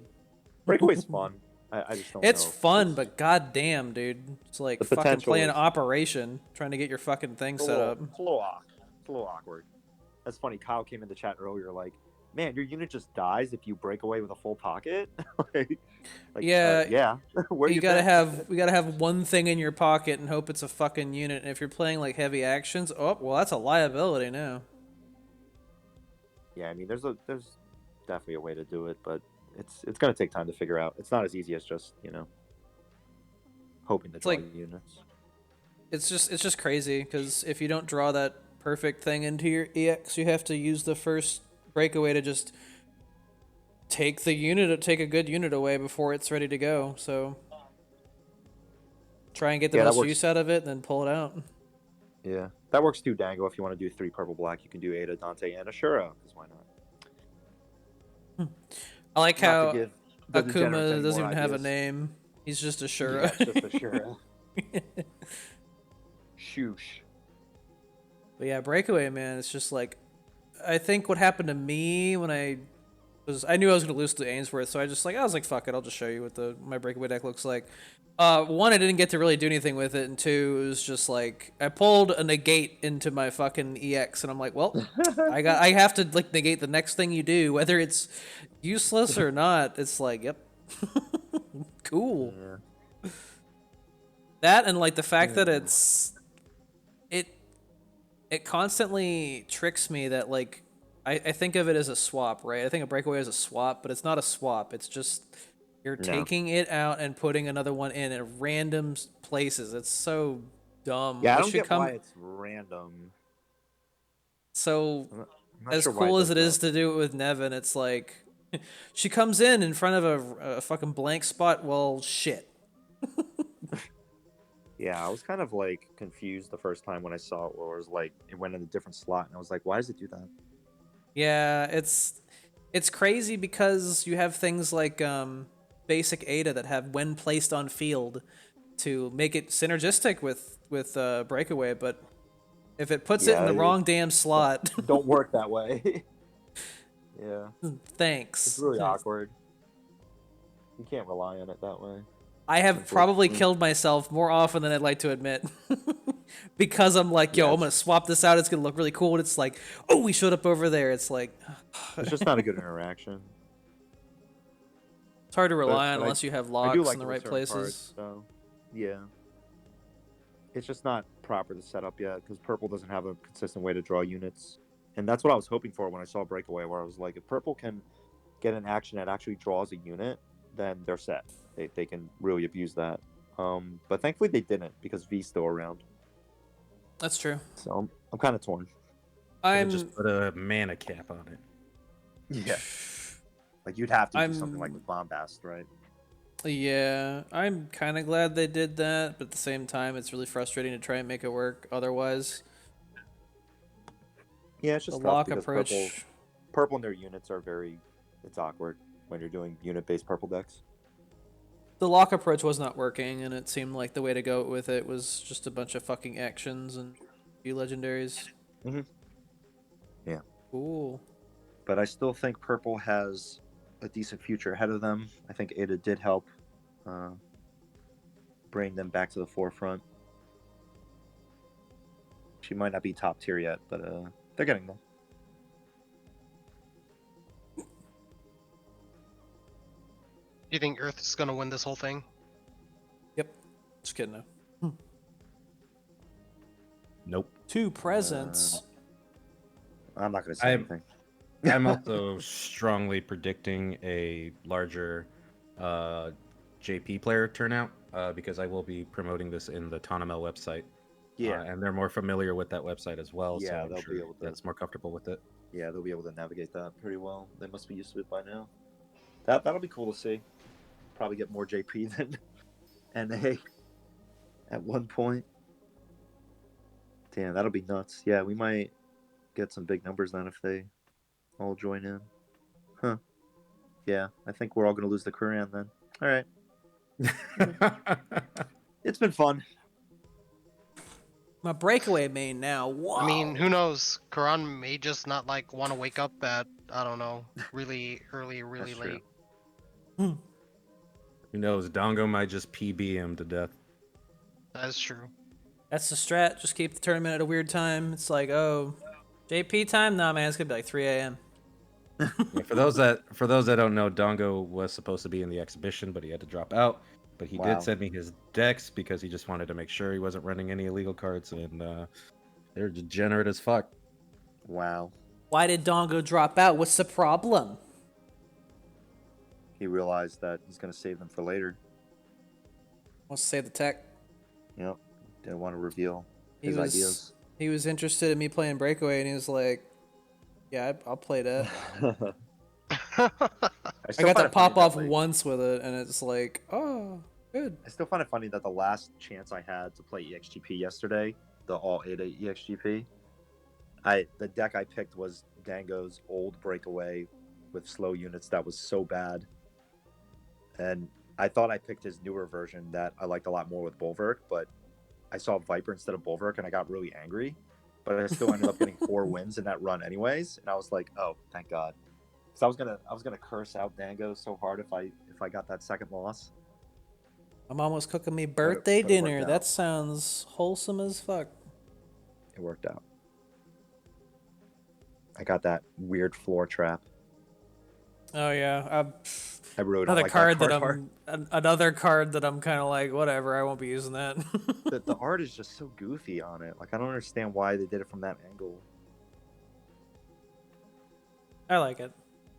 It's so weird. Whatever blows your skirt up, Dante. I didn't even have time to do the XGP. I had there was 10 minutes left. I was like, we'll see what happens, and I ran into the most stalling Ada ever. It's like, come on, man. I was gonna say I don't have time for this. It's purple mirror. You're gonna be playing to the fucking time no matter what goddamn deck you're playing. That was the big problem with CXGP. Like, it was just purple versus purple, and a lot of them were just action-based decks. And of course, the very first deck I ran into was Burn Ada, who just stalled the entire game and didn't know how to finish it. Like, it took forever for them to kill me, and I was like, "Are you kidding me? Like, come on, you're terrible at this." Here, kill me faster. Here, do it this way. And that deck would never work in ranked, but it worked in that mode because it's just purple against purple, and there's nothing I can do about it because I'm using all actions. Oof. But whatever. Oofers. So I had to switch to breakaway because it was like more unit based and actually could win a game faster if I got lucky with my agility.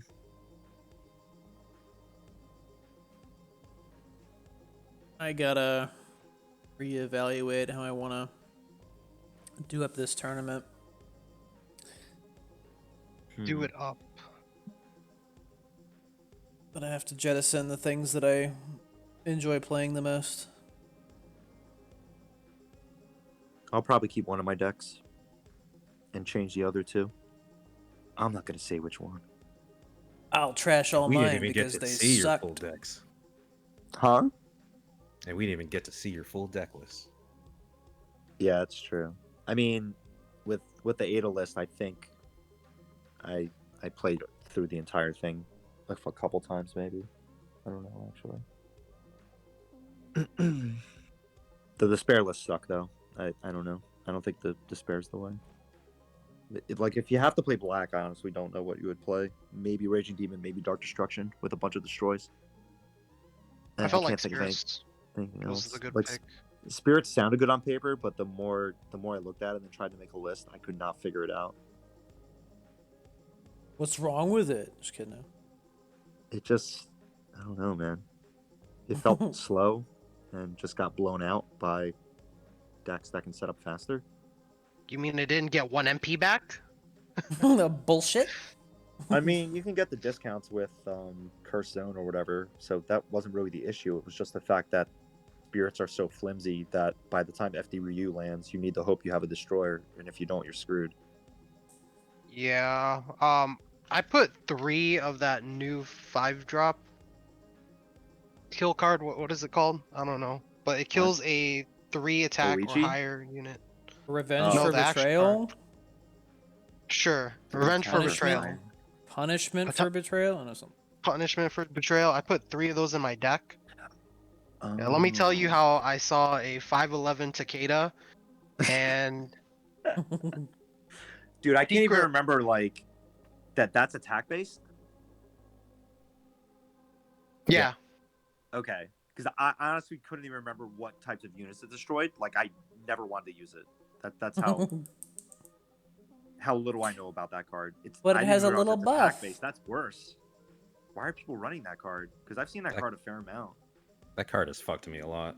Yeah, that card's One card's... random enemy with 3. Oh my god. Yeah, I played 3 of those. Ugh. I Why? played a game where I used Supper on Karin to avoid that. I was like, yo, suck it. You can't is kill her. so She's bad. 2 attack. But yeah, my story doesn't end there.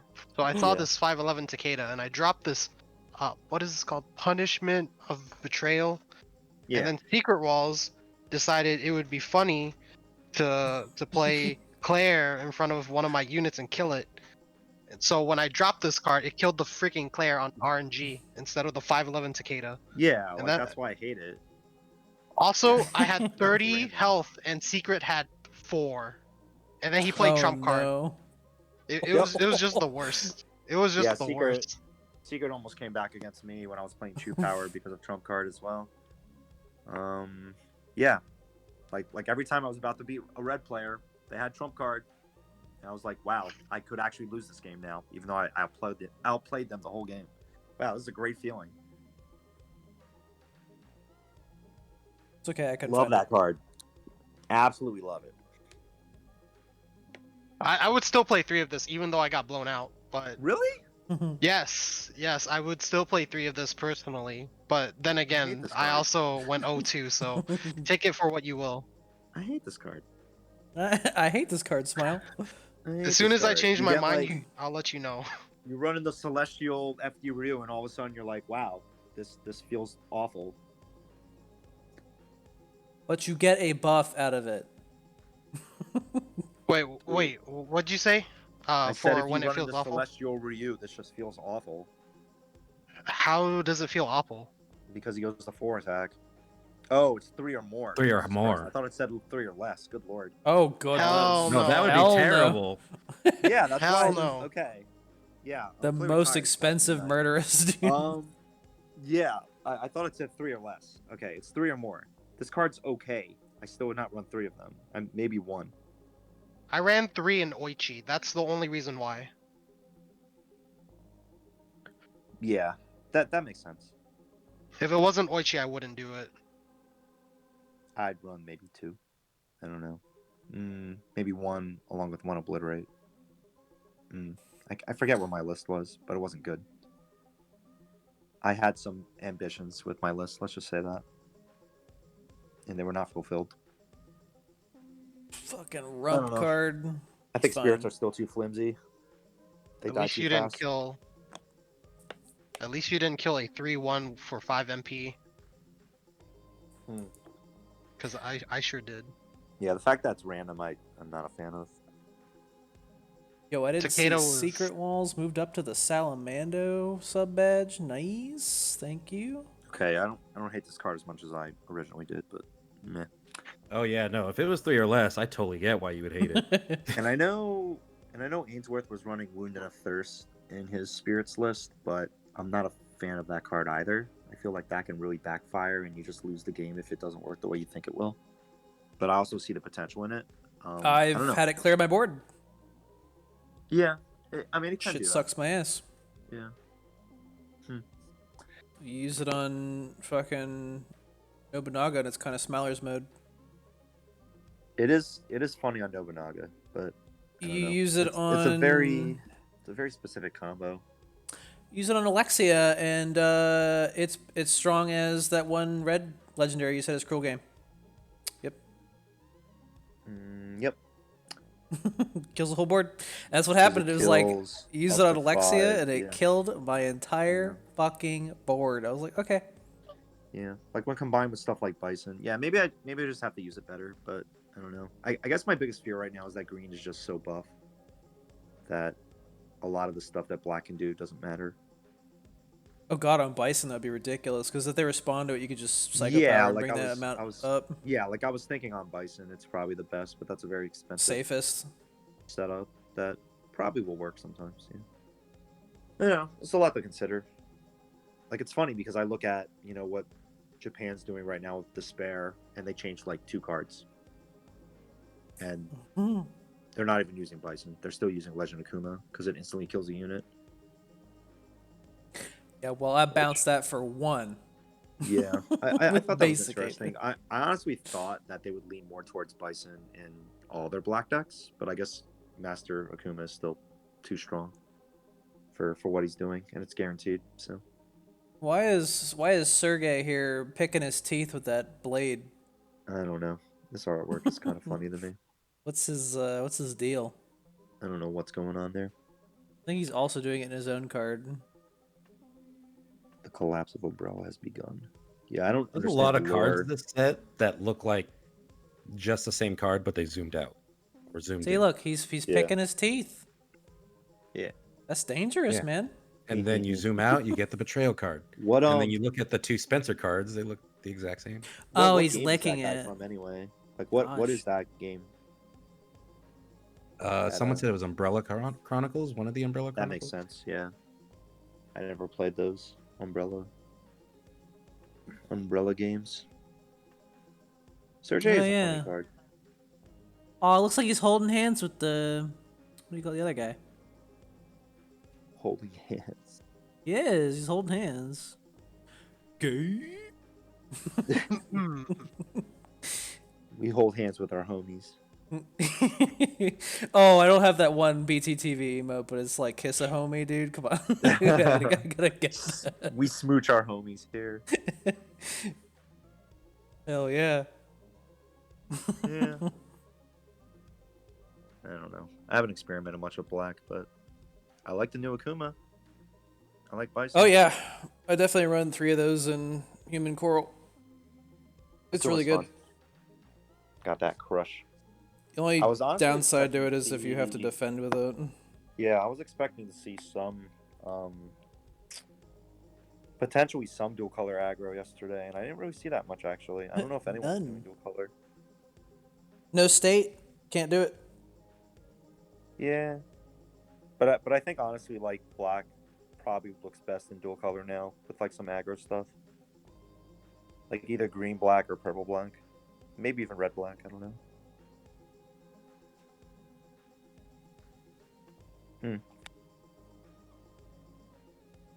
Anyways, Are we done? are we who's streaming? I think there Cosplay's was a doing lot of TEPPEN. streamers on earlier. Maybe they're gone now. We got There's a there's couple. Wheeze TV. That's the new. Wheeze? No, well, I actually don't know if he streamed TEPPEN recently, but he usually streams other games. Well, he's Yeah, that used to streaming be TEPPEN Wayne right now. TV. Oh, really?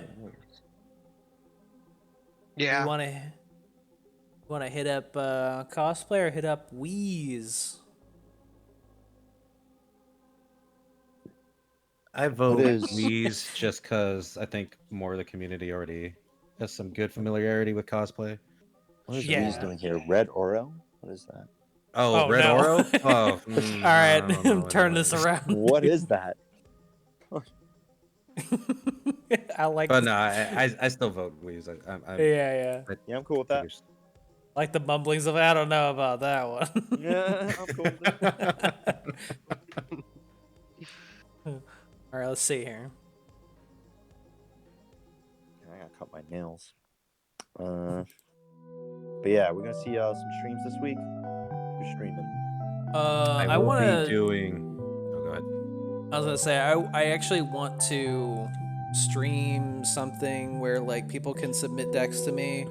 I want to broaden my horizons beyond my usual bullshit, and so I will definitely do a stream at some point where people can send me decks, regardless of whether it's meta or not, and I will play it. So you can use that to your advantage if you want me to start playing more meta stuff. And yeah, I kind of want to. I feel like I should be trying harder to play more meta stuff. Yep. Either tomorrow or the day after, I will be doing Legendary and Me for Ada. I know I skipped Ada. Oichi, and I'll be going to Oichi eventually. I'm gonna redo everyone's since I didn't get to save all the videos, and I think there's a lot more fun cards this time around, anyways. With the Ada, it's gonna be basic in me. Yep. Basic. I mean, the legendary will be there, but yeah, the basic will be there more. Basics in me. Dude, is he playing actual or? Maybe, I don't know. I saw it in the screen cap. Yeah, I'll definitely stream this week and do more ranked and try not to go insane. So that's my goal. That's pretty much where I am, but I don't know what I'm playing, but we'll figure it out. Maybe black, maybe red, maybe. I was encouraged by how well Ainsworth did with miscellaneous decks. So Yeah, he was doing all right with Coral. I think he was psyching people out. Like, what Maybe. the fuck? I beat him while I was stranger. Wow. Oh wow. While he was playing Coral. Yep. I was gonna Beat go him in the up. chat and say Coral sucks, but then he beat Denjin right after, so I changed it to Denjin sucks. Dude, look at that bot. Oh my god. Okay, right, we're gonna unless Iowa, do you have any of your streams to report on? Streams to report on? What does that mean? Are What are you stream gonna this stream this week? I will try. week? Great. Oh, good enough. So you're gonna see some action from all of us, most be on. likely. Yep. But in the meantime, check out Wheeze TV. Is it? Are you sure this is still Wayne? Yeah, that was when he changed his name. Oh. Yep. I never noticed the thing in the bottom Oh, left yeah. there. Yeah. Yeah. Oh yeah. All right, guys. Well, thanks for watching. We'll see you Good guys next time. Farewell. Bye. Followers only? What the? Sub-0 out of 100? Not bad. Hey, 50%? Playing against the bot right now? Tight.